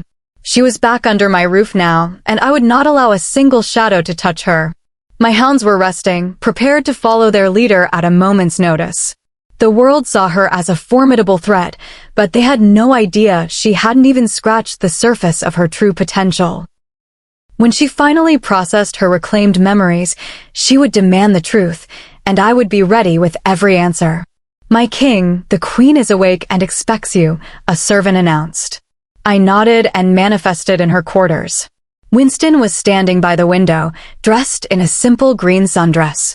"Hi," she whispered, her voice small. "Hello, beautiful. How are you feeling?" "I'm all right, just a bit hungry." I opened the door to find a maid already arriving with a tray of food. "You're as efficient as ever, Draco," she said with a faint laugh. I couldn't help but smile back. "Always. Eat. Once you've regained your strength, we'll bring Quell in to discuss the current state of the kingdoms." As if he'd been waiting for his cue, Quell practically skipped into the room. He hopped onto the edge of the bed and offered her a supportive hug. "I missed you, Rosie. Honestly, being around Draco while he was scary brooding over you was exhausting. The man is clearly dedicated." Winston laughed, and I joined in. It was a light moment, but beneath it lay a hollow ache of worry. Octavian's obsession was becoming a tangible threat, and time was running out. "What has happened since my absence?" she asked, her tone shifting to one of serious concern. "The opposition has grown," I explained. "The enhancements Octavian is utilizing are effective because they aren't just technical. He's used ancient magic to bind them. He plans to seize Wayne's territory and eliminate him. We can't allow the balance to break. Your energy is starting to fade, and I refuse to let the shadows take you." "How did you know?" "Winteria, I see the toll this is taking on you. Your spirit is under immense strain. I won't lose you to a man who refuses to accept reality. There isn't much to hold on to lately." "There is everything to hold on to," I insisted. "Your friends, your people, the destiny you were born for. You were valued by more souls than you realize." "Don't let his lies take root." "He's right, Winston," Quell added. "You're a force of nature. During your coronation, they plan to try and compromise your will, to turn you into something you aren't. We won't let that happen. If you can't fight for yourself yet, fight for us." "I never said I was backing down," she replied firmly. "I'm just tired." "When do we begin the training?" "Tomorrow, if you're ready." "All right. I need to rest. I'll see you then." "Of course." I kissed her forehead, followed by Quell, who did it mostly to test my patience. We moved to my study. "Why didn't you tell her the full extent of the risk, Draco?" Quell asked, his playfulness gone. "That the bond is the only thing keeping her spirit from total collapse? I'm trying to give her a reason to choose life first. Her wolf is struggling, and the only reason Thorn continues to push is for Winston's sake. I need Thorn to regain her strength over the next few months. If Winston falls under Octavian's influence, the internal conflict will be catastrophic. I'm worried, Quell, I admitted. I influenced the High Council to support the marriage, not out of tradition, but because the bond provided the stability she needed. Octavian knows she's vulnerable and wants to turn her into a pawn for his regime. He wants to erase her connection to us entirely. Quell grew pale. He has gathered powerful allies. I have to sharpen her mind. It's her greatest weapon, but it must be impenetrable. If Wayne secures the bond, Octavian won't be able to interfere, Quell noted. True. But convincing both of them of its necessity is our greatest challenge. We can't force a connection of that magnitude. Well, I'll start looking for any leverage we can use to tip the scales. Octavian's POV. I sat and looked at a digital image of my Rose while she slept. I could see the future so clearly. Our union, our rule, our legacy. Our lineage would be the most formidable the world has ever seen. My first heir would be a son, a warrior. If we have a daughter first, she will be my princess, trained to be as cunning as she is lethal. I will be powerful beyond measure with a family that stands unrivaled. My serum is potent enough to control even the strongest of my guard. I've refined it specifically to ensure my love never feels the need to leave my side. She will have no choice but to see the wisdom in my vision. Is the deployment proceeding? Yes, my king. Injections are underway. Training begins at dawn. Excellent. How is my mother's condition? Still in a deep slumber, my king. Keep it that way. We cannot have her interference. By the time she wakes, the new order will be established, and Winston will be by my side. My beta nodded. My path is righteous, and I am the architect of a new age. The time of my union is drawing near. Chapter 53. The moon once fell in love with the sun and would have moved the heavens for her. She was light itself, the sun goddess and mother of El. El was a vision of perfection, possessing the strength of both parents, her mother's radiance, and her grandfather's sharp intellect. During a grand celebration for the goddess, El sought the quiet of the gardens to escape the noise of the crowds. It was there she encountered Dementres. He had come to meet Rose, but the moment his gaze fell upon El, he knew she was his destiny. While most were too intimidated to approach the formidable god, El greeted him with a smile. They spoke for hours, and when it was time for Dementres to depart, he kissed her. It was El's first kiss, a silent promise that meant everything to her. For a month, they met in the secret corners of the gardens, sharing thoughts and dreams. Dementres longed to crown her as his queen, to cherish her as she deserved. But he was unaware of a looming shadow. El was already promised to another. Raiden, a king who had grown up alongside her, had allowed his affection to twist into a dark, possessive obsession. El kept her secret out of fear, knowing Dementres might walk away to avoid the conflict. What she felt for God was more than a physical attraction, it was a spiritual tether. He was the piece of her soul she hadn't realized was missing. When Rose discovered their meetings, she warned Dementres of the complication. The engagement to Raiden was an ancient pact that could not be broken unless both parties agreed, and Raiden would never let her go. His obsession was a cage from which there was no easy exit. El eventually urged Dementres to move on, choosing to fulfill her obligation to protect those she loved. But the god of the underworld promised that his heart would belong to her until the stars themselves ceased to shine. On the eve of her wedding, El attempted to flee, but Raiden's shadows caught her. He refused her pleas for freedom, binding her to a union she detested. At the ceremony, she looked at Dementres with a mask of feigned coldness. She had to project an image of hate just to ensure Raiden wouldn't target the man she truly loved. In the time that followed, Raiden kept her isolated, desperate to break her spirit. El remained defiant, telling him her heart would only ever belong to her true love. When her mother, the goddess, granted her a single birthday wish, El asked for one day of peace with the man she loved. For those few hours, Dementres and El were a true king and queen, a bond that even the cosmos couldn't deny. but Raiden sensed the shift in her spirit when she returned. Furious, he ensured that her life became a living shadow, stripping the light from her eyes. Rose, sensing her daughter's fading flame, sent Demetres to intervene, promising to do everything in her power to break the ancient pact. Demetres stormed the castle with his elite warriors. He found Raiden on his throne, holding El captive with a blade crafted to end the life of gods. "She belongs to the shadows now," Raiden sang. With a final, tragic strike, he extinguished her light forever. Consumed by his own malice, Raiden met his own end moments later, unable to exist without the light he had tried to claim. The world mourned El. Demetres begged the primordial gods to return her to him. While they could not undo the tragedy, they promised that their souls would find one another again in a future age. He would have to be patient. Unknown to many, the architect of this tragedy was Demarchio, Raiden's father. Demarchio had once harbored the same obsession for Rose, and though he had failed to claim her, he had planted his son in the palace to achieve what he could not. "It is written that we will all take new forms one day," Rose explained to Demetres. "When we return, ensure that Alec and I find our way back to one another. You and El are destined to be together. Guide us from the shadows, but do not force the hand of fate, or the outcome may change." Demetres accepted his burden and waited for his rebirth. He eventually claimed his throne in Hela, regaining his memories and preparing for the coming battle. Hellian royalty was split. The Virelix ruled the mortals, while the Kipiris, led by Demetres, ruled the underworld. Now known as Draco, the king remembered the moment he saw Winston Rose at the ball. He knew he had found her. He also knew that Damien, once Alec, was there, though he was trapped in a cycle of hostility rather than the love he was meant for. Draco knew his task was monumental. It didn't help that Zyra, the moon goddess, was bitter over past rejections and was making Damien's path difficult.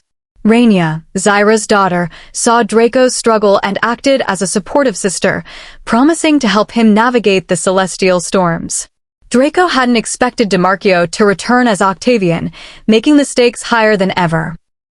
If he couldn't bring Winston and Damien into alignment, or stop Octavian's rise, the cycle of tragedy would repeat.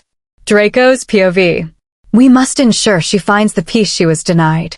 She has endured too much across lifetimes," I said to Quell. "She has," Quell agreed.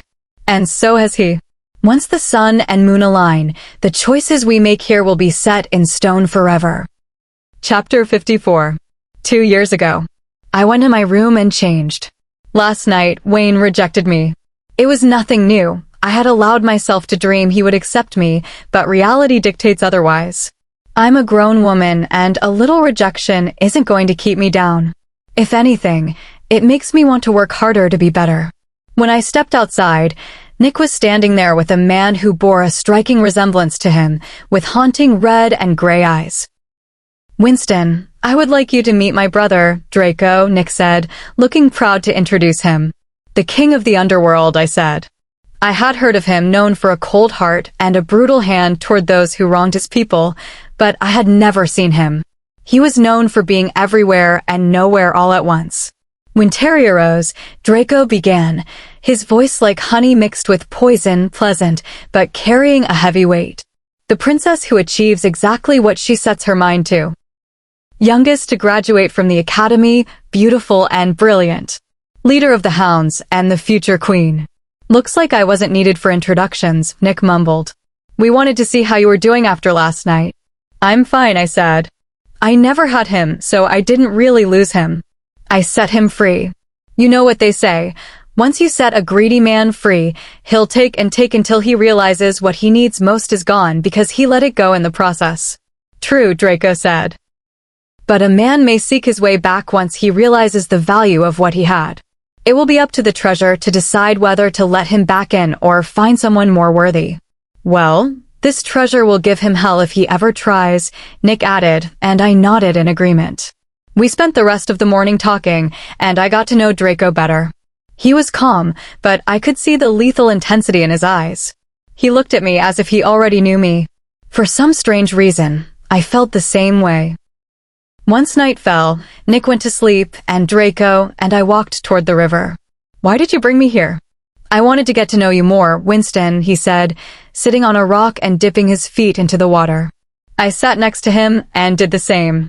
As soon as I did, I felt a fire run through my veins, and my heart began to beat slowly. I heard voices, whispers from the current. I quickly pulled my feet out and looked at him. You'll get used to it, he said. The voices are the guardians of balance. They like to test people like us from time to time. You mean royals? No, I mean special people. You can command the hounds, and your wolf is unique. How do you know about my wolf? They told me, he replied simply. I didn't push for more. I was content with that for now. We stayed quiet for a while. I dipped my feet back in and let the voices comfort me. They weren't speaking any language I knew, but I felt that if I tried, I could understand them. You'll be queen in 3 years, Draco said, watching the water. Many people, myself included, are eager to see what your reign will bring. I'm ready. The only issue is that tradition expects me to be partnered by then. You don't need anyone to run a kingdom. I can't see the future perfectly, but I know you'll be great. Thank you. You're welcome, Elle. I want to train you. My name is Winston. And train me for what? I know your name. You remind me of someone I once knew named Elle. It's been a long time, but I am working to ensure our paths cross again. He gave the water a sad smile. You're strong, but I want to sharpen your mind. They've trained your body, but I can teach you to command the hounds as a true extension of your own will. I ran my hand through my hair. Why would I need that? I already have a formidable army. You do. But if the witches, wizards, fae, and vampires were to join forces against you, you would need that extra strength. True. Let's do it. We can start tomorrow morning, Draco said. You can come to one of my homes. I'll have you back whenever you're needed here. The next day, I was ready. It might have seemed fast to trust him, but I felt I could trust him with my life. I packed a bag and told my betas I would be gone for a while. Draco teleported me to his estate. He was wearing an all-black suit, his hair slicked back. First order of business, I'm going to use a silver binding to suppress your power. We're going to work on your resistance and your ability to contact a hound while compromised. Morning to you, too, Draco, I said sarcastically. He activated the seal, and I felt the cold metallic energy flood my system. Before long, I was on my knees. It burned. My vision blurred with dark spots, and I felt like my strength was being siphoned away. I felt ill as the exhaustion took total control. When I opened my eyes, Draco was standing over me. You've been out for an hour. I let your body acclimate to the suppression. Now, find the closest hound and command it to come to you. I closed my eyes and focused. Just as I got a signal, I felt a sharp surge of magical pressure hit my chest. Draco had sent a wave of force to break my concentration. In battle, they will strike at your mind while you're down. Try again. Jerk, I muttered, but I smiled. I closed my eyes again and called the hounds. Before he could disrupt me again, a hound appeared in front of me. Good. Now, a stronger binding. You're going to call 10 hounds while we spar. Do you want to rest first? There is no rest until I'm unstoppable. Spoken like a queen. He renewed the binding once more. I felt my skin go pale as the pressure returned. Fight it, Winston. I know you can. I passed out again. It felt like fire was crawling under my skin. I screamed at myself to focus, trying to block out the sensation. I don't know how much time passed, but when I woke, it was night. Hounds, come to me, I rasped. They can't hear you, Winston, Draco taunted, applying more psychic pressure. Are you asking them or telling them? Your people's safety depends on this. I tried to call them, but nothing happened. Concentrate, he said. Maybe that's why you're struggling to find your place. I thought the future queen would be more resolute, but you're letting the pain win. He leaned down, his tone professional but challenging. If you call 5 of them, I'll let you rest. If not, I'll increase the pressure. It's been 18 hours. Don't let your people down. As soon as he stood up, I lost consciousness again. Draco's POV. As soon as she collapsed, I went to my office. She was doing better than most. Usually, That level of suppression would put someone out for a week, but she was awake in 18 hours. I don't know how much time I have to prepare her. I need her ready for the coming war. Octavian is building his army, and while I cannot interfere directly in the conflict, I can ensure she is prepared to lead. Wayne's choices weren't part of the ideal plan, but I will work with what I have. I've been using my influence to keep her at her weakest so she learns to survive on grid alone. An hour passed, and as I went to check on her, a guard stopped me. My king, Lady Rainia, is here. She says it is urgent. I teleported to Winston one last time to renew the suppression. Dark markings began to show on her skin, the sign of the energy taking hold. Think of what makes you powerful, I whispered. You are unstoppable. I then teleported to the study to meet Rainia. King Draco, she said. Skip the formalities, Rainia. Why are you here? My mother is angry with King Wayne, she replied. She plans to sever his lineage to ensure he can never pass on his crown. Chapter 55. Draco's POV. She can't do that, can she? Yes, she can. My mother wants his line to end. She says the conflict has cost too much, Rainia explained. The true queen, Lucinda, was supposed to be accepted by her father, King Lucian. Instead, her birthright was given away. My mother intended to dismantle the nation in her rage, but Lucinda begged her to spare the people. Rainia and I sat together. I signaled for refreshments and ensured our privacy was absolute. My mother agreed, but the resentment remained. Now that Wayne has rejected Winston, that ancient rage has returned.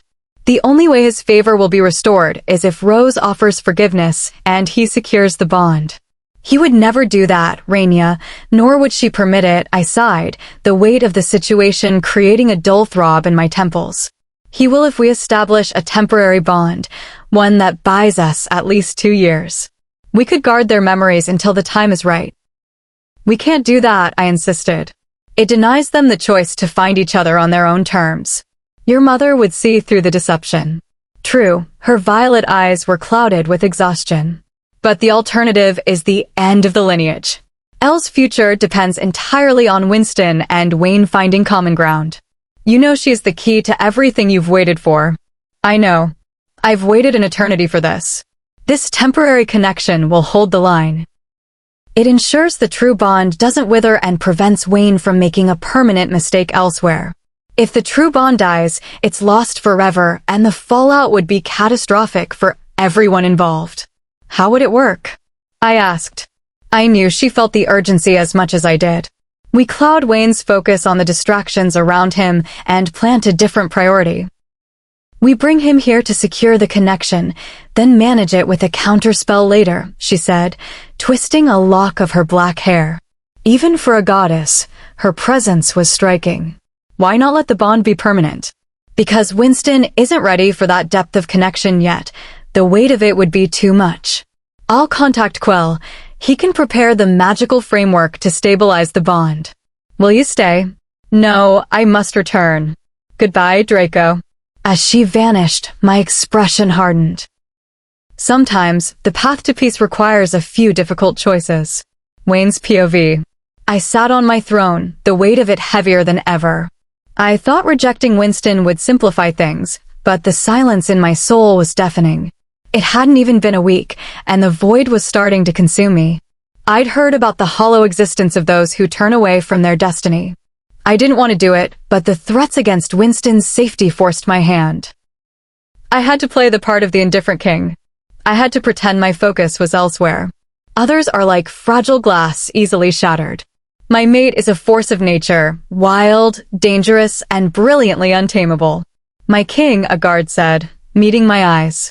King Draco is in the war room. He requests your presence. I headed to the war room, finding Draco in his usual dark attire, radiating a cold authority. I'd say it's good to see you, but we both know better, he began. And I thought we were becoming fast friends, I replied, taking the seat across from him. She's already moving on, Draco said, his voice a sharp blade. She's at my estate, recovering.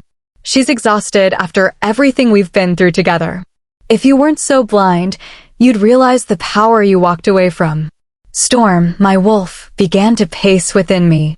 I kept my expression flat, but the table beneath my hands began to creak under the pressure. The way she trusts me, the way she finds peace in my presence. It's everything you threw away, he smirked. You speak as if you've claimed a place that isn't yours, I sneered. She has her own mind. I've seen her true self. She was holding on to her devotion to the one meant for her. Good thing you stepped aside. Now a real leader can show her what she deserves. He chuckled. Get out, I snarled. Not yet. Winston is more than a princess. She is a goddess in the making. Soon, she won't just lead the hounds, she'll stand beside me. Storm surged, ready for a fight. You were told your union would bring her harm, Draco continued, his tone shifting to something more serious. Those were manipulations. Her family loves her. They only maintain a distance to protect her from others' jealousy. You were played, Wayne. How do you know the details of those threats? I asked. I have eyes in every shadow. Now, you're going to follow me and do what is necessary to ensure her safety and her forgiveness. Like hell I am. You are. She is staying with me because she needs my help. You will act as her mate, and in exchange, I'll help you remove the dark influence you're carrying. Then you can go back to your games if you must. And if I refuse? Then I stop providing protection and let Nico step in. We both know she'd welcome the change. I'd give her the push she needs. The thought of her with Nico was unbearable. I had only pushed her away to keep her safe from the forces I couldn't yet defeat. Do it, and I'll handle the opposition for good, Draco promised. Looking into his eyes, I knew I was entering a pact with a master of the dark arts. All right. Excellent. Inform your people you're seeking a period of reflection at the temples. Shelf S18 in your library has the documentation to make it look official. Draco's POV. Back at the estate, I saw the hounds gathering in the distance. I didn't expect her to be alert so soon. When I reached her room, she was sitting up, the air thick with the residue of the dark energy she'd expelled. Her veins were a dark gray, pulsing with a new, white-hot intensity. You're awake, I noted. Observation of the century, she replied, her voice gaining strength. That level of suppression would have sidelined anyone else for a year. I'm not anyone else. Shower and change. We have much to discuss. And dismiss the hounds. They need their rest. I moved her to a guest suite with a snap of my fingers. The hounds were showing signs of strain. I need to complete her training when she is fully recovered. Octavian's experiments are becoming more volatile. If she faces them in her current state, she won't survive. Once she has mastered her command, it will be time to unite the factions. Her army is formidable, but it must be absolute. Because regardless of the politics, Winston Rose is their rightful queen. Chapter 56. Winston Rose POV. I woke up in a strange room to find Wayne sitting in a chair nearby. For a moment, I wasn't sure if this was another fever dream. Even with my heart in pieces, I found myself hoping it was a hallucination so he wouldn't have the chance to say anything else that might break what little was left of me. I pinched myself under the blanket. No such luck. This was real. What are you doing here? My voice was thin, betraying just how drained I felt. He stood and poured a glass of water, handing it to me with a small smile. I took it carefully, ensuring our fingers didn't touch. Draco informed me that you were struggling, so I came to see to your recovery, he said softly. I know that's the story you're telling, but I'll play along for now. I'm honestly too exhausted to argue with you. You don't have to watch over me, I've looked after myself for a long time. I'm fine. I understand that, princess. Call me Winston, I interrupted. I use your name, after all. Then call me Damien, he countered. I gave a slight nod. I know you feel isolated, but you aren't. Sometimes people find themselves in positions where their choices aren't entirely their own. I'm one of those people. Which one? Before he could elaborate, the door opened and Draco walked in, looking relaxed in a black button-down with the sleeves rolled up. He offered a small smile, though I kept my expression guarded. Glad to see you're back with us, Draco said. The silver is still working its way out of your system. You'll need a week to fully recover before we resume your training. Wayne will be staying close by to assist. Your recovery will be much swifter with your mate in the vicinity. He rejected the bond. I reminded him coldly. Regardless, the connection remains in the eyes of the old laws, Draco shrugged. He'll be in the adjacent suite. If you need anything, call for him. Wayne, Maxine is downstairs. She'll give you the layout of the estate. All right. I'll check back in shortly, Damien said, turning to leave. What game are you playing, Draco? I hissed as soon as the door closed. Thorne was pacing restlessly, her anger mirroring my own. I'm showing you the reality of the bond, despite the obstacles. I don't want his help. You need the stability it provides, he said calmly. I was too weak to continue the fight. I wasn't surrendering. I was just regrouping. I turned away and pulled the covers up. Lights out when you leave. I fell back into a heavy sleep. When I eventually woke again, Wayne was on the couch, immersed in a book. He looked up the second he sensed I was awake. He didn't smile, and for a fleeting second, his expression seemed fractured. Like there were two versions of him fighting for space behind his eyes.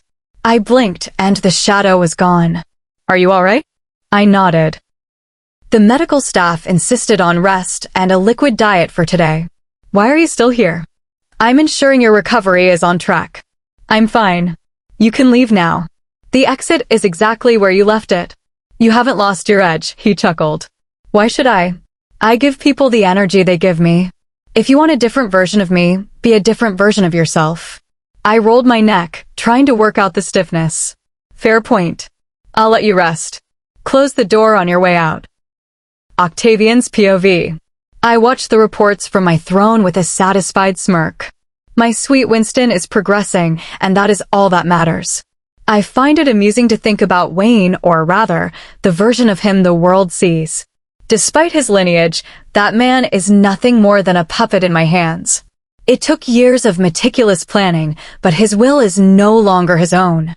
I've ensured his actions drive a wedge between him and Winston, keeping him weak and predictable.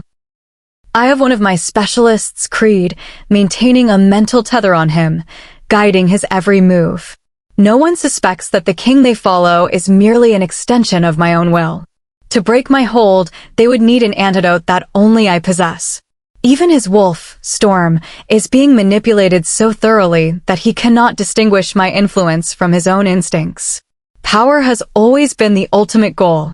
Winston will be my queen, whether she accepts it or not. She is far too precious to break, but she will learn to adapt to the new order. The only complication is Draco. He's moved her to a location I can't easily reach. It was difficult enough placing a mole in Winston's inner circle. Draco's estate is another matter entirely. No one is desperate enough to betray the king of the underworld. A guard entered and bowed low. Report. Creed is reaching his limit. Damien has been fighting the influence with increasing ferocity. Since the rejection, his internal resistance has spiked. We've rotated the guard on his mind, but without his regular chloroetel maintenance, the control is becoming unstable. We estimate it will only hold for another 3 weeks. Then we bring him back for a refresher before Draco notices the fluctuation, I shrugged. We would need a significant crisis to justify his departure, the guard noted. Stage an accident for Tan, I don't care, I said, cracking my knuckles. Create a diversion that he can't ignore. Just get him away from Winston. If he spends too much time in her presence, his true self will gain too much strength. My father started this conditioning when Damien was a child to ensure our control over the throne. I won't let his legacy fail now. Chapter 57. Creed's POV. After I forced Wayne to leave the office, I collapsed onto my bed, the mental fatigue nearly overwhelming. She is striking, but her resistance makes my task nearly impossible. Tan complies with every suggestion, but Winston? My mate in this body is a different story. I shook my head, trying to clear thoughts that weren't truly mine. Altering her mind is a feat I'm not sure anyone could achieve. The rejection caused a level of psychic backlash I never anticipated. I feel Damien's agony and his attraction as if it were my own. Octavian keeps me tied to this link with promises of freedom, but I've been a tool for his ambition for a decade. I'm only 15, and the struggle to maintain my own identity while subduing Damien's is tearing me apart. I'm kept in isolation, monitored every few hours. They only provide sustenance when Damien's physical form is resting. I don't want to spend the rest of my days as a passenger in someone else's life. I want to see the world through my own eyes, not through a borrowed gaze. I opened my eyes to find Aurelie sitting by my side. She offered a small, sad smile. I'm glad you're back, Creed. You gave us quite a scare. She was the only maternal figure I'd ever known. She was Octavian's own mother, though he treated her with nothing but contempt. I tried to smile back, though my throat was parched. I rarely use my own voice. I'm always speaking with Damien's. The king is pushing you too hard. That's why your system crashed, she whispered. I've been researching the old texts. I think there's a way to stabilize your connection without the drain. Aurelie had been looking for a way to liberate me for years. Despite a dozen failed attempts, her resolve never wavered. Rest now, she urged. And do yourself a favor, let Damien have a moment of clarity with his mate. It's the only way we can undermine Octavian later, by letting her see a glimpse of the man beneath the mask. She pressed a brief kiss to my forehead and slipped out. Soon after, a guard arrived with a tray. Eat, then sleep. We're rotating someone else into the link for a few days. Once the king is satisfied with your recovery, you return to duty. I nodded and took the tray. It was a meager meal, a sandwich and water, with a piece of chocolate as a reward. Aurelie had warned me that these incentives were often laced with loyalty suppressants to keep my mind compliant. I hid the sweets away, planning to dispose of them later. I am thin and constantly exhausted. The mental energy required to bridge the gap to Wayne's mind is enough to break most telepaths. Closing my eyes, I ventured back into the mindscape. In the far corner of the mental darkness sat Damien. He never stops fighting. He watches every move I make with a cold, calculated fury. He knows Octavian's endgame because he can see the fragments of my own memories. He looks exactly like Wayne, but his eyes glow with a dark, vengeful crimson. What are you doing here, boy? His voice was a low growl that promised a reckoning. I'm here to talk, I said, sitting across from him. I want to make a deal. Please, just listen. Winston Rose, POV, present. Sleep remained elusive. Draco and I have been pushing to reclaim my command over the hounds, but the connection is frayed. The bond we once shared has been in the shadows for 2 years, and it's showing. I sat by the river on Draco's estate, watching the moonlight dance on the water. I remembered a different time, a day, when Wayne and I played a simple game of tag in the woods. I remember the laughter, the way my heart felt light as I hid among the trees and eventually dove into the river. Back then, he had been my protector. For months, he'd taken care of me, making me feel truly seen. His compliments felt like foundations for a future. He wasn't just a partner, he was a friend. Even Thorne had been content, promising that the wait for Damien would be worth it. I hadn't understood who that was then, only that she trusted him. I emerged from the water now, feeling the weight of the silver training Draco had put me through. I felt a hollow space inside me, a lack of the peace I used to know. Suddenly, I felt arms wrap around me from behind. Caught you, princess. That you did. I turned and smiled. He felt different in that moment, warm, present. We leaned in until our foreheads touched. It was a fleeting, magical moment. When I looked into his eyes, they were changed, the same fractured, soulful look I'd seen when I first woke up at the estate. Damien, I whispered. I knew it was him. The bond, which we thought was a dying ember, roared into a sudden, blinding flame. He gave a low chuckle. I'll break through soon, and when I do, there will be a heavy price for those who hurt you, my goddess. Before I could ask how, his expression smoothed over, and the light in his eyes vanished. Later, back in my room, Draco was in deep conversation with a man with pale green hair and a striking red suit. They stopped when they saw I was awake. Where is he? I asked immediately. He left, Draco said. There was an emergency with Tan. He said he wasn't returning. The sound of a branch snapping outside brought me back to the present. Draco was standing there now, dressed in casual gear. Are you all right? I'm not sure, Draco, I admitted. You will be. I promise. Promises are made to be broken, I murmured, staring at the water. My thoughts drifted to Bera. I missed his steady presence more than I could say. Chapter 58. Octavian's POV. Today is the day. I am finally going to stand beside my queen, my beauty, my Winston. I've been orchestrating this moment for years. I can't wait to see the realization in her eyes when she understands she is mine. I've been remarkably patient with her, a virtue I don't extend to anyone else. I've moved mountains to ensure this outcome. She had better appreciate the devotion it required. It is the ultimate proof of my vision and my destiny. Are the units prepared to retrieve their queen? I asked my right-hand man. Absolutely. They're eager to prove their strength and their dedication to her protection. Good. Her coronation begins shortly. I adjusted my tie in the mirror, ensuring my appearance was flawless for the occasion. She will be breathless when I arrive. What is Creed's status?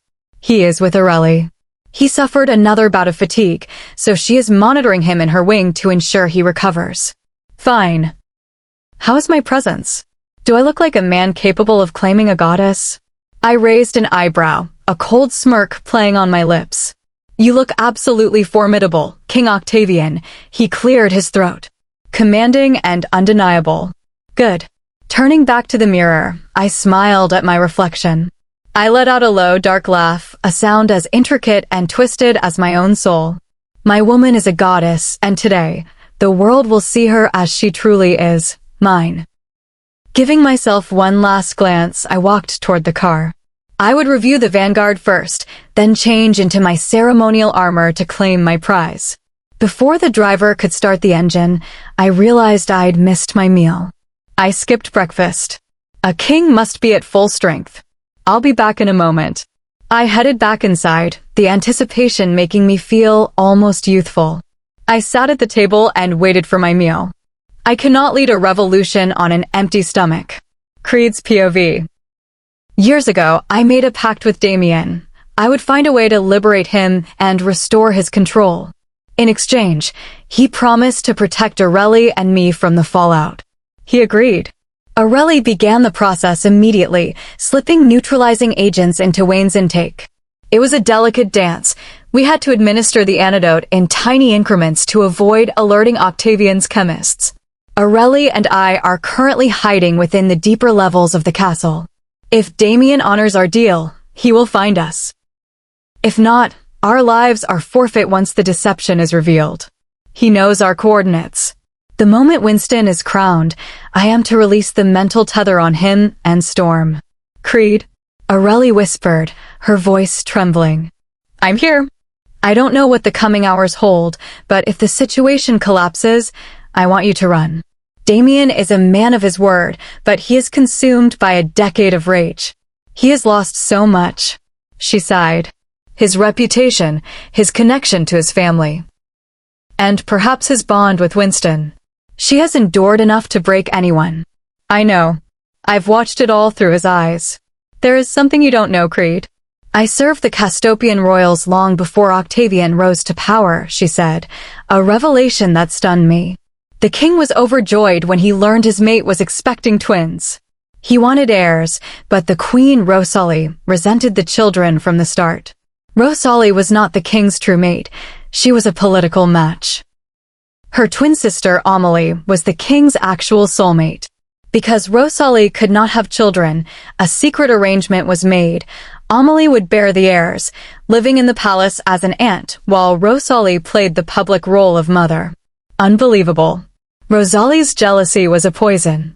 When Winston was 3, Rosalie tried to harm her, but she manipulated the evidence to frame Amelie. The king, Alexander, was blinded by the deception and exiled his true mate. He spent years avoiding Winston because her resemblance to Amelie was a constant reminder of his grief.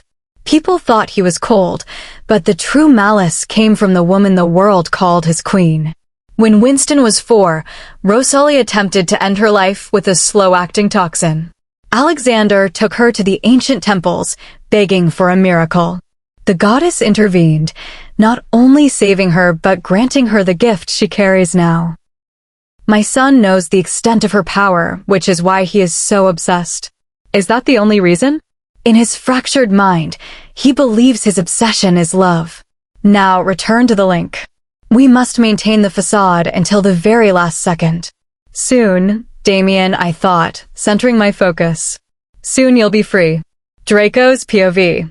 Nick and my father entered the room, both looking as battle-worn as I felt. These months of training in Winston, while keeping her location hidden, have been an exhausting tightrope walk. She has reclaimed her strength, but an unsettling tension hangs in the air. I'm usually the one holding the strings, but today, I feel an inescapable sense of dread. The coronation is imminent, and the trap is set. Octavian is expected, and Winston is prepared. The Julex units are stationed to evacuate civilians the second the first blow is struck. We've locked down the communication lines to ensure Octavian is walking into a surprise. The energy is off, my father noted. Our vanguard is on standby, and the teleportation mages are ready. Our forces are a mix of the hounds and specialized units from Winston's and my own command. The rest are holding the lines at Castopia. Wayne, however, remains a mystery. I haven't had a direct visual of him in months, and the reports are inconsistent. I feel it too, I admitted. But there's no turning back. Winston is stepping into her role. The celestial alignment was supposed to happen today, my father added, looking at the darkening sky. But the sun and moons are obscured. It's as if the heavens are holding their breath. My heart sank. The lack of alignment was a bad omen. Something was interfering with the natural order. Winston Rose POV. My birthday and my ascension arrived with terrifying speed. We had a year to plan, but how do you prepare for a war of this magnitude?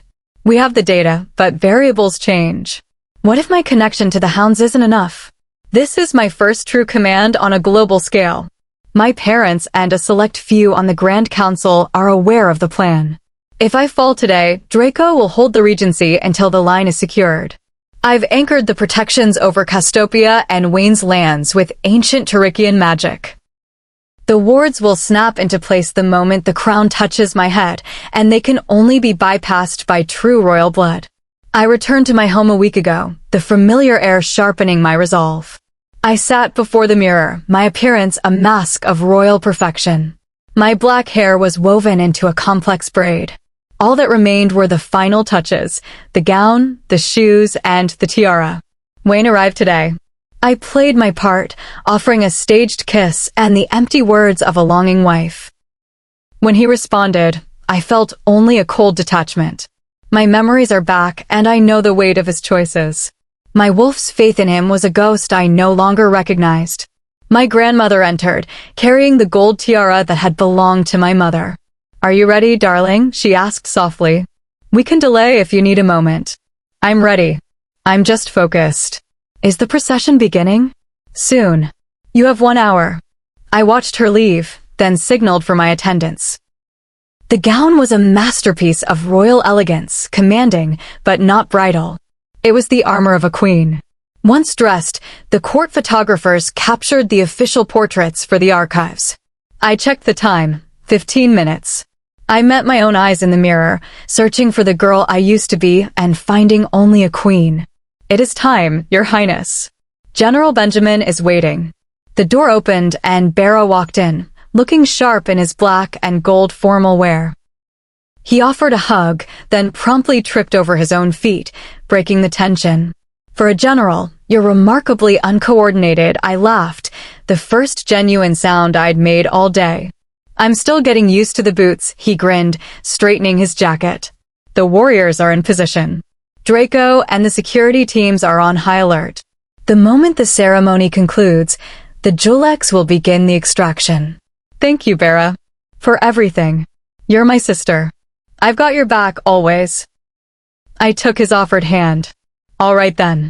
Let's go get my crown. Chapter 59. Unknown POV.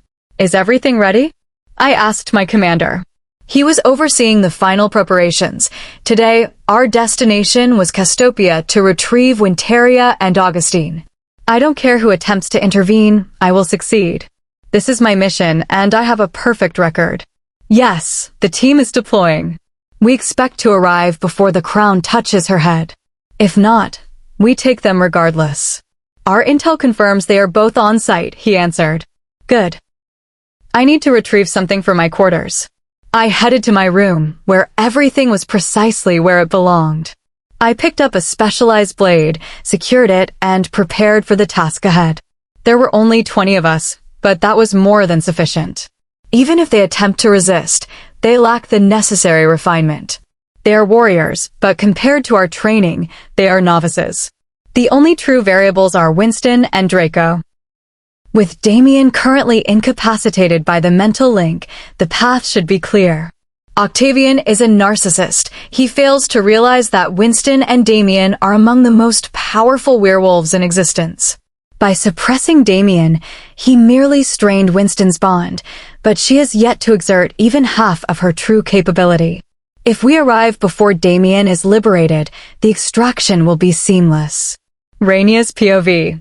I stood outside my father's study, a familiar hesitation settling in my chest. I knocked, and the guard stepped aside to grant me entry. My father sat at his table, his gaze, an exact mirror of my own, meeting mine as he motioned for me to sit. Today is Winteria's coronation, he stated flatly. Yes, by sunset, she will officially be queen. I wouldn't be so certain of that outcome, he said, sending a jolt of anxiety through me. Why, father? He gave a non-committal shrug. No specific reason. I didn't summon you to discuss Winston. I wanted to check on you. You've been spending a significant amount of time in the archives. I'm fine. Understanding the past is the only way to prepare for the future, I replied. I think a visit to the Fey Kingdom would be beneficial for you. You can study their history firsthand. Reese will accompany you as your guardian. I glanced at Reese. His eyes, a striking blend of gold and amber, reminded me of a time before the current shadows took hold. The Fey Princess mentioned she has critical information regarding the overarching narrative, my father added, his tone sharpening. Be careful, Rainia. I don't want you entangled in matters that don't directly involve you. I thanked him and returned to my room to pack. I felt my mother's silent observation. She never misses a detail of my interactions with my father. I grabbed a volume on lunar lore, changed into a blue sweater and gray jeans, and met Reese at the transport. When we arrived in the Fey realm, my friend Jasmine was waiting. She hurried me to her private quarters immediately. The room is secured, she assured me. Ray, the sun and moon are not aligning today. The texts say that when the celestial bodies fail to align during a coronation, it signals an end to peace. Something ancient is stirring. I feel the tension too, I admitted. There are whispers of a lost deity, but no one has identified the presence. I consulted the ancient scrolls, Jasmine whispered. There is a prophecy regarding a conflict between the wolves and the higher powers. The wolves have historically faltered because the moon goddess withholds her support. It begins when the sun and moon fail to find their balance. Damien's POV. Today is the day the masks come off. I'm done with the charade and done with the presence of those who don't belong in my life. When I finally get my hands on Octavian, he's going to regret every breath he took at my expense. He tried to project a version of me that was weak, but by tonight, I'll show him exactly how much power he was trying to suppress. I stretched, feeling the stiffness in my frame. Creed hadn't maintained my physical condition. I looked leaner and more haggard than I liked. That was about to change. Storm, you ready? I asked internally. I'm here, and I'm looking for a reckoning, he growled. Let's see how many we can neutralize, I told him. I'll bet we can clear a path through 100 in the first 15 minutes. If we don't hit 1,000, I want a moment with the one who betrayed us. Storm's voice was lethal. I'll leave my mark on her 100 times over. Deal. I rejected the formal white and blue suit prepared for me, choosing an all-black suit with gold accents instead. I wanted to match the queen's energy. A maid entered, carrying my ceremonial crown.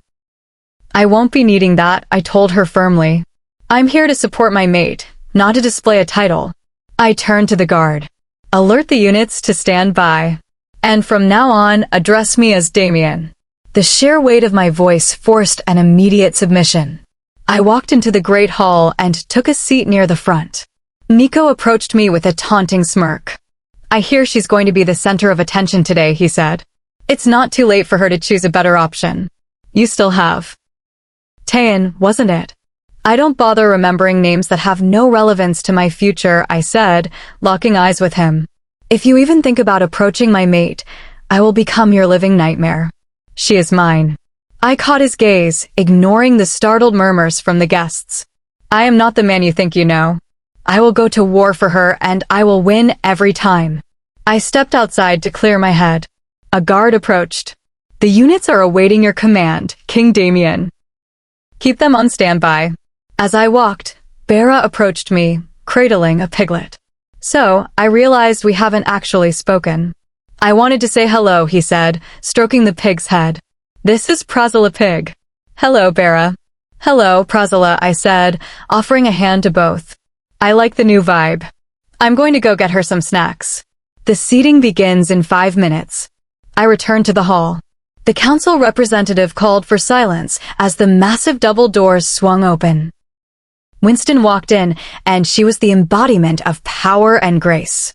The room went silent in awe.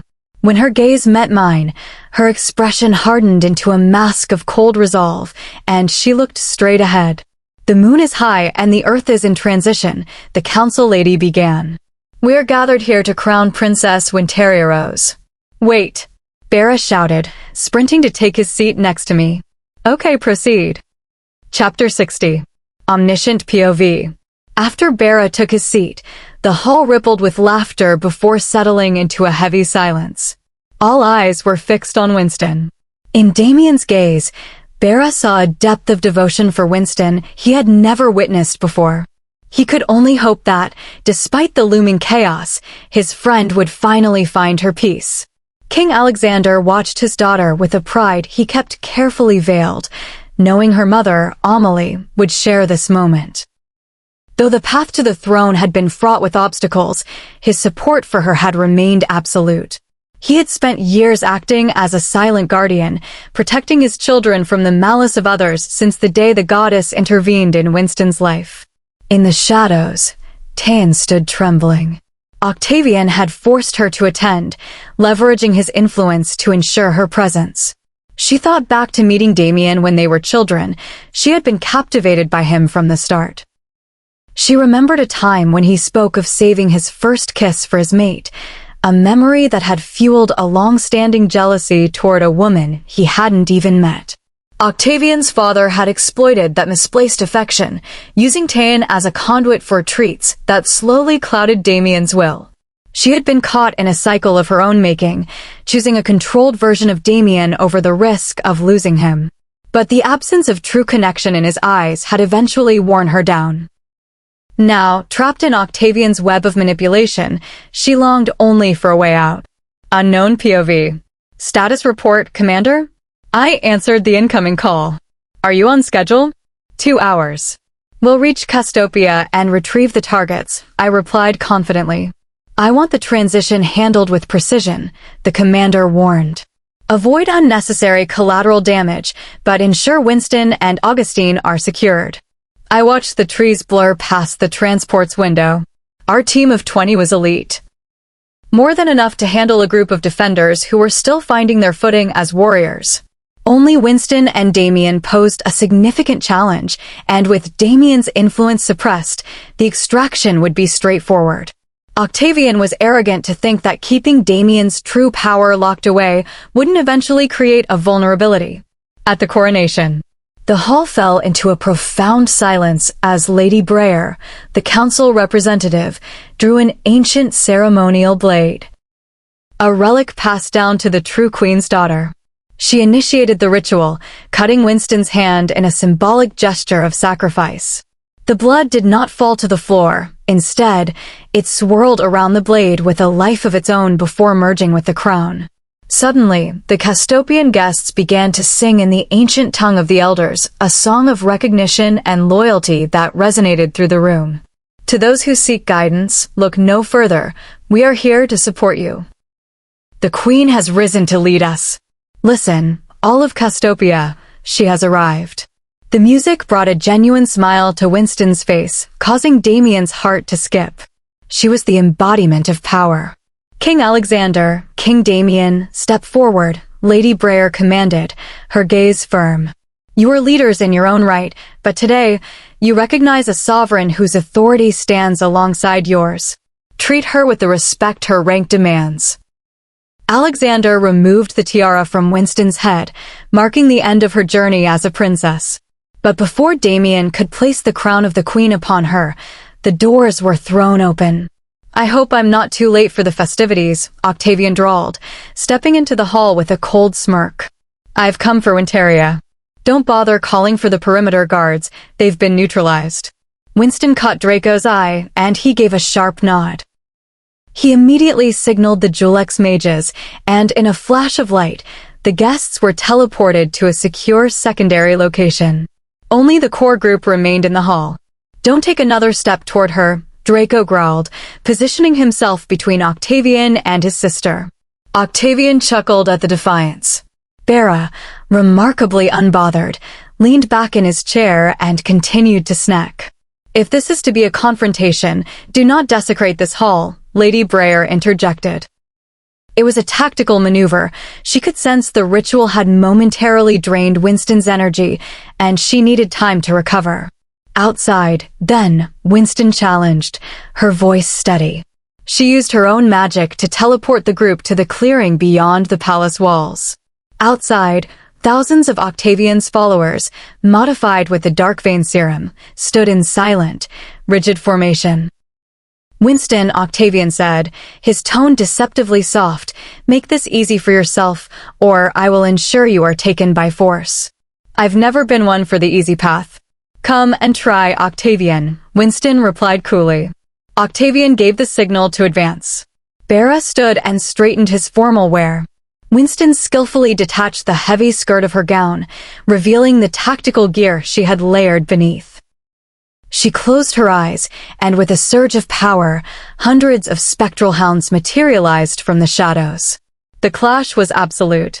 The hounds tore into the modified units with relentless efficiency. Damien shifted into Storm, his fur metallic, shimmering gray, and his eyes glowing a deep, predatory red. Beside him, August shifted into Bear, his massive form a wall of defense. The tide was turning in their favor, but Octavian had accounted for the hounds. While Bera and Storm were occupied with a massive wave of units, a specialized scout surged through a gap in the line and struck Winston with a concentrated suppressant. The serum hit her system instantly. The spectral hounds flickered and vanished as her concentration broke. Winston collapsed to the ground. Storm let out a devastating howl that echoed across the plains, a call to arms that reached every dormant guard in the kingdom. His focus shifted entirely. He became a blur of silver movement, neutralizing the remaining units with a ferocity that bordered on a hurricane. Unknown POV. We manifested in the clearing just as the conflict reached its peak. Winston was down, her vitals flickering. I moved with calculated speed, knocking Bera aside before he could mount a defense. I lifted her carefully. Her system is failing. We need to extract now, I directed my team. Storm roared and began a desperate charge toward our position, but our timing was precise. We already had August in custody. I glanced back at the Grey Wolf one last time before initiating the teleportation sequence. Back at the command center, I sent the confirmation. Target secured. The reply was immediate. Bring them in. Get the medical team ready. I shouted as we arrived. I don't know the composition of that suppressant, but she's fading fast.